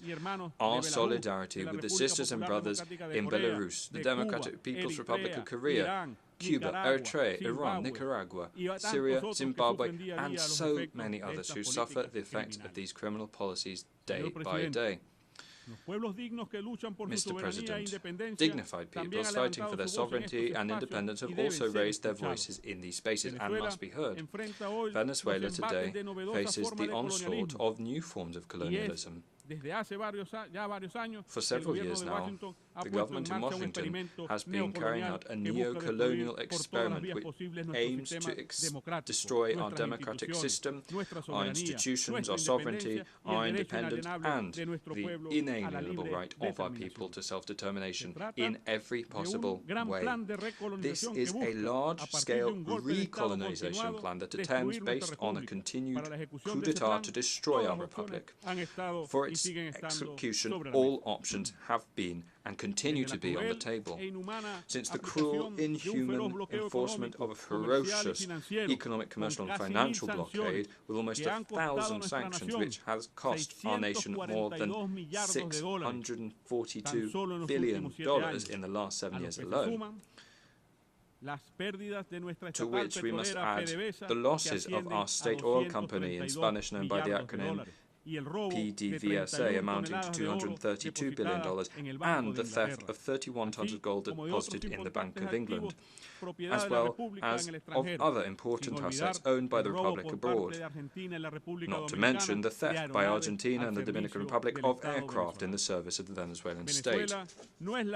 Venezuela is not the only one affected by this interventionism, which is deeply rooted in the colonialist tradition of the Monroe Doctrine, and which continues to cast a shadow over the expression of political independence on our continent. This is the case of brave Cuba and the blessed and always free Nicaragua. They also promote coup d'etat, as in Bolivia. They also promote coup d'etat, as in Bolivia, in 2019 and 2024. And they mercilessly attack, with support of local oligarchies, the government of President Gustavo Petro in Colombia and that of President Xiomara Castro of Honduras. Our firm support and unwavering solidarity with them too. President, on the 28th of July, as is customary in our revolutionary democracy, the Venezuelan people expressed themselves in a conscious, peaceful and massive manner to elect, with full guarantees, transparency and freedom, the Venezuelan head of state and government for 2025-2031. President Nicolás Maduro was re-elected with a clear and overwhelming majority. After this great popular victory, the oligarchy of my country resorted once again to disregarding of laws and institutions, triggering a criminal form of violence that left 27 dead, hundreds wounded, and the destruction of public and private property. With the use of criminal gangs, they set up barricades, burned schools, hospitals, and public institutions, and assassinated ordinary citizens for their political affiliations alone. None of this will be reported in the mainstream media. Worse still, neither does the UN High Commissioner for Human Rights, who, despite having received all of these facts about the criminal acts and responsible actions deployed by the Venezuelans, has preferred to turn the victims into perpetrators and the perpetrators into victims. Over the last 2 days, this fascist and disinformation campaign against our country has been spread from this rostrum. The government of the United States of America and its satellite and servile governments have dedicated themselves to lying, attacking and threatening our people from this place, which is a symbol of peace and understanding by trying to impose a false narrative. But here we are once again to present the truth about Venezuela and our people. Today we come to unveil all of these charlatans. President, at the forefront of this huge operation is, as usual, the government of the United States of America and its agencies, as part of its failed policy of a continued coup d'etat against the Bolivarian Republic of Venezuela, which began more than 25 years ago. From their territory, and specifically the state of Florida, terrorist attacks against public officials and facilities are planned. They also use social networks with impunity and the full support of the White House to promote mercenary incursions, as already happened in May 2020. Although Washington denies involvement, this time they were caught red-handed. Investigations into the latest aggression plots have shown that several US and European mercenaries, including an active US military officer specializing in terrorist and destabilization operations, were behind the post-electoral violence. These criminals have confessed that they intended to assassinate President Nicolas Maduro, the executive vice president, and other senior Venezuelan state officials, as well as attacking critical infrastructure services such as water and electricity. We inform you that all have been arrested, including 2 people linked to Spain's National Intelligence Center. In addition, more than 400 rifles of different types have also been seized, some of them produced for the exclusive use of the U.S. Armed Forces. In the coming weeks, our government will present additional and much stronger evidence of what happened, which we are certain will shock the world. President, an additional phase of this criminal plan of aggression has been developed in recent days through another group of mercenaries who opened a website in this country to openly raise funds to attack Venezuela and carry out assassinations. This initiative has the backing of U.S. government agencies, U.S. Congress members and senators. The hypocritical oligarchic narrative does not condemn such an aberration. In this context, it bears underlining the obligation of the states to ensure that their territory is not used to finance, plan, facilitate, or commit acts of destabilization through the use of mercenaries and terrorists. In this sense, we demand that the U.S. government comply with its international obligations on this subject. We also have to emphasize that these terrorist plots, planned for months, took place at the very same time as the negotiations and signing of agreements between Venezuela and the United States of America in Doha in September last year, through which we sought to move towards a normalization phase of relations between the two nations. This is further proof that the empire's word and supposed goodwill cannot be trusted. The Venezuelan people demand the immediate fulfillment of all the commitments agreed in Doha, to lift all sanctions, unilateral coercive measures that illegally cast a shadow over our country, and we thank the government of the state of Qatar for its good offices as facilitator of these negotiations. Furthermore, and we have to say this, all of that is happening while the government of the United States of America, which promotes and finances criminal actions across the world, includes Cuba without any basis whatsoever on a spurious list of countries allegedly accused of sponsoring terrorism. We also demand an end to this attack against the homeland of Martí and Fidel, which further deepens the impact of the blockade.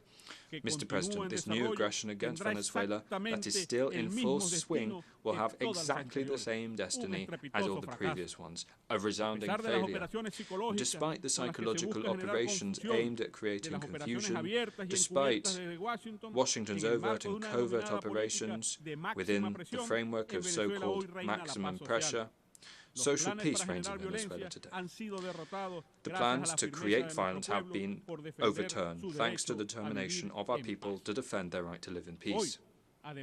Today, moreover, Venezuela has experienced growth that has allowed it to insert itself strongly into the world economy, contributing its strength to the production of energy, food, and basic goods and services.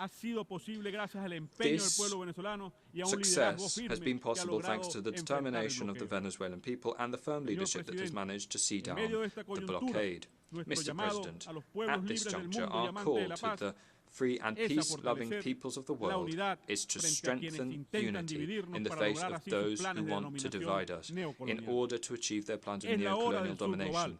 It is the time for the global south. It is the time for the longed-for new world order. It is time to consolidate this new multipolar and multi-centric world of peace and economic prosperity, free of hegemonies. It is time to rescue the founding principles contained in the UN Charter and to honor the promise that this organization is at the service of we the peoples, as stated in its preamble. Venezuela puts its Bolivarian diplomacy pursue peace at the service of humanity, to advance in that direction, as demonstrated by its leadership at the head of the Group of Friends in Defense of the Charter of the United Nations. These are the principles that constitute the narrative of free peoples, which are expressed in new forms of partnership based on the principles of solidarity and complementarity, as, for example, the Bolivarian Alliance for the Peoples of America, or ALBA-TCP by its acronym in Spanish, and BRICS, as well as other hopeful prospects for the emerging new world order, in which our country seeks to insert itself at an accelerated pace. President, let me conclude by emphasizing that in Venezuela we are still on our feet, waging battles hand in hand with our people in a permanent popular organization and mobilization in the struggle to continue consolidating our independence. No matter who is at the head of the U.S. empire that speaks before this rostrum in a year's time, you can rest assured that the clear and rebellious voice of the people of the Bolivarian Republic of Venezuela will continue to be present in this forum under the strong leadership of President Nicolas Maduro Moros, as we stand determined to resist U.S. imperialism. As Bolivar said, God grants victory to those who enshow constancy. Thank you.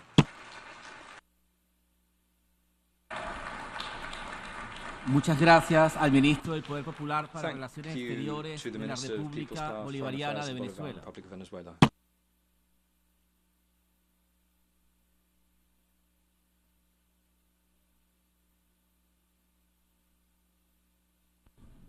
I now give the floor to His Excellency Frederick Makamure Shava, Minister of Foreign Affairs and International Trade of Zimbabwe.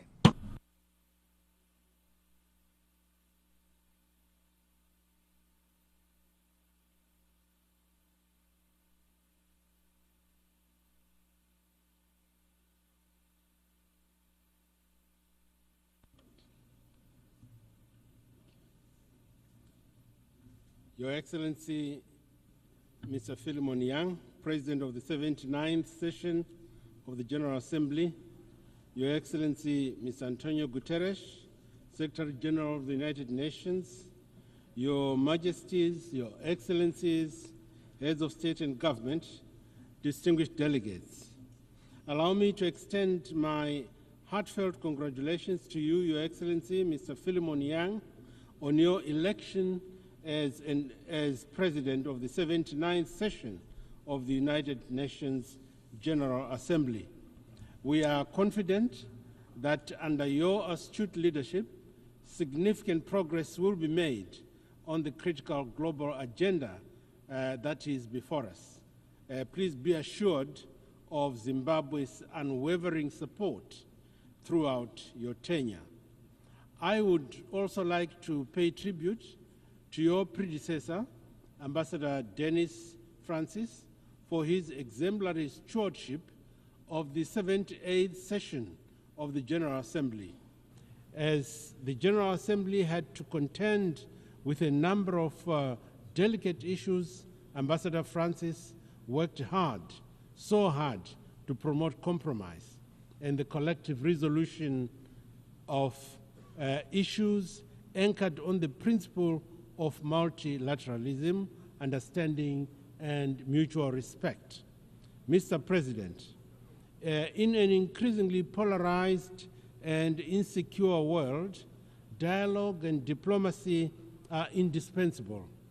Our world is besieged by numerous global challenges, both natural and man-made. The interconnectedness of our world means that events in one region inevitably affect others. In this regard, the theme of this session, therefore, and I quote, leaving no one behind, acting together for the advancement of peace, sustainable development, and human dignity for present and future generations, unquote, is so relevant and timely.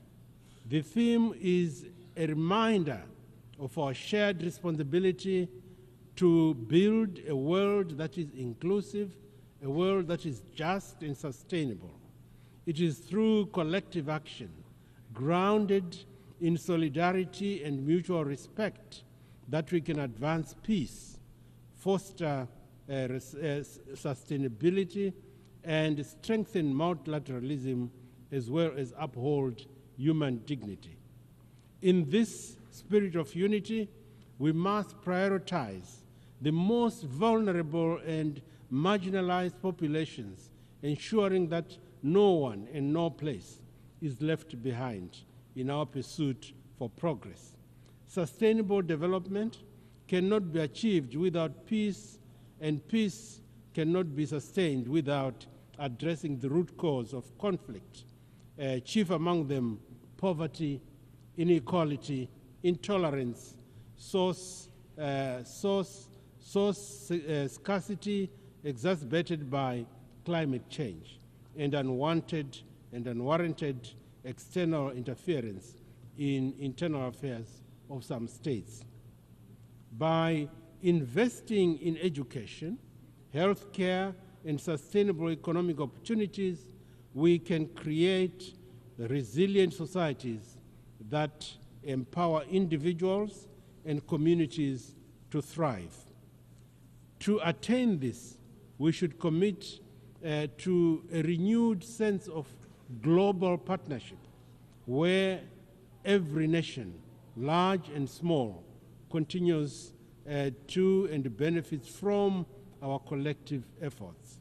Mr. President, as the 2030 deadline for the Sustainable Development Agenda goals, SDGs, approaches, the global community is at a crossroads and needs to make a critical choice on how to advance these ambitions and ambitious targets.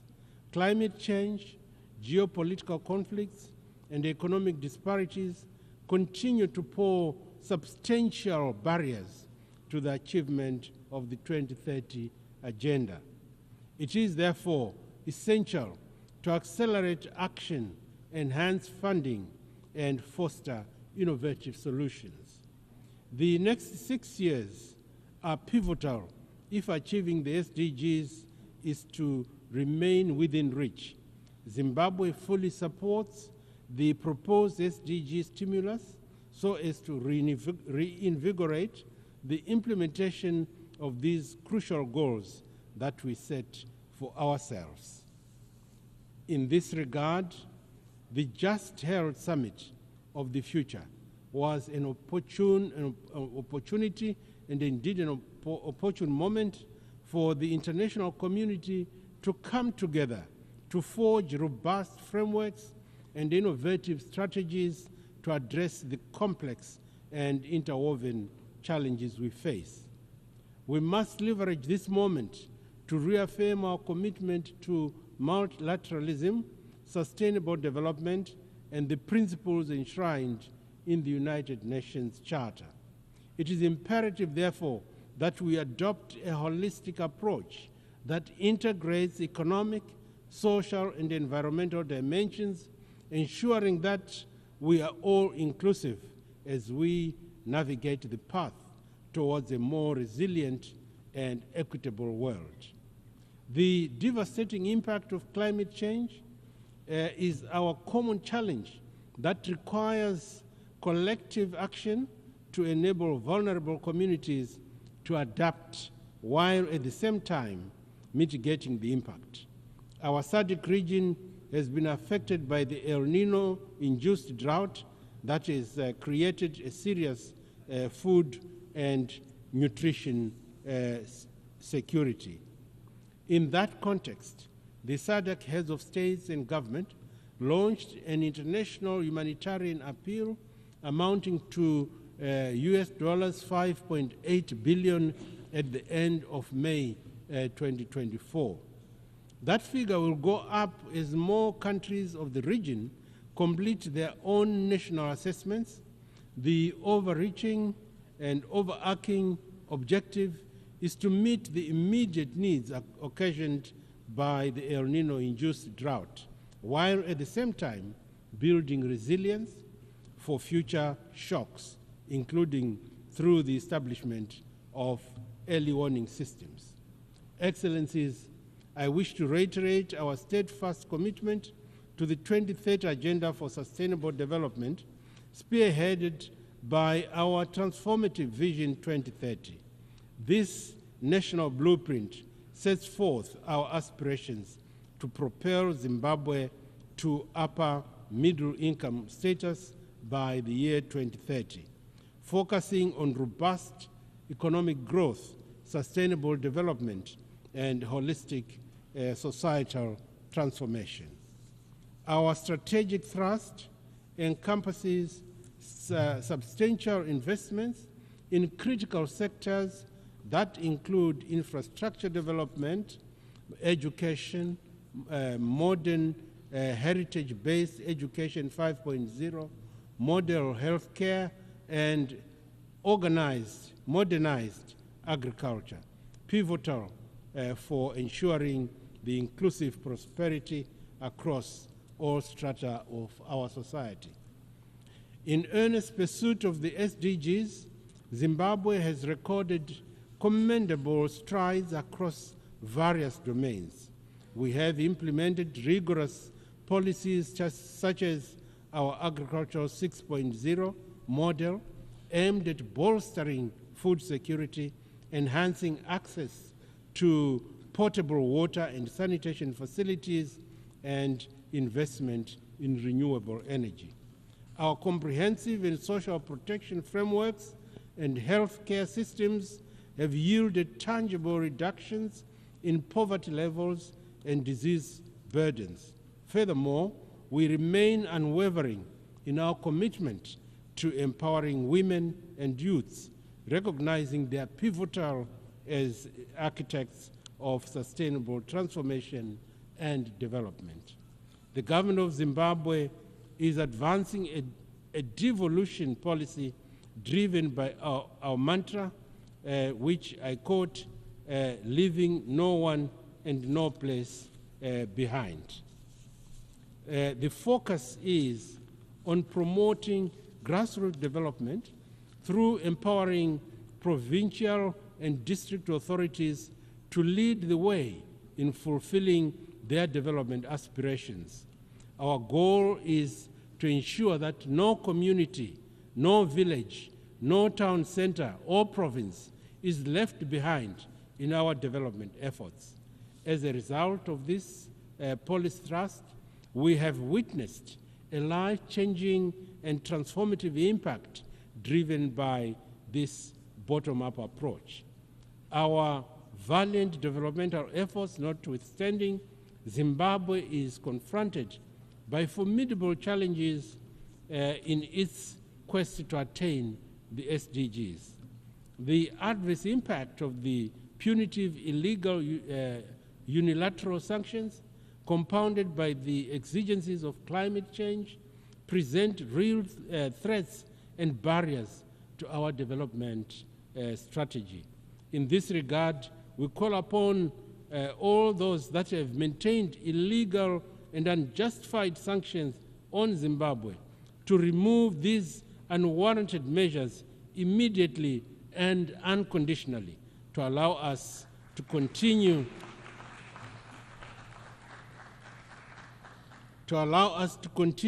with our noble efforts to uplift the lives and livelihoods of our citizens. And in the same spirit, Zimbabwe stands in solidarity with the government and people of Cuba in their struggle against the harsh economic, commercial, and financial blockades.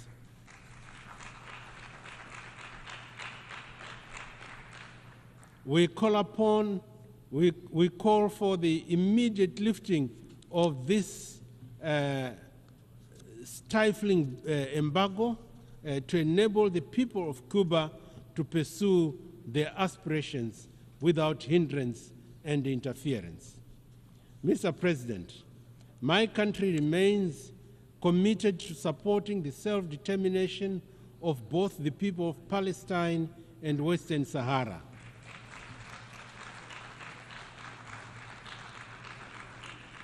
The time for mere rhetoric has long passed. The international community cannot continue to turn a blind eye or be numb to the systematic injustices and suffering of the Palestinian people. We call upon the Security Council to fulfill its mandate by implementing robust measures that ensure the protection of civilians, the upholding of international law, and the facilitation of a just and lasting peace. Most importantly, we need to continue supporting efforts towards a two-state solution which will help resolve the question of Palestine and the resultant peace and security challenges in the Middle East. In the SADC region, we are working tirelessly towards the achievement of peace and security in Eastern Democratic Republic of the Congo, DRC, and in the Cabo Delgado province of Mozambique. Excellencies, the international financial architecture as it stands today is an anachronistic construct that no longer meets the needs of the global community, particularly those of developing nations. Our economies, which are the livelihood of the global market, are disproportionately affected by the rigid and often inequitable policies imposed by dominant financial institutions. The current system, steeped in historical power imbalances, has failed to provide the necessary flexibility and support required for sustainable development. It is therefore imperative that we reform these structures to ensure that they are more inclusive, more equitable, and more reflective of the diverse realities that are faced by all member states, particularly in the global south. In a world facing all manners of insecurities, the current paralysis of the Security Council on crucial topics is unconscionable, as it negates its very important existence. Reform of the Security Council is not just an aspiration, but a present-day necessity. This reform is not just a matter of fairness. It is essential for ensuring that the Council's decisions are all-inclusive, are credible, and truly reflect the global community's diversity. In this regard, Zimbabwe stands by the African Union's Ezulwini Consensus and the SETI Declaration, which advocates for at least 2 permanent seats with the veto power for African countries on the Security Council. Excellencies, information communication technologies have transformed our lives for the better and can be harnessed for fast-paced development. Yet, the same technology has also been employed to commit crimes and destabilize societies. It is therefore prudent for us to come up with a global digital governance framework in order to guard against the harmful consequences of this otherwise transformative technology. Zimbabwe is fully committed and will contribute positively in all negotiations aimed at global cooperation in both harnessing the good from the digital world and also combating the negative aspects and abuse of the same. Mr. President, as I conclude, I wish to reaffirm Zimbabwe's commitment to the purposes and principles of the United Nations Charter. The challenges we face are immense, but not insurmountable.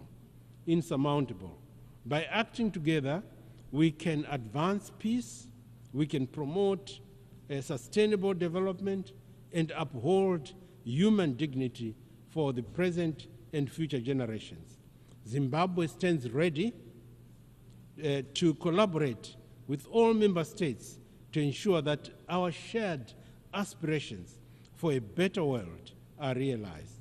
Let us work in unison, guided by the spirit of multilateralism, solidarity, and mutual respect in order to address the pressing issues of our time and to build a more inclusive and just and sustainable future.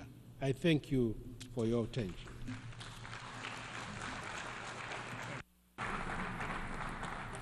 Muchísimas gracias al ministro de Relaciones Exteriores y Comercio Internacional de Zimbabue. Doy ahora la palabra al excelentísimo señor His Excellency Ramadan Abdallah Mohamed Gok, Minister of Foreign Affairs and International Cooperation in the revitalized Transitional Government of National Unity of South Sudan.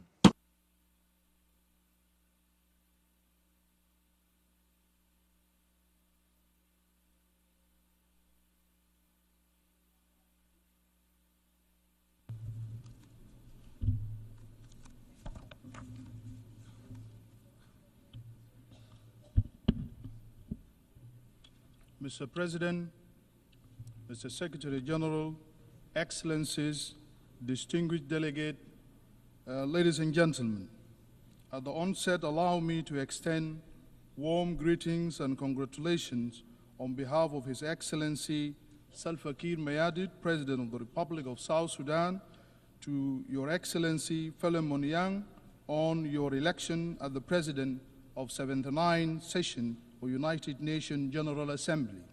His Excellency President Salva Kiir Mayardit, President of the Republic of South Sudan, would have loved to be here, but could not due to competing demands back home. Republic of South Sudan stand ready to support you during your tenure as at the helm of the General Assembly. Allow me also to warmly bid farewell to His Excellency Ambassador Dennis, who was the President of the 78th session of the General Assembly of United Nations for his stellar work in service of the ideals of the UN Charter. We are especially grateful for his proactive leadership as illustrated by goodwill visit to the Republic of South Sudan in June this year, which he undertook in support of the ongoing efforts to consolidate peace, security, and development in our country. Mr. President, the theme of the 79th session, leaving no one behind, acting together for the advancements of peace, sustainable development, and human dignity for present and future generations, speak directly to the present state of global affairs. The ideals and values envisioned in the UN Charter are as important, relevant, and crucial now as they were at the founding of this noble organization on October 24, 1945. They remain essential to addressing serious global challenges from conflict, nationalism, geopolitical competition, food insecurity, climate shock, natural disasters, pandemic, and threat to the international peace and security.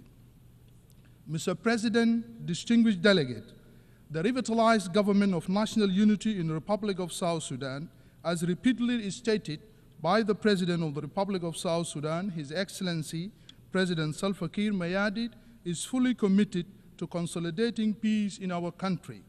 The implementation of the revitalized peace agreement on the resolution of the conflict in the Republic of South Sudan is primary vehicle for ensuring peace and stability in our country.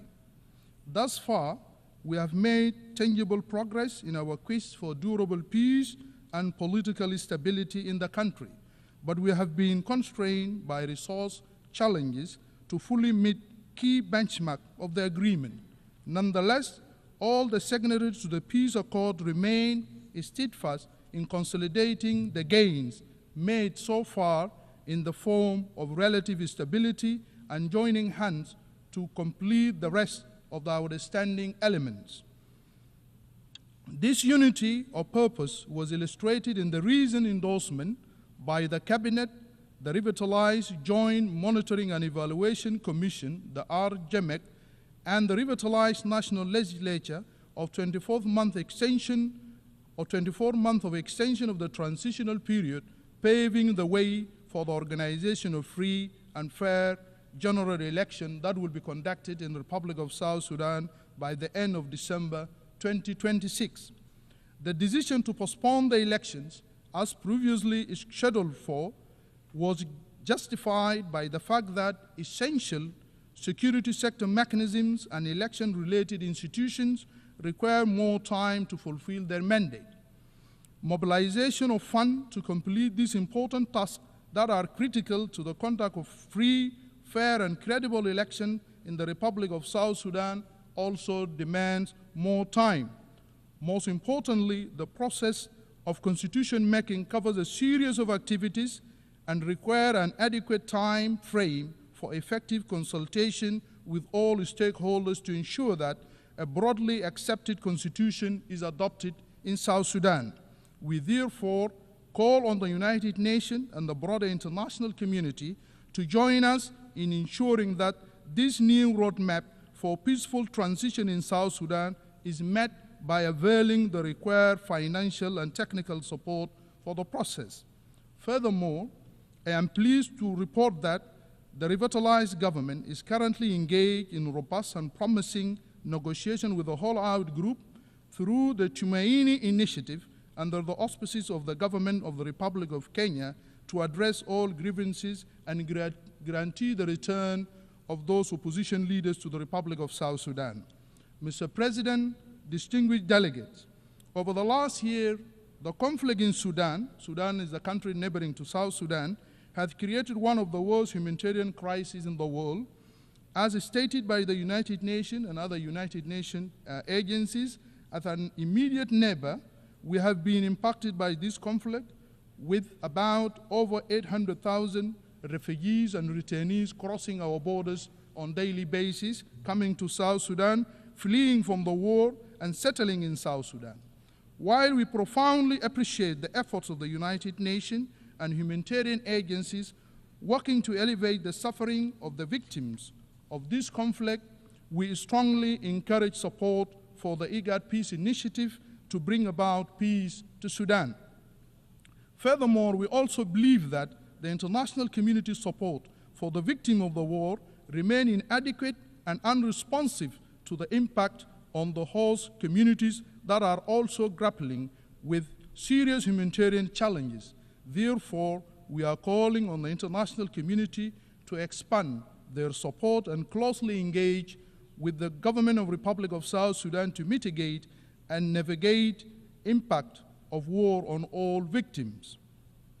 Mr. President, distinguished delegates, it's worth mentioning that the conflict in the Republic of Sudan has also directly impacted the economic situation in the Republic of South Sudan, with oil production significantly reduced since April this year, given the fact that our economy is entirely reliant on revenues that we collect from the sale of oil that pass through Port Sudan. We urge the international community to double its efforts toward resolving the conflict in Sudan. We further call for more solidarity with South Sudan as it struggles to overcome and withstand the dire economic impact created by the conflict in neighboring Sudan. Mr. President, in the last 70 years, 500 million people in Africa also have been affected by the impact of the climate change. As a result, South Sudan battled and suffered from devastating impact of the flood and the drought. Millions of people have been displaced and many lives have been lost due to the flood and the drought. Therefore, there is a need to scale up adaptation action and support to ensure an adequate response in context of the climate crisis. Moreover, we strongly urge developed countries to exercise greater leadership by expanding their financial contribution to the required global mitigation and adaptation interventions, as trillions of dollars are needed annually to tackle the crisis, restore trust in multilateral system. Mr. President, South Sudan recently conducted its first voluntary national review on the Sustainable Development Goals, SDGs, and the recommendations emerging from the findings are informing our immediate interventions. Moreover, our revised national development strategy and annual budget are crafted around commitment to the SDGs. Furthermore, the Ministry of Finance and Economic Planning and the National Bureau of Statistics, with support from the UN agencies and our development partners, are working to strengthen the capacity of the national statistical system to collect quality and analyze timely and reliable data. The government is actively mobilizing resources to conduct the national population and housing census, thus ensuring evidence-based planning and delivering of essential services to the people. As South Sudan capacitates its statistical system and bolsters its analytical capabilities, the government is using the multidimensional poverty index measuring to guide related policies, designing multi-faceted intervention to improve the life of the disadvantaged group and track progress. Mr. President, in recognition of the role of the women in public life in South Sudan, I am delighted to report to the Assembly that South Sudan is making great strides and improvement in gender equality. The government of South Sudan believes that the active engagement of women in governance and decision-making is crucial and critical to ensuring that implementation of commitment contained in the peace agreement that was signed in 2018 and the Mobutu Protocol, the Action National Plan on the United Nations Security Council Resolution 1325 and the SDGs 2030 Agenda and African Union Agenda of 2036. UNCSR 1325 is practically powerful advocacy tool for equal representation in national governance. As a reflection of our commitment to gender equality, South Sudan Transitional Constitution enshrined 35%, which is affirmative action provision for women in all structures of our government. The peace agreement also mandated the establishment of Women Enterprise Fund to support our women, which shall serve as a vehicle for availing resources that can leverage the entrepreneurial and innovative energies of our dynamic female population. We strongly believe that all these initiatives align with the theme of leaving no one behind. Mr. President, distinguished delegate, South Sudan is a young country in terms of its population, with young people constituting over 70% of the population of our country. This demographic reality can be harnessed for a better future through proactive and progressive investment in the youth. The Republic of South Sudan aims to develop a robust education policy that is focused on unlocking this potential through job creation and innovation, and benchmark under the provision enshrined in the African Youth Charter and United Nations Resolution on Youth-Related Empowerment. The Ministry of Youth and Sport in the Republic of South Sudan and our National Assembly are jointly working on legislation for the National Youth Service and Youth Enterprise Development Fund that will enhance the capacity of our youth. Once these two documents are adopted, these two laws shall create the necessary condition for the empowerment of our youth. Therefore, we call on the United Nations and international community to augment our efforts to enhance the level of technical and financial support to the government in the spirit of common agenda and better future envisioned by the Pact for the Future agreed to at the recently concluded Summit of the Future here in New York. Mr. President, South Sudan Universal Health Coverage Service Index is among the lowest in the region and globally. This is attributed to conflict, economic crisis in the country, and consequence of climate change, resulting in a fragile health system. Maternal and infant mortality rates remain the worst in the world. As such, Government of Republic of South Sudan commit to invest in a durable, accessible, and standard strengthening health care system. We are committed to optimal health and well-being of our citizens via a primary health care approach as the most inclusive, equitable, and cost-effective path to universal health coverage, provisions of preventive health service through national programs such as malaria, HIV/AIDS, TB, routine immunization, and maternal and child health programs, including nutritional health service, is crucial for the reduction of the economic burden of healthcare expenditures for households and the healthcare system in South Sudan. Pandemic preparedness and response through a multi-sector approach but put us on a path to tackle public health emergencies such as responding to the current mpox pandemic and other diseases epidemics in the country. Most importantly, our commitment to address the burden of both infectious disease and rising burden of non-communicable disease as we aim at reducing mortality rate remains our top priority. Succeeding to achieve all the above will promote sustainable development goals of health target of 2030, which will enhance the strategies for Africa we want by 2063.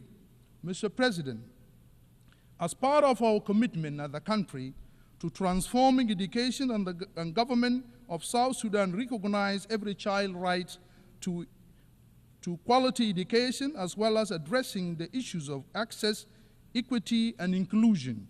Based on this premise, the government commitment has been translated into several actions or interventions. Primarily, His Excellency President Salva Kiir Mayardit reiterate that government policy of universal basic education for all children regardless of their background or gender in February 2023.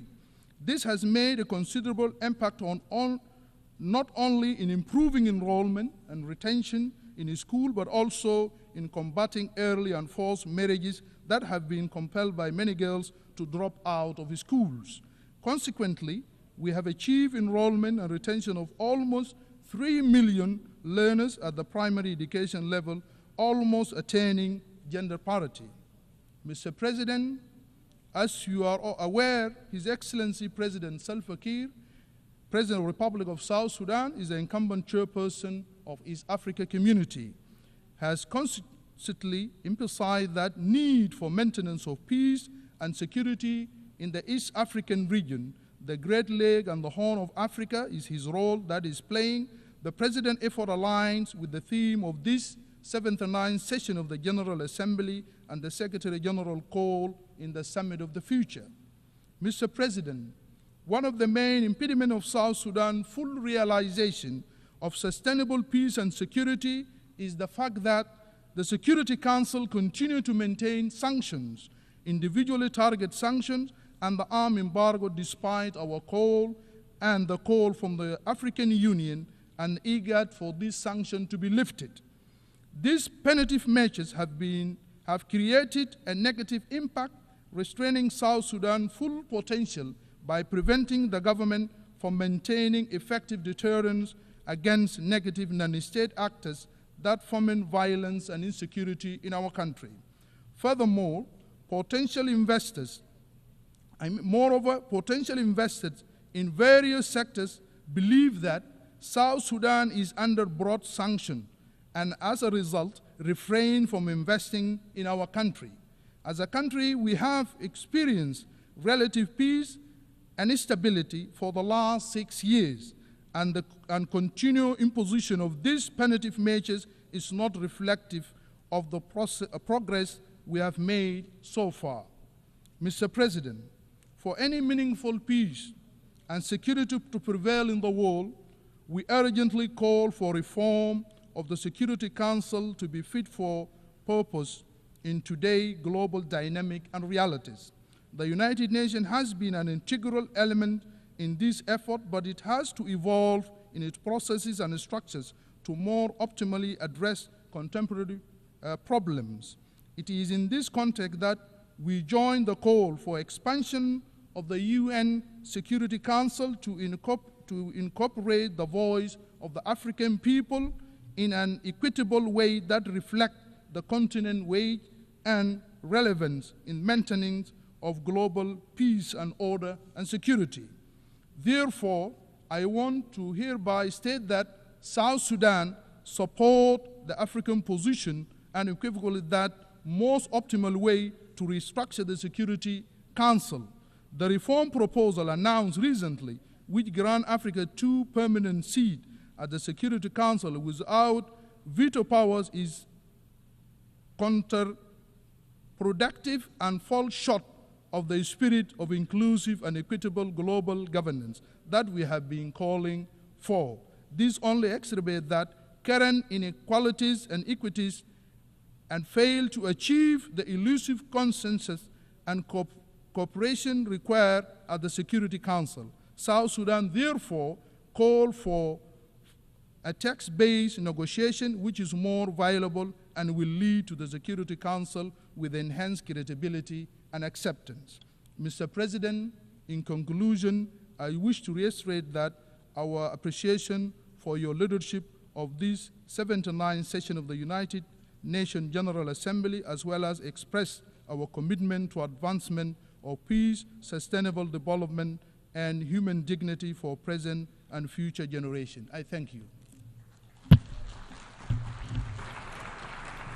Muchísimas gracias al ministro de Relaciones Exteriores I y thank Cooperación the Minister Internacional of Foreign del Affairs and Gobierno International de Transición de Cooperation Unidad Nacional of the revitalizado revitalized de Transitional Sudán del Government Sur. of National Unity of South Sudan.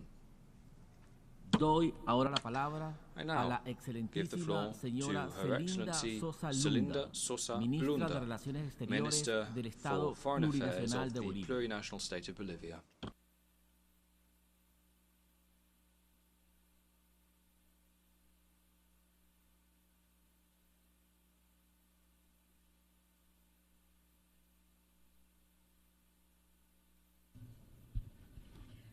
Muchísimas gracias. Thank you very much indeed.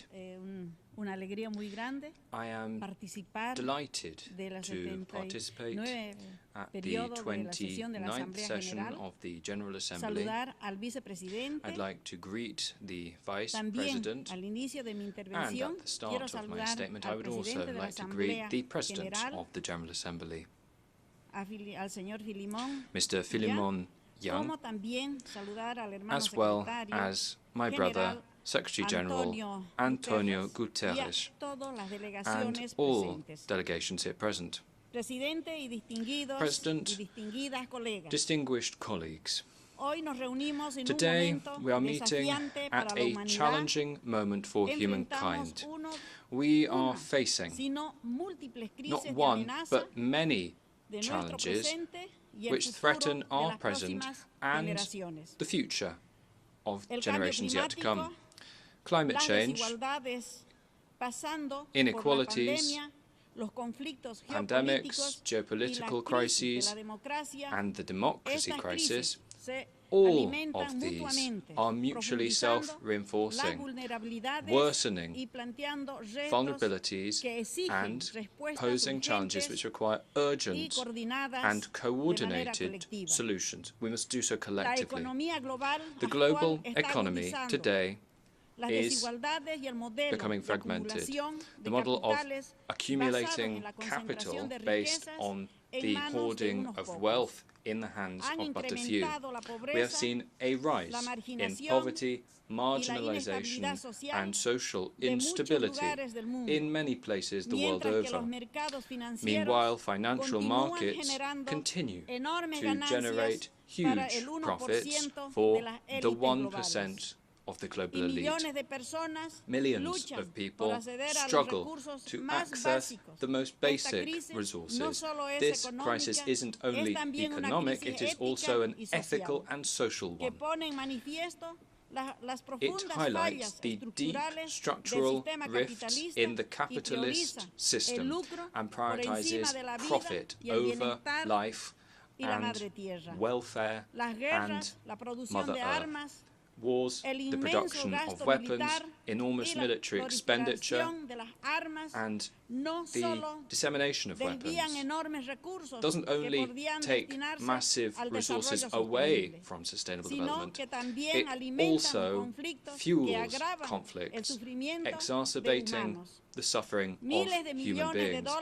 Billions of dollars are destined to the production of weapons, while millions of people go without access to basic services such as education, health, food, and water. Instead of finding solutions to common problems, it increases global instability and hinders the achievement of the Sustainable Development Goals. The environmental crisis is one of the greatest threats, and still our actions are falling short. Global warming, deforestation, pollution, and biodiversity loss are wreaking havoc on our ecosystems, but they also have a direct impact on the lives of millions of people via extreme phenomena such as droughts, floods, hurricanes, all of which are ever more intense and which affect local communities and indigenous peoples. President, the transformation of technologies, which is unprecedented with the development of new technologies and artificial intelligence, are forms of progress which are changing how we interact. Let us work to ensure that this is a good change. But this technological revolution also forces us to ask major questions about global governance in a world where technological power is concentrated in the hands of a mere few corporations and countries. Global governance needs to adapt to make sure that these technologies are deployed in an equitable, ethical way which serves the well-being of humankind, rather than entrenching inequalities or creating new forms of exclusion and control. Brothers and sisters of the world, given this crisis, we must act decisively to collectively tackle the global challenges that we face. It is high time that we change our models of development and bolster multilateral institutions to ensure that the planet is safe for future generations and to make sure that justice, equity and solidarity are the principles guiding our actions vis-à-vis international law and the Charter of the United Nations. The system which has governed the world order since the final days of the Second World War has shown itself insufficient in addressing today's crises, such as climate change, inequalities, regional conflicts, the pandemic, and new forms of economic interdependence. Because of this, a new world order based on multilateral cooperation, which is effective, respect for sovereignty of all countries, and equity in decision-making in the world is an imperative. To do so, we need to have a root and branch reform of international institutions, such as the Security Council of the United Nations, so that they are more democratic and representative. We must move towards a system where global decisions are taken in an inclusive fashion, reflecting diversity and the various needs and visions of developing countries. With that in mind, we also will need to deeply and significantly restructure the international financial architecture, which is based on should be based on economic justice, sustainability and inclusion, creating fairer mechanisms for redistributing sovereign debt, increasing the participation of developing countries within financial institutions, and promoting financing flows which can support sustainable development and action for the climate. It is also vital to redesign mechanisms for international cooperation in tax affairs, so that the most vulnerable economies have access to resources which allow them to address these many crises. Restructuring the international financial system is not only a technical matter. It is also a technical and political sine qua non if we are to build a more equitable, resilient and solidarity-rooted global economy. The 2030 Agenda and the Sustainable Development Goals continue to be in force. They represent our critical roadmap to addressing global challenges, including those which are most urgent. They provide us with a key framework for actions in international cooperation, despite the fact that they are not on track for implementation. We must redouble our efforts and redouble our collective endeavour to ensure that this ambitious plan becomes a tangible reality and that it changes the lives of our peoples. The Pact for the Future must be seized as a historic opportunity so that our destiny as humankind can be safeguarded. We need to commit ourselves to an agenda which addresses not only immediate problems, but which also fosters sustainable, inclusive and equitable solutions for future generations.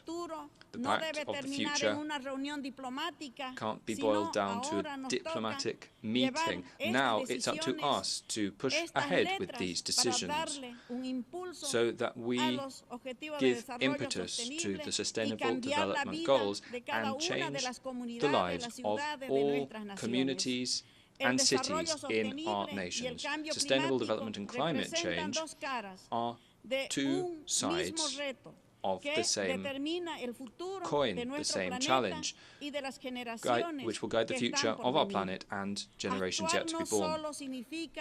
Taking action doesn't just mean reducing emissions, it also means transforming our model of production and consumption, protecting biodiversity, and guaranteeing economic progress, leaving no one behind.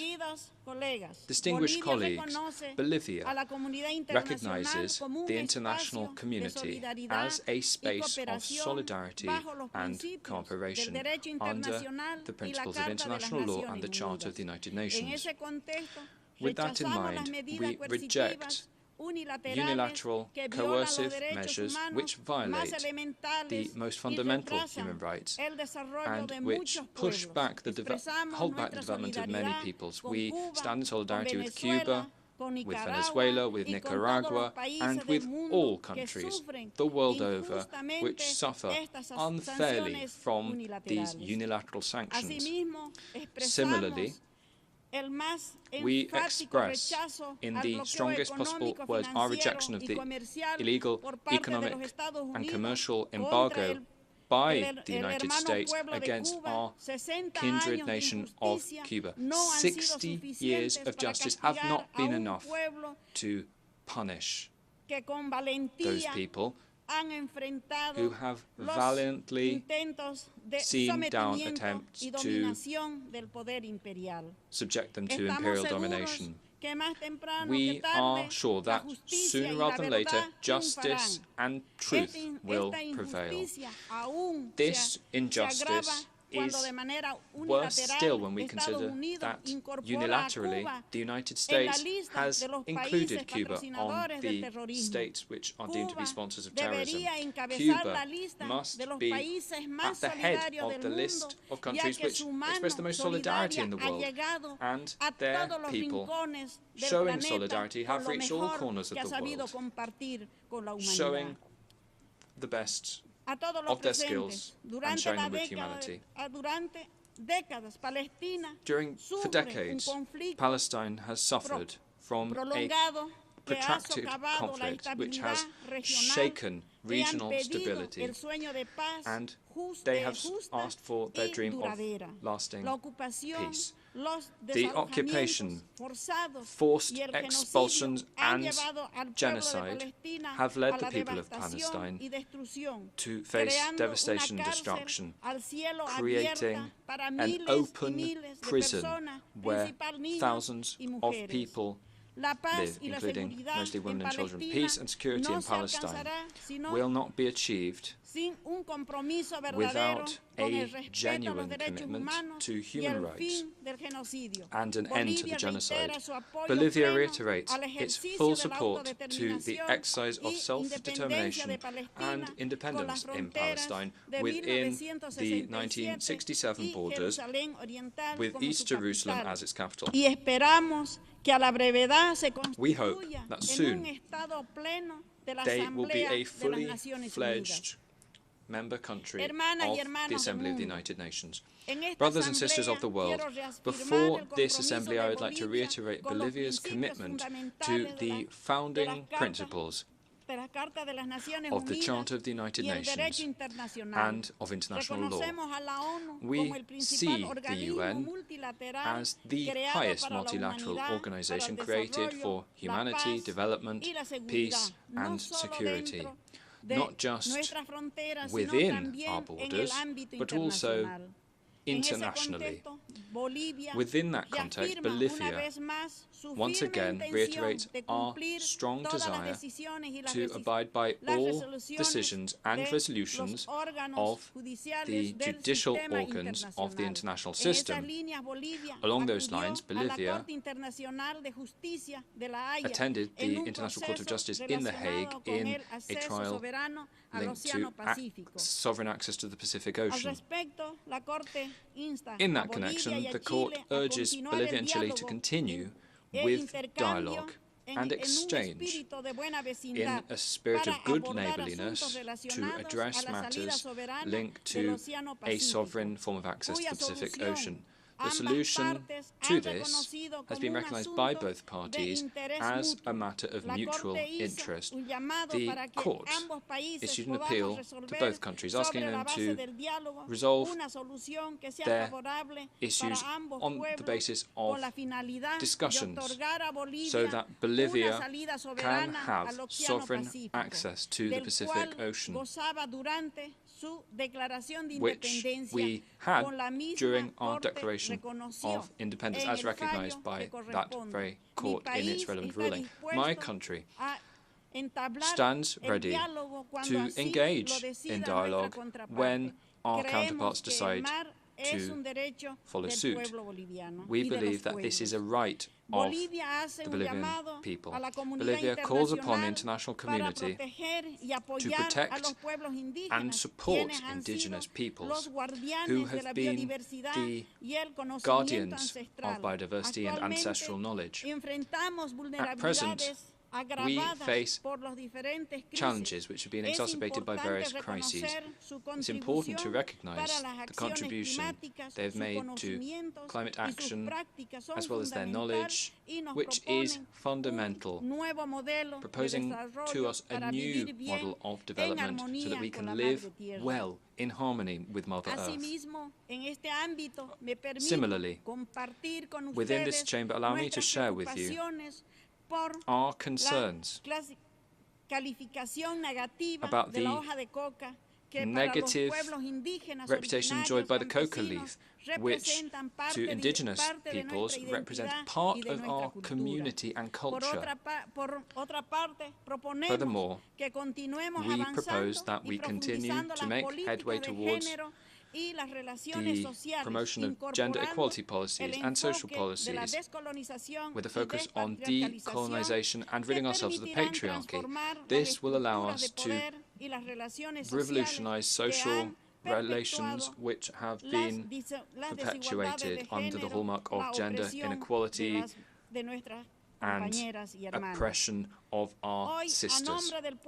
Today, on behalf of the people of Bolivia and its constitutional president, Luis Arce Catacora, we reiterate our democratic conviction, which is rooted in the well-being of the Bolivian people, to soon achieve the 2030 agenda and a form of living well in harmony with Mother Earth. We regret that domestic and external interests are now plunging the country into turmoil as they seek to destabilize the democratically elected government. But we are sure that with the support of all of you, we will stand firm and strengthen our democracy and institutions in our country. Bolivia is a country which has demonstrated throughout its history that its democratic vocation is unwavering as we strengthen our institutions and seek to guarantee a future which is peaceful, prosperous, and progressive for all. This is the only goal we pursue as a government. I would like to say, allá los pueblos del mundo. Thank you very much. Muchísimas gracias a la ministra de Relaciones Exteriores del Estado Plurinacional de Bolivia. Hemos escuchado la última intervención en el debate general de esta sesión. Continuaremos el debate general mañana a las 9 horas en este mismo salón. Se levanta la sesión. The meeting stands adjourned.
Saparabaero-baro-diddle-away.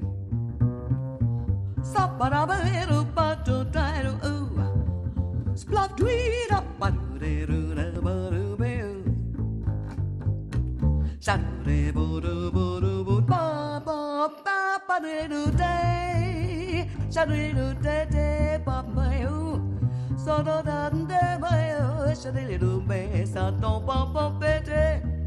So-do-de-do-de-do-de-do-wee. Sa-do-da, sa-do-da, sa-do-da, ba-ba-ba-ba-do-da, ba-da-da-dum-de-bo-dem, ba-ba-do-de-do-de-do-eh. Sa-da-da-do